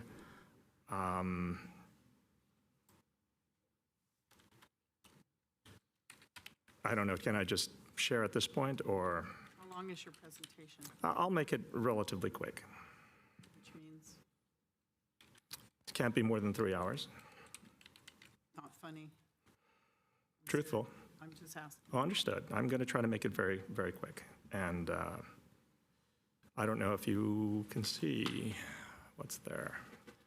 Maybe I will try this. So I did a survey of almost every single, why is this not?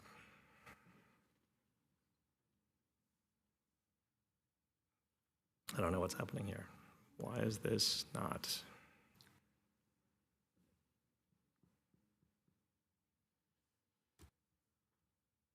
How do I get out of this? Like, it looks like it's a demo mode, but I don't know how to do this. Okay, this is just, I think this was, okay. So I did a survey of the stretch of Stevens Creek, east and west, north and south of the entire city. And you can kind of see the area that I did along Stevens Creek, right here. And notes about Stevens Creek businesses. North of Stevens Creek is generally Santa Clara. Trash and recycling pickup by Mission Trail. South of Stevens Creek is generally San Jose, and trash and recycling pickup is by Republic. There are parking and bicycle lanes along both north and south curbs of Stevens Creek. Generally, anything that applies to the north side applies to the south side as well. They look pretty consistent. So if you take a look, bicycle lanes and parking, and parking on both sides, there is no difference almost along the entire length of Stevens Creek. And the businesses, I took a look at, first I took a look at this small section, then it turned out that I had a little bit of time and I was a little bit bored, so I took a look at everything else. This is Stevens Creek Subaru. These are the access ways to all the trash pickups in this area, almost every single one of them. And you can see the ones in yellow. The ones in yellow are the ones that pick up along Cecil. And this red spot right there, I don't know if you can see it, so small, that's the pickup spot on Lincoln. So this is where Stevens Creek Subaru is, and this is what the situation looks like at Lincoln. And I want to note that it's not even straight. I think that it's not straight because the truck has to back in. I don't know if that's actually true, but the truck has to back in at an angle. And you can see, you can't see it in the staff picture, but you can see it in this picture, how the curb, the truck, something overruns this curb on the lower side because there isn't enough room for that either. And most trash pickup for businesses on Stevens Creek is along Stevens Creek. Like I asked them, I talked to 80% of the people that I knocked on the doors to, talked to me and they said, oh, I think it's this, and they told me somebody else. And Cecil Avenue is used to access trash pickup areas. But there's no trash pickup, no trash pickup requires trucks to be on Cecil Avenue except Subaru, except at that Lincoln trash pickup in Cecil. And trash containers for Subaru and Lincoln extend into the public right away. Like if you take a look, they extend into the public right away. And this is actually one of the better pictures. I've seen some picture. I've been there when it extends a couple of feet there. And I don't know if that was before or after pickup, but and the containers are angled because Cecil Avenue is too narrow for trucks to turn well, right? And so this is Subaru, and this is what it looked like back in October. And you can see there isn't a lot of space for turnaround, but you can see clearly that there could be enough space if they move the cars, if they actually built the trash pickup in that area, right, which is here. And this is like another spot you can put it is here. There's lots of places to put it, and that's what this would look like in that side, and that would be here. And this, there's also, places for it to be on the street there. This is what Lincoln looks like, and again, I'll go into, because Lincoln looks a little bit better than this now. I went there today and took more pictures. But again, if we take a look at the trash pickup areas and possibilities for both Subaru and Lincoln, that little spot is where Lincoln is. Those other places are not pickup on Cecil, right? They are, and this is the door, the rolling gate, and we go this. These are the auto dealerships along Stevens Creek. And yes, I visited every single one of these. Right, I visited every single one of these. And businesses with trash pickup on the north side, streets highlighted in bold, I visited every single one of these, right? If they did not answer, if I did not do that, I didn't put it on the list. Tony and Alba's along Stevens Creek, north of Stevens Creek, entrance on Cecil, but this is the alleyway. This is the alleyway, the long alleyway. You never see the truck picking up along Cecil, right there. This is Bevmo, north of Stevens Creek. This is an entire area. You can see the trash there. It's inside this enclosure. You can see it there, and you can also see the trash here. You will also see that even at the front side, it's big enough for trucks to get through. There's a delivery there, there's a semi, but that's not the point. Now, Imports Auto Dealer, Port of Perry Perry, they have this huge lot in the back, and you'll see that's where their trash pickup is. So the trash pickup is not along Cecil. The trucks go in, they go, and it's ample room to turn around. This is Pride Motors, Yagane Daily Motors. The trash pickup is there, clearly on site, backing up to Cecil. That's never on Cecil. The pickup is never on Cecil. This is the smoke shop north of Stevens Creek, and this is along Stevens Creek. And the Stevens Creek, this has an alleyway to pick up along Stevens Creek, and this is the only thing. It actually curves around. It's like an L, and there is another, trash pickup there. And this is Lexus of Stevens Creek, and they've got an area, they've got an enclosure in the back, and they've got a straight shot that goes to the enclosure, right? That's there. This is Jack in the Box, north of Stevens Creek, and there's the enclosure in the back. It looks, you can't even tell in a lot of these cases. This is Stevens Creek Lincoln, existing. It's there. And I said, how can you get it from there? And they told me they actually move it onto the street. They literally told me that they take it from here, and they move it onto Stevens Creek. Fast Lane European, they've got their enclosure there. Central Computers, which is, they have their enclosure there, and they've got that alleyway that goes there. This is Mini of Stevens Creek, AutoNation. That's where their trash pickup is. And the funny thing is, they actually have forklifts that will move that will move their trash bins as well. I didn't see them do that, but that's where they are. This is Stevens Creek BMW, and that's where their trash pickup is. Stevens Creek Cadillac and Hertz, that's where their trash pickup is. This Stevens Creek Hyundai, this is where their trash pickup is, and it's well behind. It's behind everything. And I said, how does trash get picked up there? And they said, because it's right here, and you can see where it's on the back. The street is at the very bottom. And they said, we've got this forklift, and that forklift moves the trash bins from the back to the front, and they showed me where they place it along Stevens Creek. Enterprise Rent-A-Car, you can't even tell, but that's their trash pickup.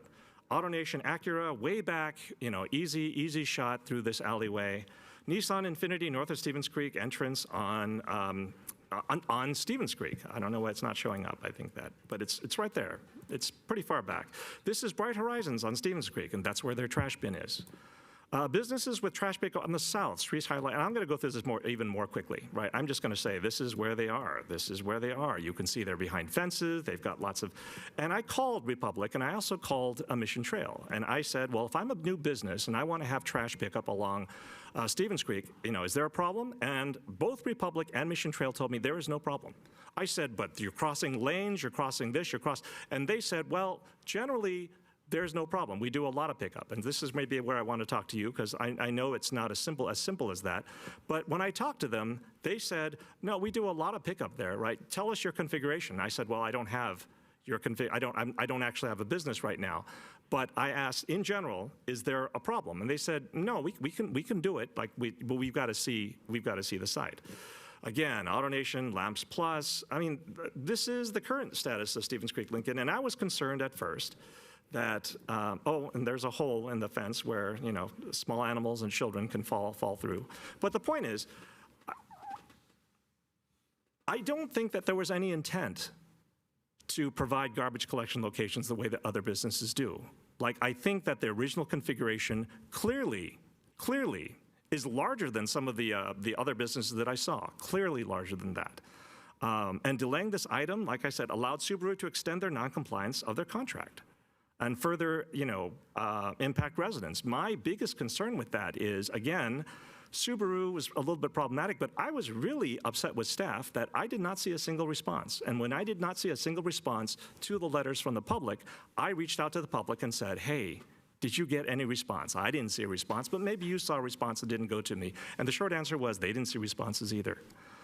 So again, I understand, and if I'm going to use information from the last time, the question, why didn't you build it as required in the CUP? You have been non-compliant for almost a decade. It will be a decade, in 3 months. And the short answer was for aesthetic reasons, for aesthetic purposes. And I think that, holy cow, to have this kind, and we can see it, I can tell you where it is in my notes, and we can find it, in the meeting based on what my notes say, because I take fairly good notes. But my point was, to do this for aesthetic purposes, to come here under the guise of we're doing this for safety, I think that there are lots of ways to make trash pickup safe. If you're telling me that trash pickup is unsafe in any configuration, I'm going to say then every single business along Stevens Creek has got this issue. So again, I looked at the pictures from maps, and I said, well, I don't know how much this tells me the story. So I went, and again, I talked to every single business. I walked along every single alleyway, access way. I have a lot more pictures than what's here. These are only the pictures that made it to this presentation. I talked to people. I asked, how do you do this? Everybody has a solution for this, and nobody said that it's a problem. I think it's very true that maybe you need to find a place for parking. Maybe there needs to be some way to manage the cars better. Like if you don't want handicapped people, if you don't want customers to walk across the street, maybe you can find a place to park your additional cars or your overfilled cars across the street, and then save your customers and save handicapped people some of this walking. But to come to us and say that the only solution is pick up on Cecil, I think that does everyone in this room a disservice in terms of what we're going to believe, what we're going to do. And at some point, you need to believe me. I support every business in this city, but up to a point, which is when we're affecting the residents, when residents are complaining, when the city's not responding, and when businesses don't look like they're complying with the contracts that they sign and agree on, I think we've got an issue. So, I would like to make a motion to deny this appeal. I'm not going to accept that right now because of the new information that was presented. I have to reopen the public hearing again to allow the applicant a chance to respond to that. You can have up to 5 minutes to respond since it was all new information. Per the city attorney, I didn't make this up. Just a limited time for the applicant to make a presentation. No, that part is closed, just limited just to this. Yeah, there's a lot there. Just one of the comments would be that I explained that it was, the reason why it was as built was in consultation with Mission Trail. It wasn't necessarily for aesthetic purposes. If that's in the record, that could have just been my supposition at the time, which I've now researched and found out from talking with my client how it ended up being built the way it was. And it was because of the input and collaboration with Mission Trails in the city. It was approved without the enclosure where it is. One of the things that a lot of the pictures showed was narrow alleyways where a dumpster is back there. Well, there's no turnaround in there either. So that's telling me that there's a lot of back in and back out service. There must be, because I don't know how, they're not making that turnaround in the pictures that I saw. So, again, that's not jiving with some of the things that Mission Trail said about the back in and back out service. Apparently, it's done even more than I thought. So we're back to the situation of having to find a solution. And again, we think the solution is Cecil, but if it's not Cecil, then we need to come up with something else. And I'm not sure what the procedure of that is, if we work with city or if we come back with another application, or if I make an alternative motion to approve something other than Cecil and come back with another proposal, because again, we're learning that option 4 is not really going to work. So that, I think that's a response to most of what I heard as best as I can do, sort of without having more data or going back to my client, going back to research things. Thank you. All right, thank you. May I have another motion to close the public hearing? Councilmember Park? Motion to close public hearing. Second. All right, we have a motion to close public hearing by Councilmember Park, second by Vice Mayor Gonzalez.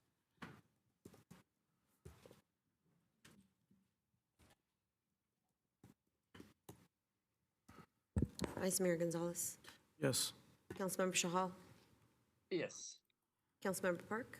Yes. Councilmember Jane. Yes. Councilmember Cox. Yes. Mayor Gilmore. Yes. And that passes unanimously of those present. Council? Councilmember Park. Motion to deny appeal. We have a motion to deny. Is there a second? Second.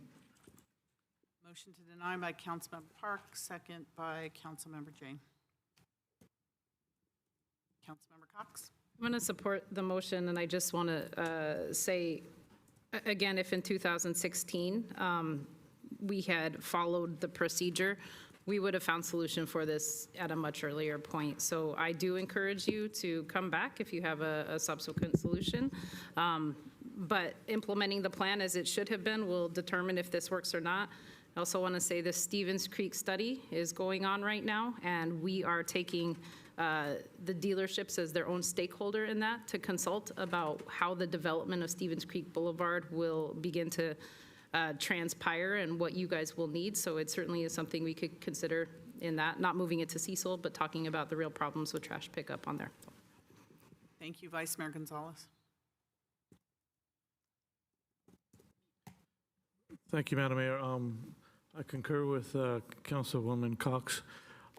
What I would say is that you typically look for a win-win in situations, and this is much more than trash. You can just hear it. You know, there's other things that we need to, well, not we, but the neighbors and the dealership need to resolve to get to a better place in that relationship. And, you know, whether you have LEDs, you know, going up the ramps so you know if there's a car coming or not or something. You know, honking seems to be an issue. There's other issues that need to be resolved, and hopefully we can work on something in the future. But I think there's other things that the partnership there has to accomplish. Thank you, Councilmember Chahal. Thank you, Mayor.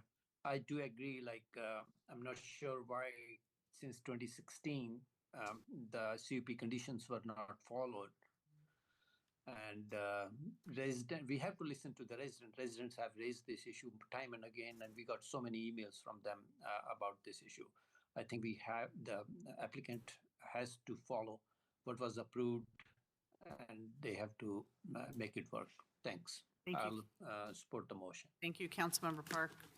Yeah, I'm going to agree with Vice Mayor Gonzalez. I mean, we need to look for win-wins. This is not just about trash. Like, at some point, we have a relationship that has been trashed by this issue. And I feel that if we're not looking beyond this issue for how we can kind of work with the neighbors have to live here. Like, at some point, people that work at the businesses, work at Subaru, are there during the daytime hours. They're awake, they're doing things, but the residents have to live here, you know, and they're not invested in the businesses. Like, you spend a lot of time, I know a lot of developers spend a lot of time with residents saying, we're your friends, we're your neighbors, we're gonna be your best partners in the beginning. But if that relationship does not sustain through the lifetime of the business, through the lifetime of the residents, then I'm going to say it leaves a bad mark for every other business that tries to come to this city. And this is not something I want to see. Like, I would like to see, you know, as upset as any of you may be, I would like to see in a year, 2 years, people looking at each other and saying, we had a bad time, but we're working together, now we understand, things are resolved. I would like to see that. Right, and if we're going to go back with grudges, if we're going to go back with other problems, that's never going to happen. I have never seen a business, a resident, anything survive, stay in this city, live peacefully for any amount of time without being able to rebuild the relationship, either with their neighbors, with the businesses with other businesses. I've never seen it. So I'm hoping that regardless of how this vote goes, that, you know, in a year's time, that we'll get reports of things are working out. I don't want to see anyone leaving. I don't want to see business leaving. And I certainly don't want to see residents leaving. Thank you. So thank you. I want to say thanks to everyone for all their patience with this issue. I don't think it's completely over yet, but I do want to say I do appreciate the businesses we have in Santa Clara, and I was at the opening of the Subaru dealership that I think many of us were. And our car dealerships especially are very important to our city. You bring a lot of sales tax in, and we do appreciate that. At the same time, we do have residents that are very vocal about what's happening in their neighborhood. And I've lived almost my entire life close to Stevens Creek Boulevard, so I know what the impact is from that street in neighborhoods, and with speeding cars and noise and trash and all sorts of things. So I know that the Stevens Creek brings a lot of of issues that are not compatible with single-family neighborhoods. So I'm hoping that the business will come up, working with Mission Trails to come up with a creative solution to the trash pickup on Stevens Creek Boulevard, and that the neighbors will continue to help us to continue to resolve the issues on Cecil back there with what's going on with not just trash, but noise and some other issues. So I'll support the motion, and mainly because it was originally planned that the trash was going to be in the front, which I think is an awkward spot. But that's where it was originally planned. That's where the plan got approved. And for me, it was, all of this is stuff, but it was pretty simple. That's where it was supposed to be. That's where the powers that be at the time decided that the site plan was going to be put there, and that's where it should be. So, City Clerk, when you're ready.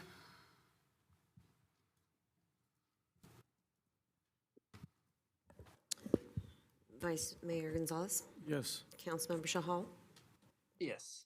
Councilmember Park? Yes. Councilmember Jane? Yes. Councilmember Cox? Yes. Mayor Gilmore? Yes, and that passes 6-0, those unanimous of those present. Thank you very much, and thank you for everyone's patience.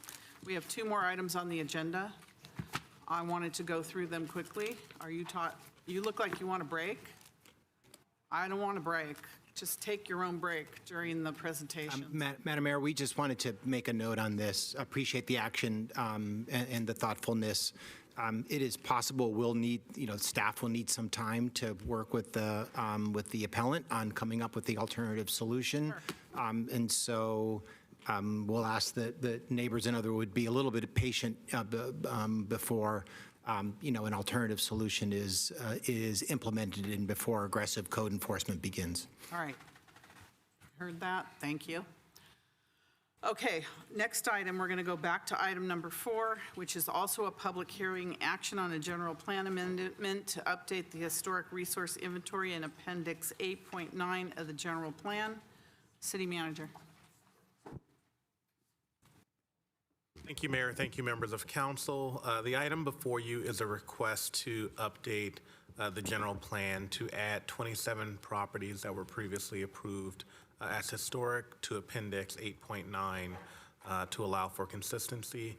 These 27 properties have already been added to our historic resource inventory. Tonight's presentation will be provided by Community Development Director Afsha Hamid. Thank you.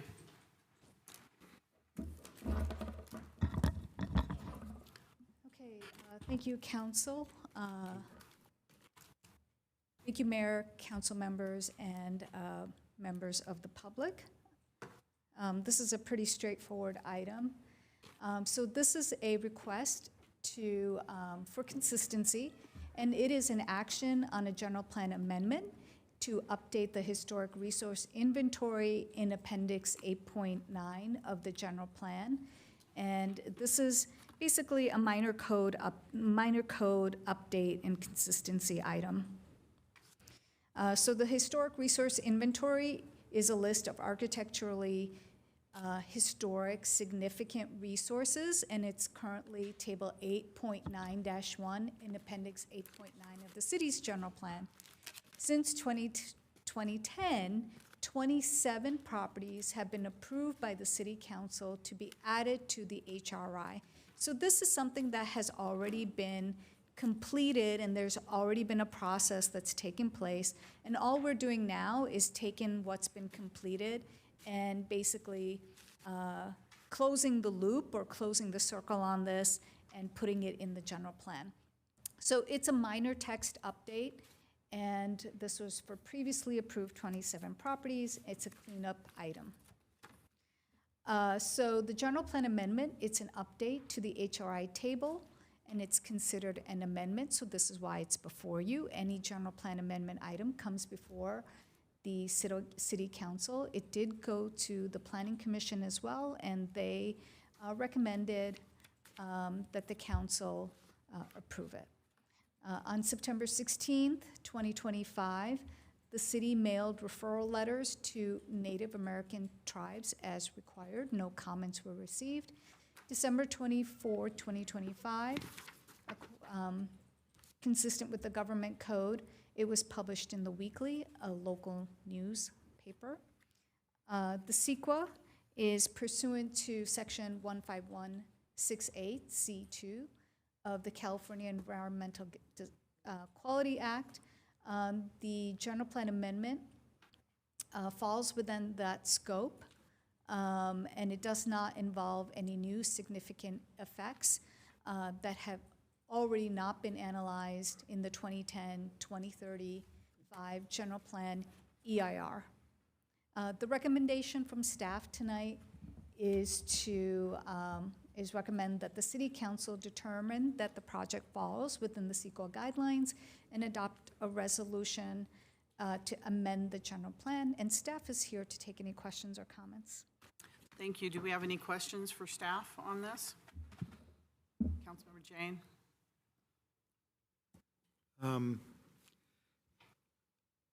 These are voluntary additions to the HRI. These are all Mills Act properties that they entered in a Mills Act, so they agreed to preserve their house historically. Is that correct?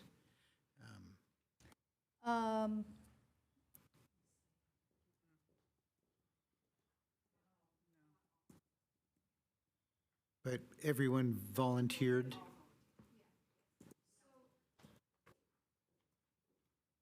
From what I understand, it's voluntary. There are not all Mills Act applications. So an applicant can voluntarily apply to put themselves on an HRI. And can you describe what kind of benefits they get? I understand a Mills Act, but what kind of benefits does an applicant get by voluntarily getting on this list, and what does it obligate them to do to preserve, because there's no 10-year plan to preserve their house. Do they have any obligations to maintain the house in a certain way? So there's no financial obligation under this. But like, if they want to change their windows, can they do vinyl or So aluminum or yes, whatever? so it's separate from a Mills Act, so they can still change windows and make upgrades. There's no financial obligation under this. So what kind of benefit do they get?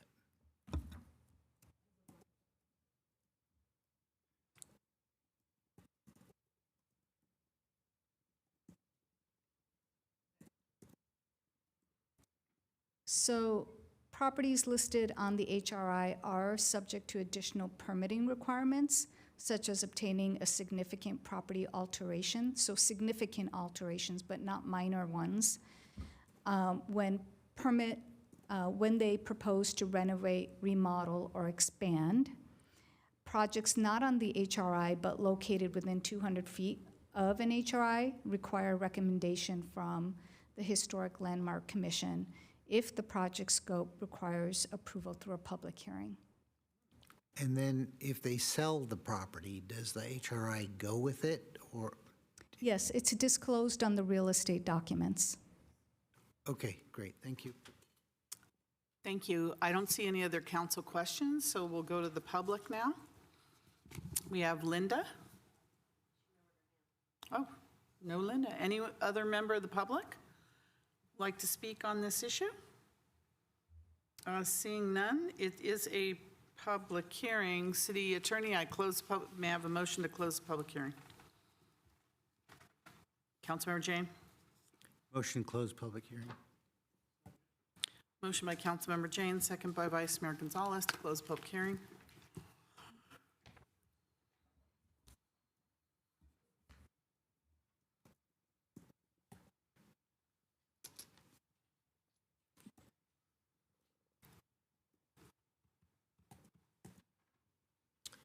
Vice Mayor Gonzalez? Yes. Councilmember Shahal? Yes. Councilmember Park? Yes. Councilmember Jane? Yes. Councilmember Cox? And Mayor Gilmore? Yes, that passes unanimously by those present. Councilmember Jane. Yeah, before I make a motion, I wanted to just say that historic properties in Santa Clara are listed They often go on a home tour in December, and so people can go and visit some of the historic properties. But there's also self-guided walking tours of historic properties. So if you're interested in doing a self-guided walking tour, you can go to sc-hometour.com. So any member of the public that wishes to go do a self-guided walking tour, there's descriptions on the website of these properties. So I recommend that people do that. And after that, I would like to make a motion to accept these properties accept the general plan amendment to add these properties. I'll second. All right, we have a motion and a second. A motion by Councilmember Jane, second by Councilmember Cox for staff recommendation.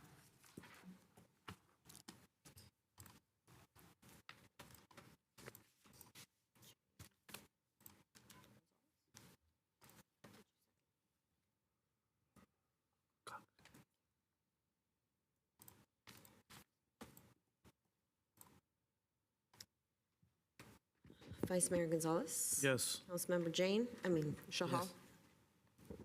Yes. Thank you. Councilmember Park? Yes. Councilmember Jane? Yes. Councilmember Cox? Yes. Mayor Gilmore? Yes, so that passes unanimously by those present. Thank you very much. And our next and last public hearing this evening is item number 6, public hearing action to waive first reading and introduce the citywide objective design standards for multifamily and residential mixed-use projects ordinance updating the Santa Clara zoning code.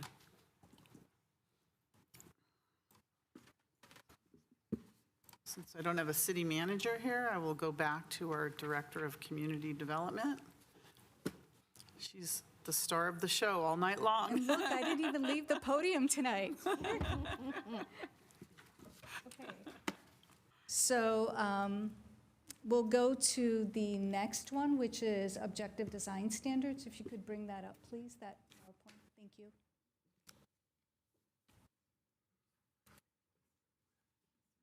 I think it's item number 6.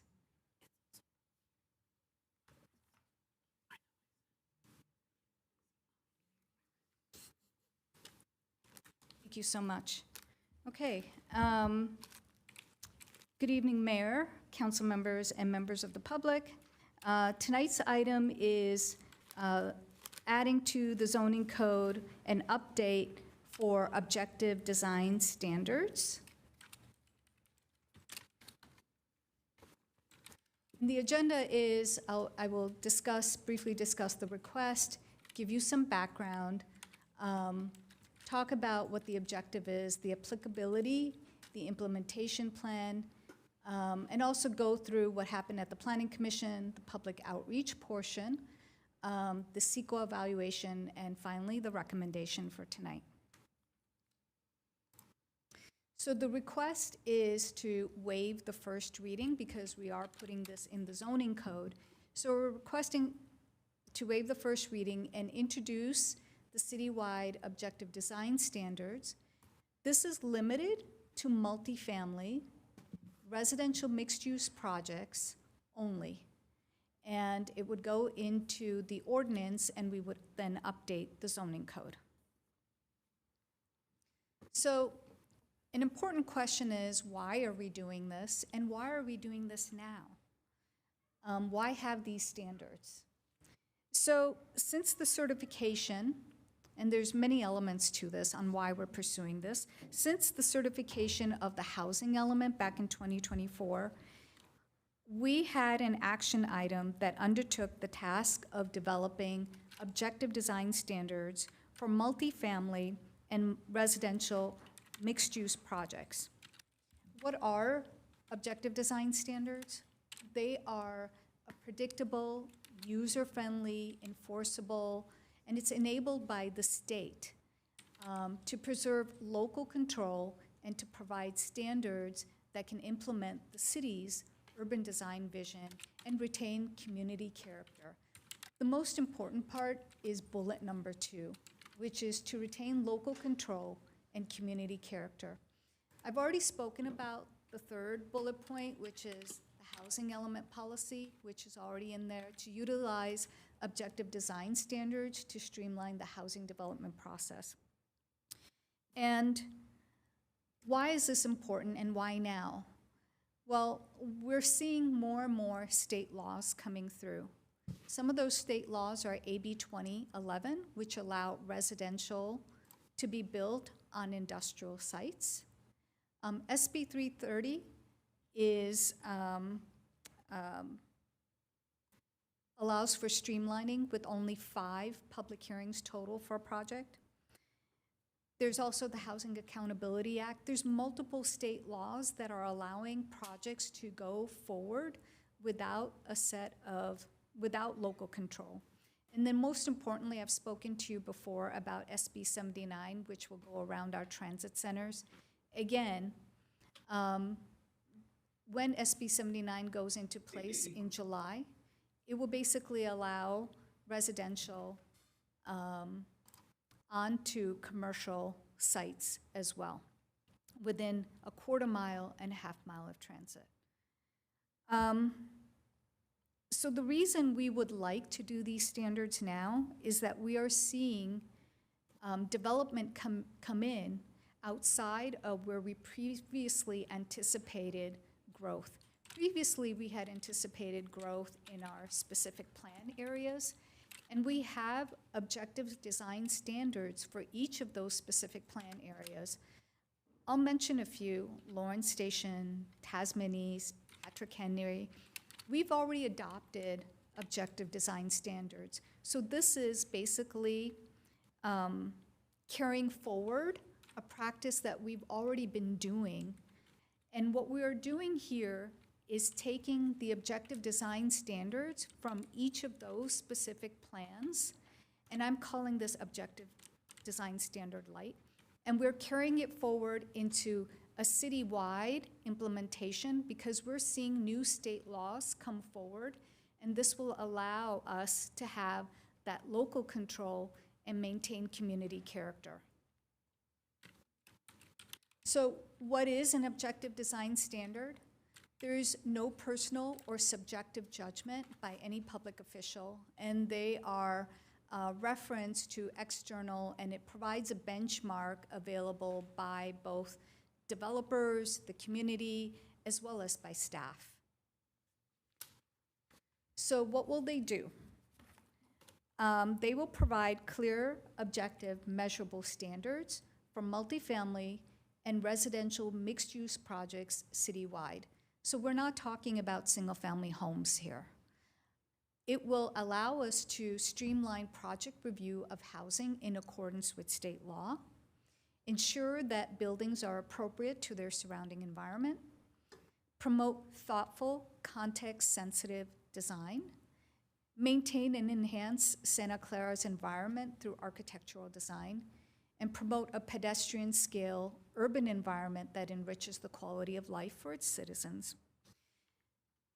Something I'd like to share with you about objective design standards is while it does all these bullets, it allows also for flexibility and creativity while providing a clear set of standards. Currently, our practice is every time in the city, and I'll give you a couple examples like 1400 Coleman or the Moonlight Plaza. Those are outside of the specific plan areas.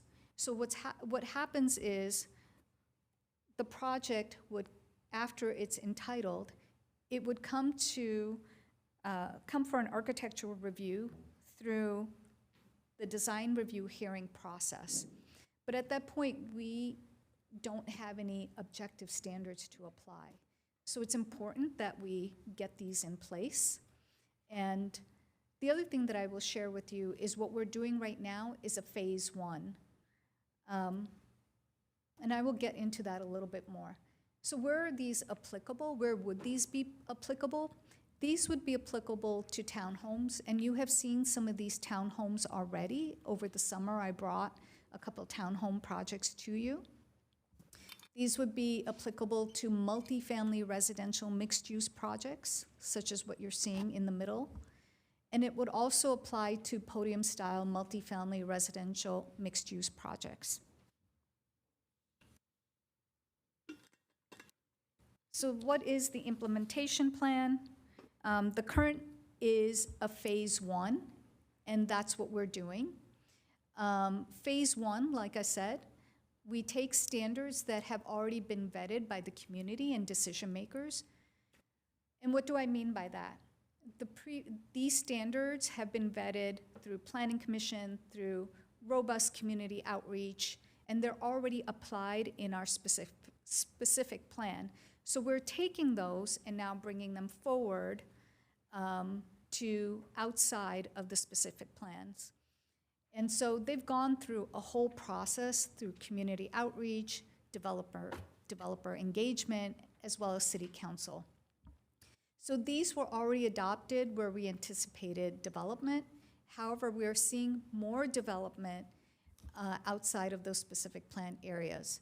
So based on new state laws that are coming forward, staff feels that these standards should be in place before the applications are submitted for these areas, for these new upcoming projects. So what we did as part of phase one is we picked a collective set of standards and what I call light that work cohesively and that are achievable. And I will talk to you about that in the next coming slides. Phase two is there were gaps that were identified in the standards to work on. So we will work on phase two after tonight, and then we will bring those back to you. And also as part of phase two, we will conduct an additional robust developer and community outreach.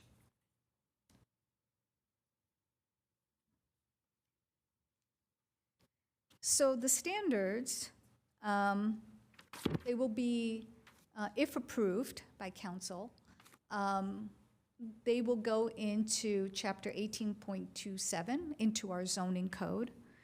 Again, this is not new, but will help the city and the community retain local control and help staff, developers, and the community navigate new state laws that are currently being adopted at the state level.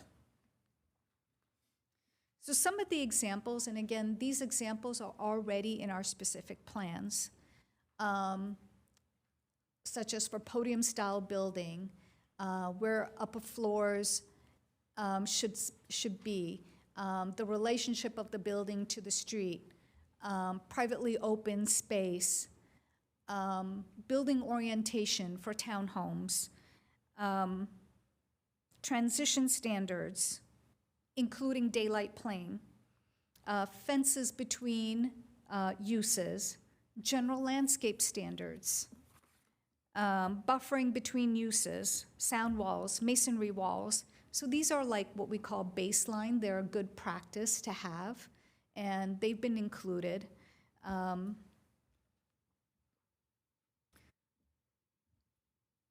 So in November 2025, we did a study session with the Planning Commission, and the Planning Commission provided valuable input, and we incorporated that input, and then they asked us, for example, where we had made references to other specific plans, that be removed, so we did that. That's what it means, origin of standard.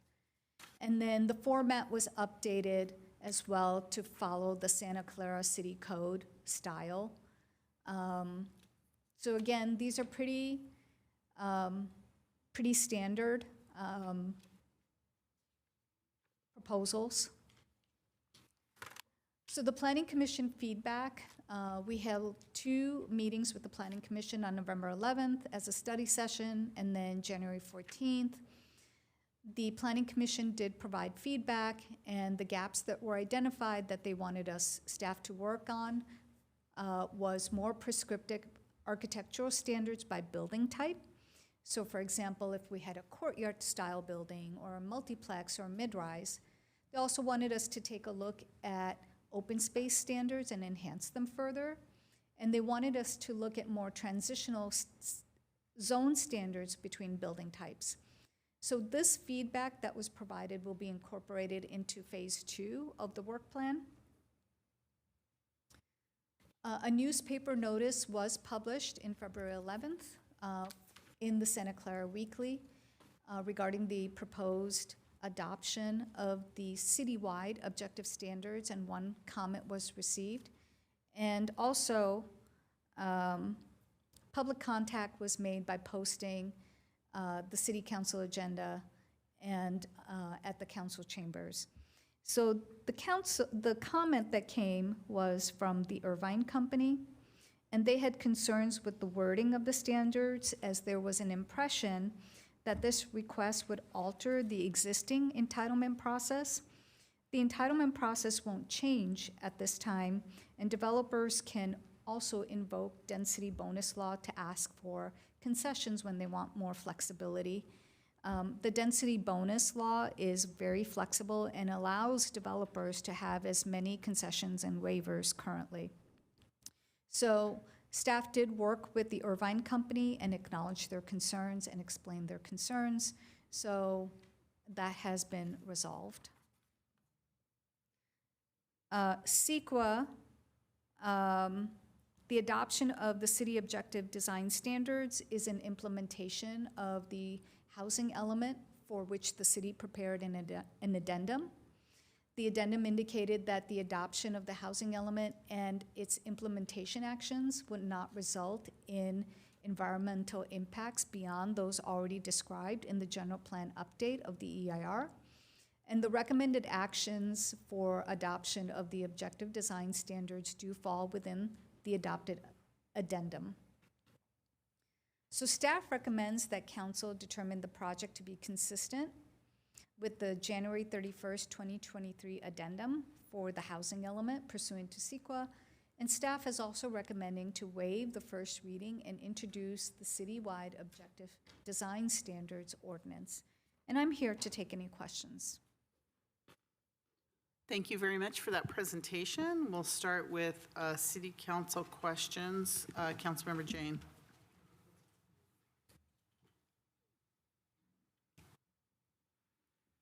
Thank you, Director Hamid. When I was reading through this, I fully agree that if we don't have objective design standards, we have no control over the massing of buildings, really long spans of walls that look identical. So I know that you have a rule in there, I think it's 200 feet, and you have to break it up. And could you describe a little bit more about how you break it up horizontally and vertically when you have these long spans? And then another thing that I didn't quite understand was that leaving space in front of buildings for tables and chairs for outdoor dining to activate the space. And the last question I have is that we did a lot of work on objective design standards for the downtown, but we tried to do that for El Camino, and we never passed the El Camino specific plan. By doing this now, it would cover the El Camino plan, or that would have to be, because that's a specific plan, it would not be covered by a citywide. It seemed like what you're trying to do is you're trying to catch things that are not in specific plans. So I'm trying to understand where that falls. Sure, I can explain that. Yeah, we have more. Councilmember Cox.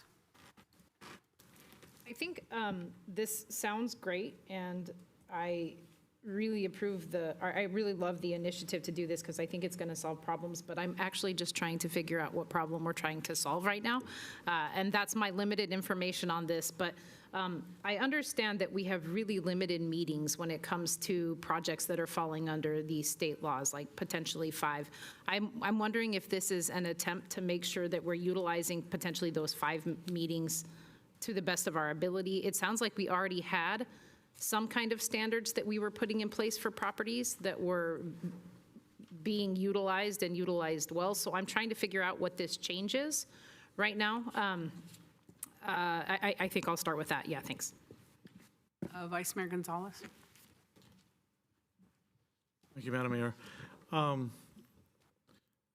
Just mention that as far as the letter, I did talk to Irvine, and they're happy with our response, and they're comfortable with where they're at.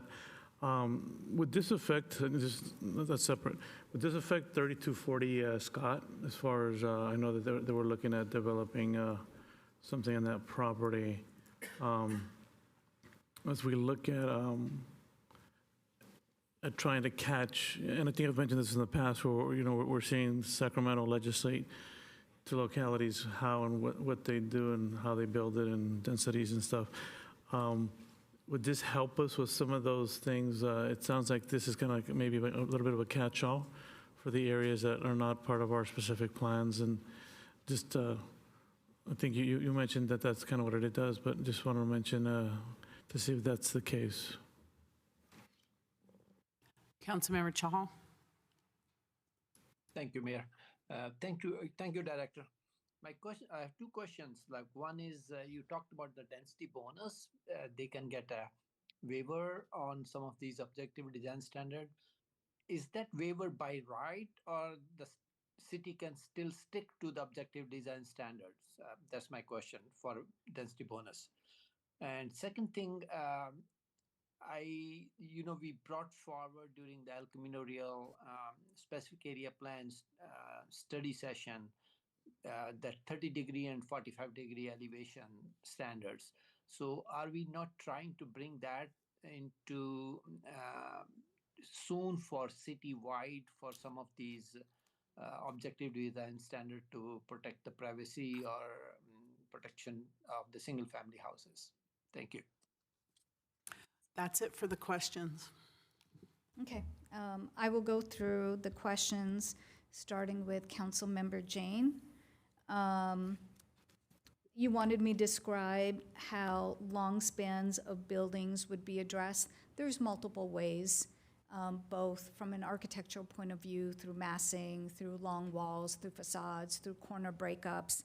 But in particular, 18.27030 under building design talks about the building length and breaking up the building length with a minimum breaks, and that would occur every 150 feet, and there would be a required break with 25 foot wide and then 10 foot deep at least. So that's a nice break.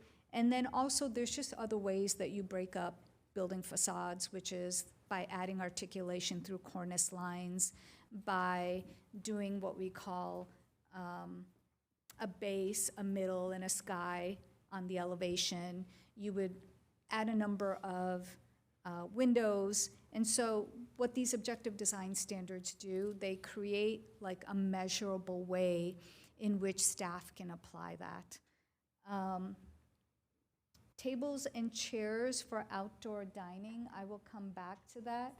I didn't see that in this phase one, but I think it's going to be as part of the phase two, and that's probably something that we can do. You asked about objective design standards for the downtown. So yes, we did take a look at the objective design standards for the downtown, and many of those are also incorporated in this version. You asked about El Camino Real specific plan it was not passed, and would it cover ECR or not? So currently, we don't have an ECR that's adopted. When the ECR does become adopted, hopefully within this year, it will have objective design standards because it's a specific plan. So there will be objective design standards within ECR. Until that doesn't happen, these can apply to a project. Let's say if a project application comes in tomorrow, then these would apply.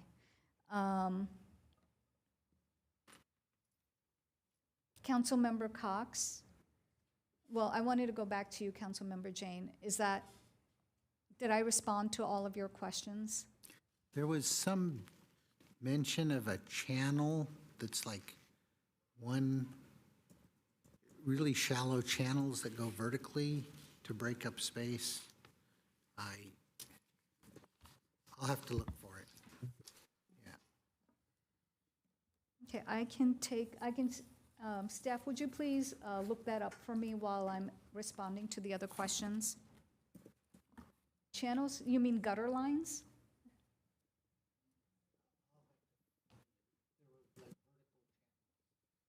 Okay. I'll look for it. Yeah, I know we also talk about facade composition, we talk about fenestration areas.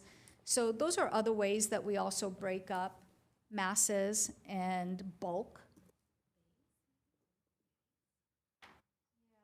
I think maybe you're referring to, if you look at attachment 2 in your packet, we do talk about facade composition. It's on 2-78, and we talk about bays and horizontal alignment as well as vertical. Yeah, I think that's where I saw it. Okay. So there's different ways, and this is also consistent with architectural practice. Councilmember Cox, you asked, what problem are we trying to solve? And it's a really good question. We're seeing more applications coming in outside of the specific plans. So what we're trying to do is, number one, create a framework for local control, do streamline, have a set of standards that we, the community, can apply when these applications come in, and give them our standards as a baseline so that they are consistent with our community character and give us local control. So that is what we're trying to solve. You also asked, and then let me just clarify that a little bit. We do have objective design standards already that are in our specific plans. So Tasman East is a really good example. And then we also have them in Lawrence Station. We have them in Patrick Henry. So we already have these, and overall, those are working well. But now what we're seeing is outside of those areas, we're getting new applications, and we don't have objective design standards. So this allows us to give that Option. review. Can I ask you to articulate, in the absence of having objective design standards in non-specific plan areas, what are some of the implications of that, given the new state laws? I think that may address Councilmember Cox's question. So outside of that, we're really just, it's very subjective, and we would basically be reviewing what an applicant or a developer puts forward. We would not have the local control. Yeah. Yeah. So what staff is sharing with me right now, the only objective standards we have are building height and setbacks, which are in our zoning code. So this gives us more, by articulating facade, articulating how building mass should be done, articulating landscaping, transitional planes, it actually allows us to have more leverage.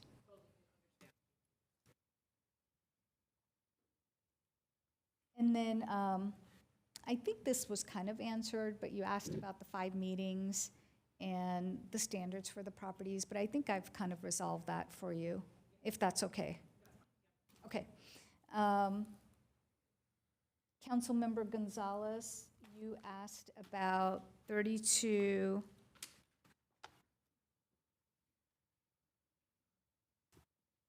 Okay, and before I jump to Councilmember Gonzalez,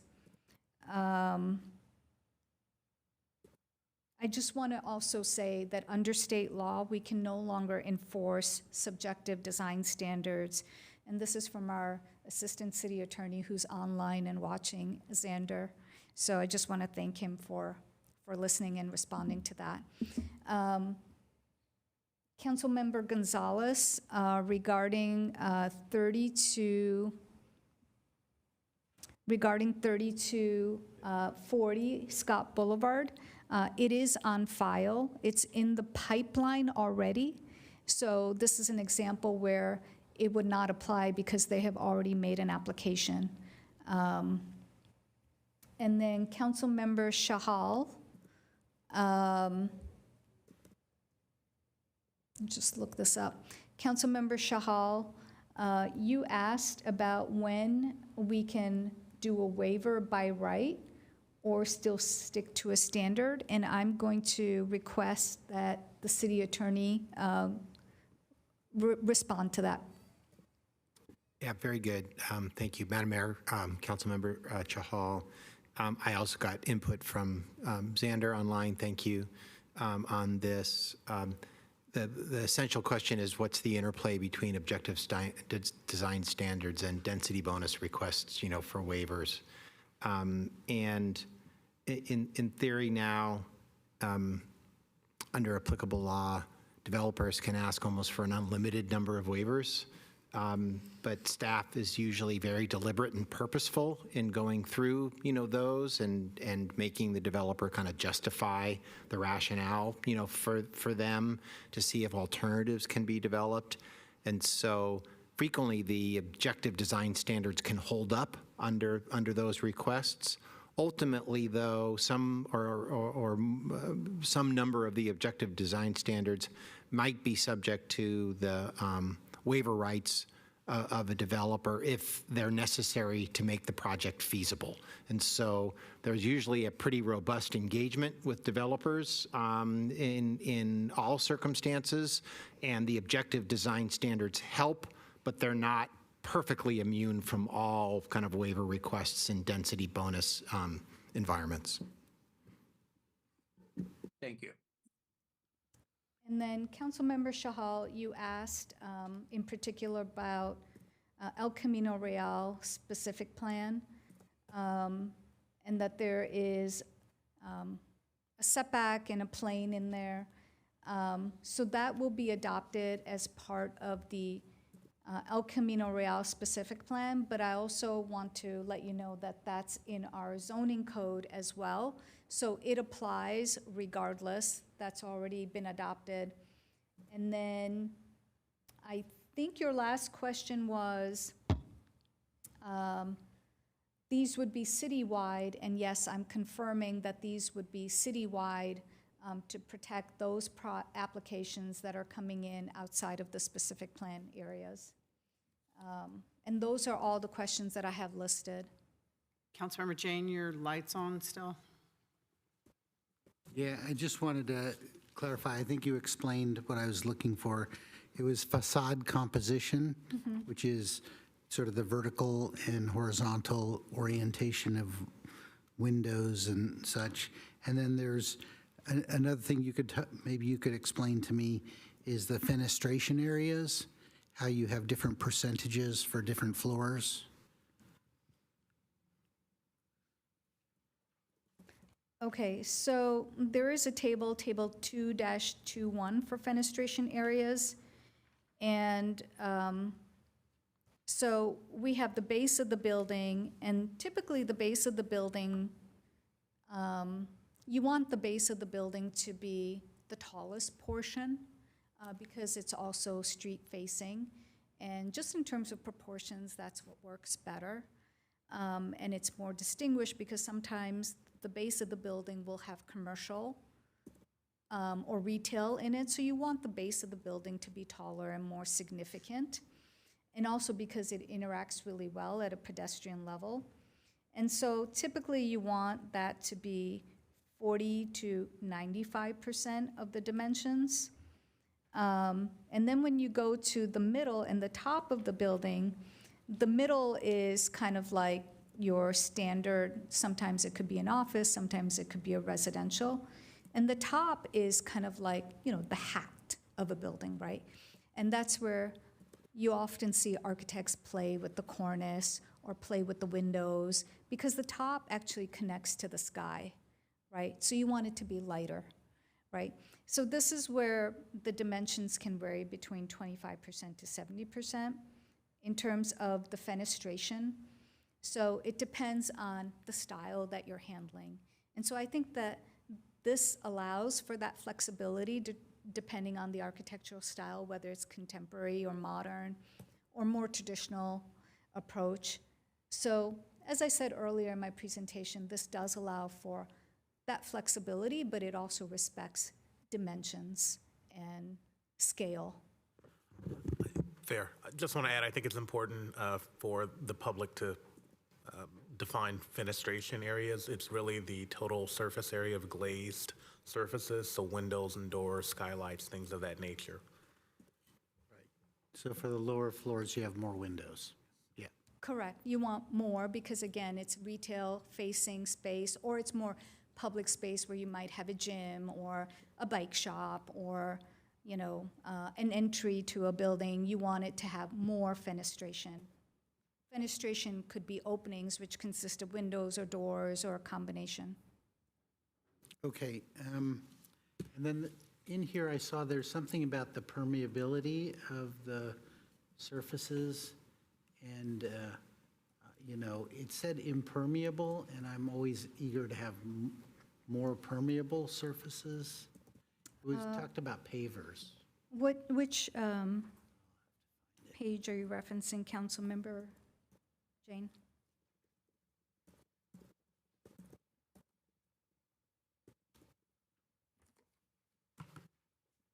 Says under glossary, maybe it's under glossary, special paving, a distinct impermeable material such as natural stone paver, unit concrete pavers, brick, textured or colored concrete. I don't know if we have any standards for impermeable surfaces versus permeable. Oh, okay, I see. You're on page 2-85. And it says special paving shall be used for the following areas. So it just kind of says that these will be used in certain areas. And then I'm also going to call out public art, outdoor plazas and semi-public courtyards shall have public art elements such as sculptures, fountains, and art pieces. This is all basically trying to enhance areas where the public or a pedestrian might interact with a building. And so it just basically enhances those areas. Okay, very good, thank you. All right, so this is a public hearing, and I'm now going to the public. We have Harry. Please come forward.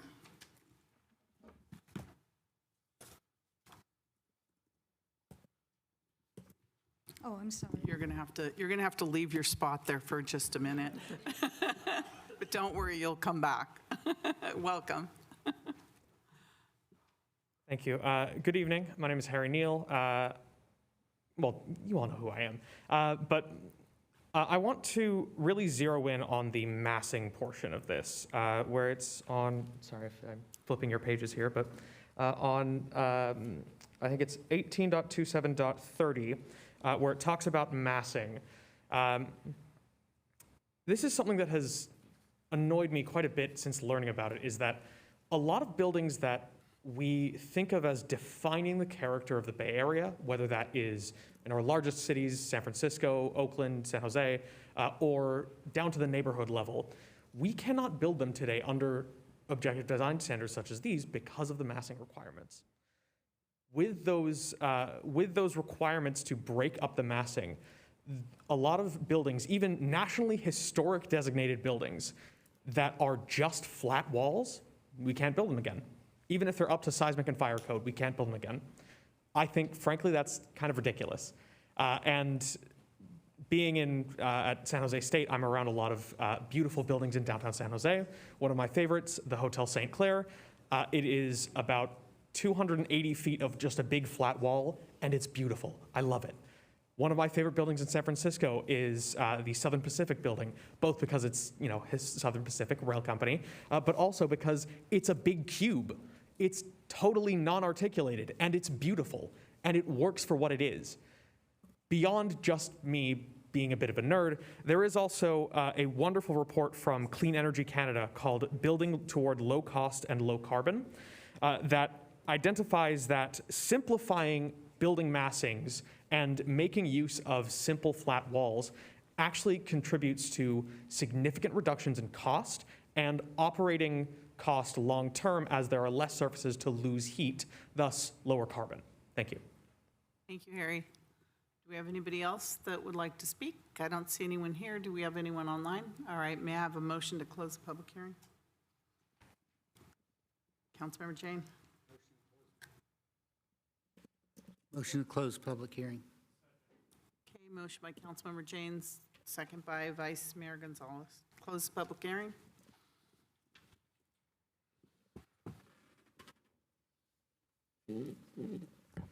Vice Mayor Gonzalez.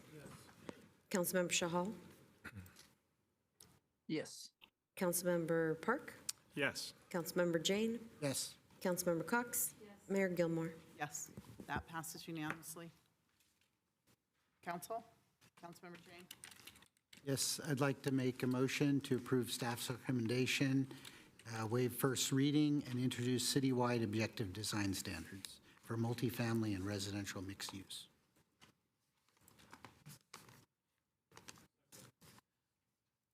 All right, we have a motion by Councilmember Jane, second by Vice Mayor Gonzalez for the staff recommendation.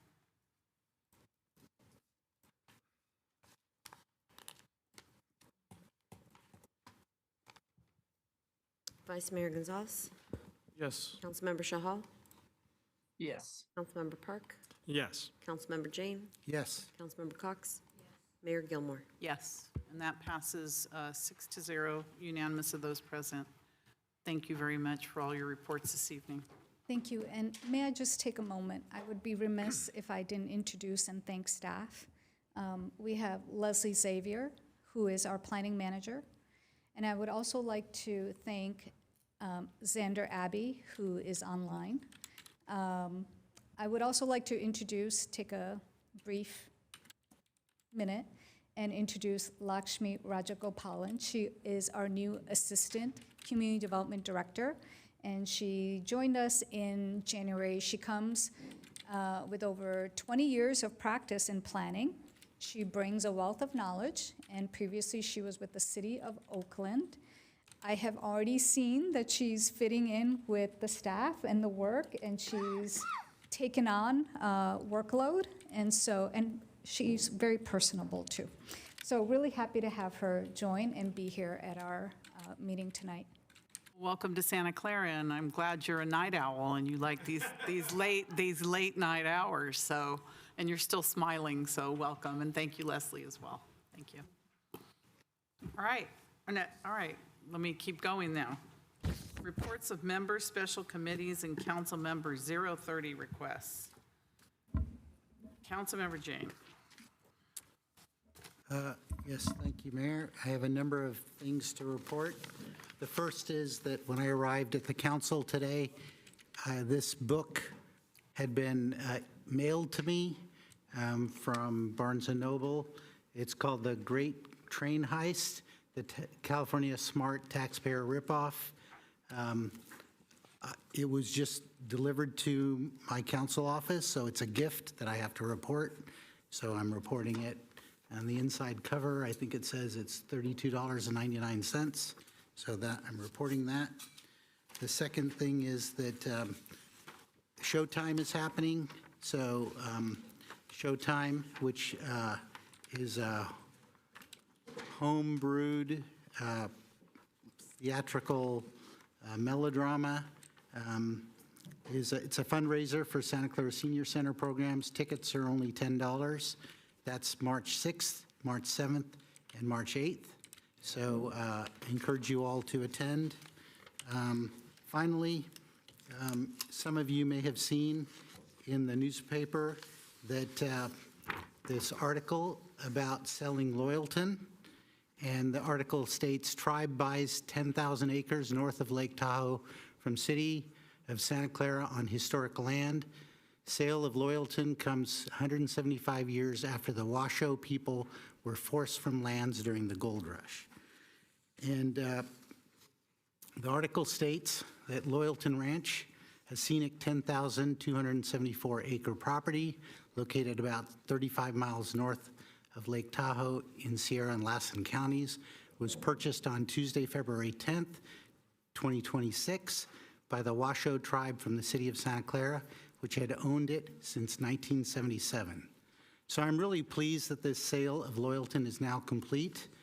I actually formally initiated this land sale process 5 years ago on January 11th, 2021 with a 030 request, soon after I was sworn into office as a Santa Clara council member. And even before I was elected, I had been emailing City Manager Deanna Santana asking about cost of insurance, revenues from grazing leases, historical staffing costs to maintain structures which are now destroyed after a fire, cost of repairing burned structures. So I had been very eager to sell this property. I had no idea it was going to go to the Washoe tribe, but my 030 request asks for, quote, a discussion and vote on the sale of the Loyalton Ranch property. This property is not mentioned in the city's general plan and so is not covered by Measure R. This property was 90% burned in August 2020 and represents a liability to the city of Santa Clara. The property was appraised by Valbridge Property Advisors on June 26, 2020. So this land was purchased by the City Council in 1977 for $1.703 million for reasons unknown even to this day, except that perhaps Gary Gilmore was a realtor representing the sellers. Originally, it was thought that there was geothermal energy there, but after the city drilled a 2,200-foot well and discovered no heat there, the City Council at the time decided to buy the land anyway. Since then, the land has been leased out for grazing at rates that didn't even cover the interest on our purchase price. The property burned 90% on August 2020 and completely destroyed the structures. Sensing that this was going to be a huge liability for the city of Santa Clara, I wanted to dispose of the land. On June 7th, 2022, there was a motion to declare the Loyalton Ranch property as surplus land. It passed 4-3 with dissenting votes by Gilmore, Watanabe, and Park. So I'm very pleased that this land is now returned to the people that was forced from the land 175 years ago. Thank you. Oh, sorry. Anybody else? All right, City Manager? Actually. So there were a number of items that were brought up in the public. I believe this is the appropriate place to bring up 030s for items that were brought up in the public. One was the audit of the ALPR flock cameras, the license plate readers. I would like to request that that be agendized for discussion or a vote. Also, we have learned that there are no policies for holding or planning public events. I would like that to be maybe referred to governance and ethics. Seems like the appropriate place for that. And there was a request previously, and it's come through email as well, and I don't know if anyone has the will, but there was another request to agendize a public discussion about proper investigation into disclosure of the closed session and FIFA information to the San Francisco Chronicle. This is to investigate all in the room on the 7th of May, 2024, which includes all council members, former council members, and staff. And this also includes aftermath of requests for the investigation. So I don't know if I have to put those on separately. I don't know if we vote here. I don't know if we put those on for a future council for a vote, but I would like to look at all of those items.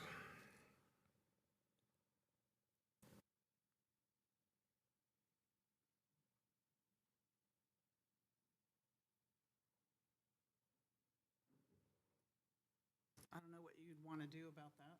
Yeah, I don't know what are we waiting for seconds? Are we waiting for comments? I don't know what we're waiting for. Are you making a motion? I guess I'll make a motion, but there's I'll three second separate that. motions, yeah. I'll second those. Okay. So I'll repeat the three. So I should make them separately.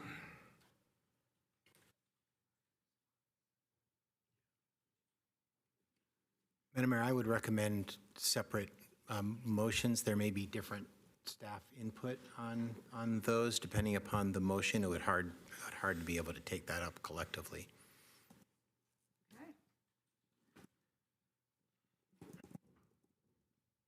Okay, so my first request would be the audit of ALPR flock cameras. We've had discussion, we've got input in our emails as well, so that could be support material. But I would like to have a discussion, bring that forward, maybe just.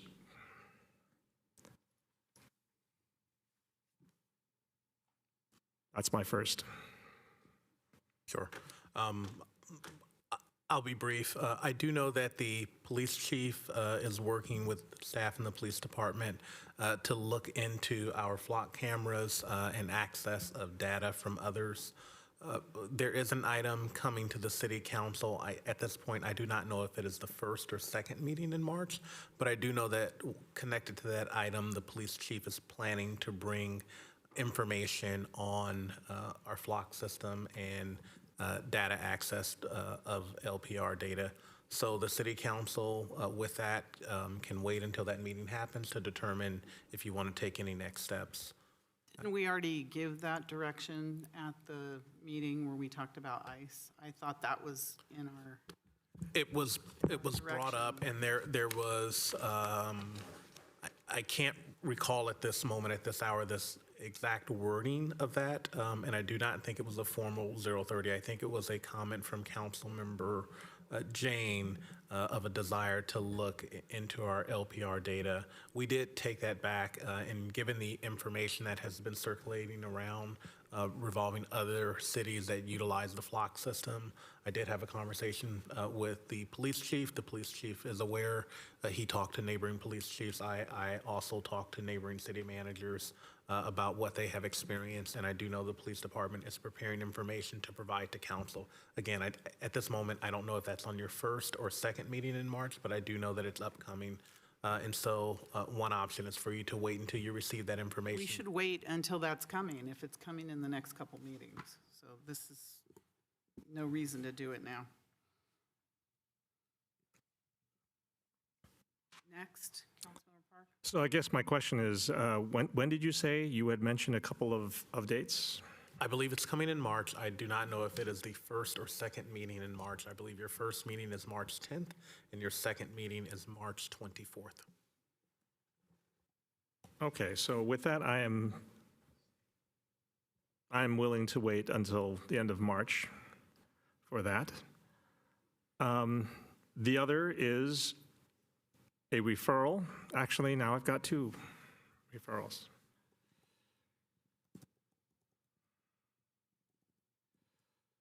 So I would like to refer, this is where I refer to governance and ethics. Can I make those referrals, or is there another way that we'd like to handle this?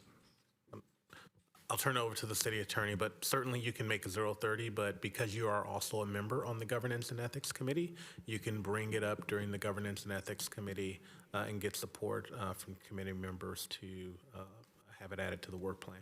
Yeah, understood. There's the work plan, I think, coming up to you whenever we're able to schedule your next meeting, so it could be a discussion to amend. Could be as early as next week. I know that there are some scheduling conflicts with Councilmember Jahal out of the country, and so we're looking at the appropriate time to have the next meeting. Understood. Well, I guess I'll just make it known that I would like to look at policies for holding and planning public events, and I'd like a review of the 030 policy and the ability of public and council members to directly put things onto the agenda. I had a talk with the city attorney, and we will discuss that at the Governance and Ethics. And finally, there is a motion to agendize a public discussion about investigation into disclosure of closed session FIFA information to the San Francisco Chronicle. This is to investigate All in the Room on 7th of May, 2024, which includes all council members and staff. And also includes the aftermath of the request for the investigation. I'll second that. All right, we have a motion and a second, and that is what was requested by former council member Anthony Becker. Is that what you're proposing? Oh, I think that at one point, everyone on council talked about this. There were a number of issues that were dropped in discussion, and this was definitely one of them.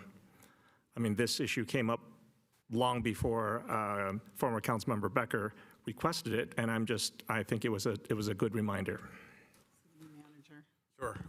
Former Councilmember Becker, as we all know, at the last city council meeting, made the request. He then followed up with an email That email was directed both to council members and me as the city manager.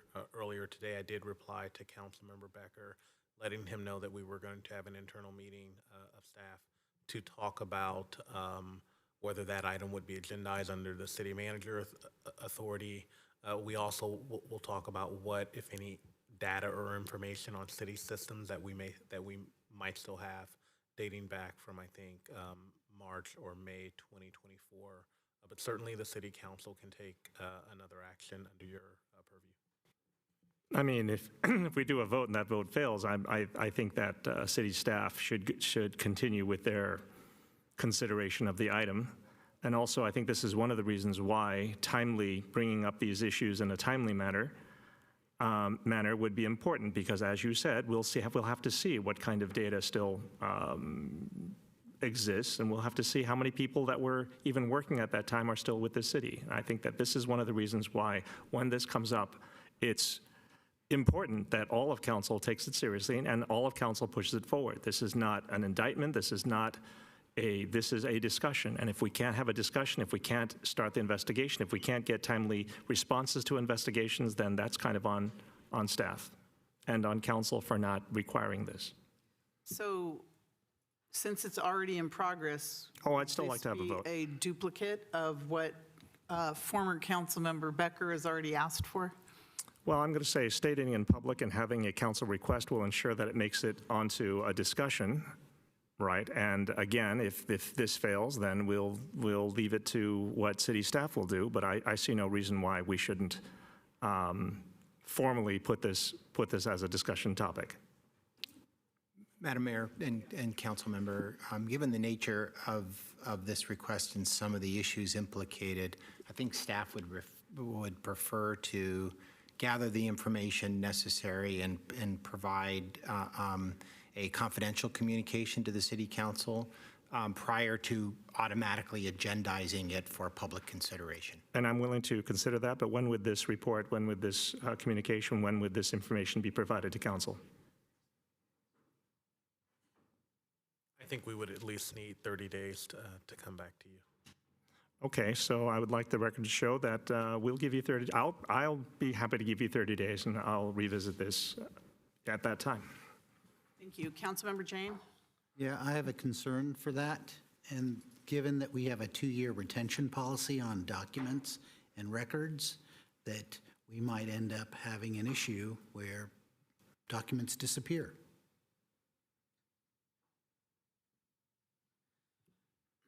Because we're hitting right upon that May 7th date, and if it doesn't occur, if there's a delay, if there's any sort, at some point, I would want all documentation from that copied and frozen so that investigations can happen, even if the action from Executive Council, who's talking.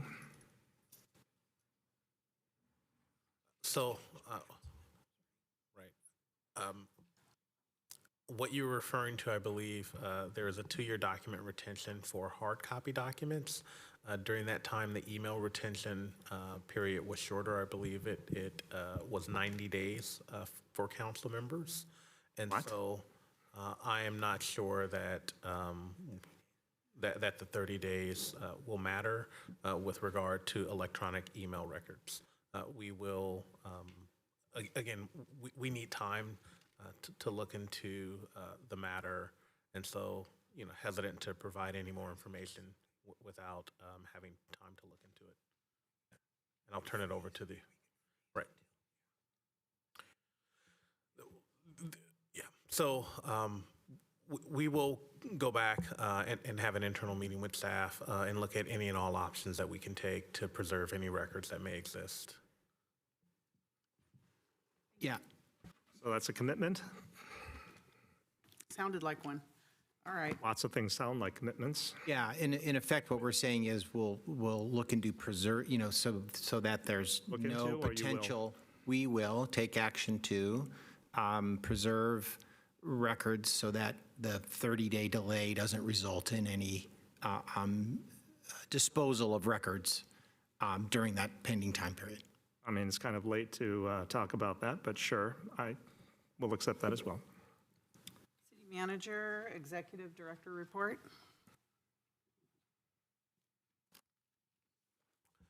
Yes, just a couple notes really briefly. There were a number of other 030 requests made over the last few meetings. We are working to schedule those in your business calendar. One that comes to mind right now is the 030 request from Councilmember Gonzalez with regard to having council meetings across the city.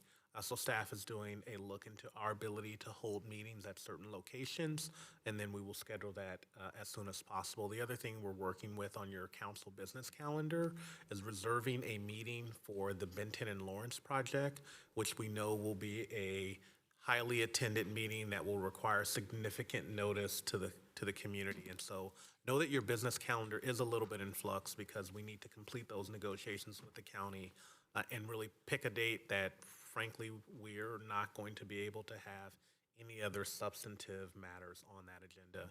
Additionally, as you know, we are attempting to poll for a meeting for next week. We initially tried the 3rd. I think a few, but not a majority, could attend. We tried the 5th, and now we're on to the 6th, as per the last communication I heard from the. That's correct. And the then 2nd and the 4th. And now I've pulled the council for the 2nd and the 4th. Right. And so it isn't imperative that we do have a meeting on the Stadium Authority budget next week. And so we will pick a date where we have the most council members that can attend. As you know, the agreement. I want to say I want to be there at that Stadium Authority Board meeting. So Totally telling you right now. understand that, and I think every council member would like to be there. We do want to meet before your next meeting on March 10th, and certainly the city council does need to act on that budget before the end of the month. And I was looking around for our treasurer because he's not here, but we cannot approve that toward, but I think we need at least 7, maybe 10 days before the end of the month so that everything can be processed and information can be provided to the trustee. And so there is a process that we need to follow. And we come up on this generally almost every year, given the very, very strict timelines in those agreements that were put in place more than 12 years ago. And so we're in that part of the year, and we will look for a time. It is very difficult to find a time where all of you guys. City manager, you have to make sure you get the answers to our questions as well. Absolutely. In a timely manner so that we can see them before all these special meetings. Okay, so with that, and lastly, I want to thank council for acting on item 6 for the objective design standards. We did have a member of the public that commented on that. What I want to note is that these standards it's truly a living, breathing document. I think that was mentioned somewhere in the report. And so if they are not changed, we could find ourselves having more of a monolithic community as far as design standards. And so the point is to get something on the books, but amended over time. And Mayor looks like she's going to gavel. Well, you're out. talking about an item we've already passed, so. You're right. We're Thank good. you. All right, thank you. This meeting's adjourned.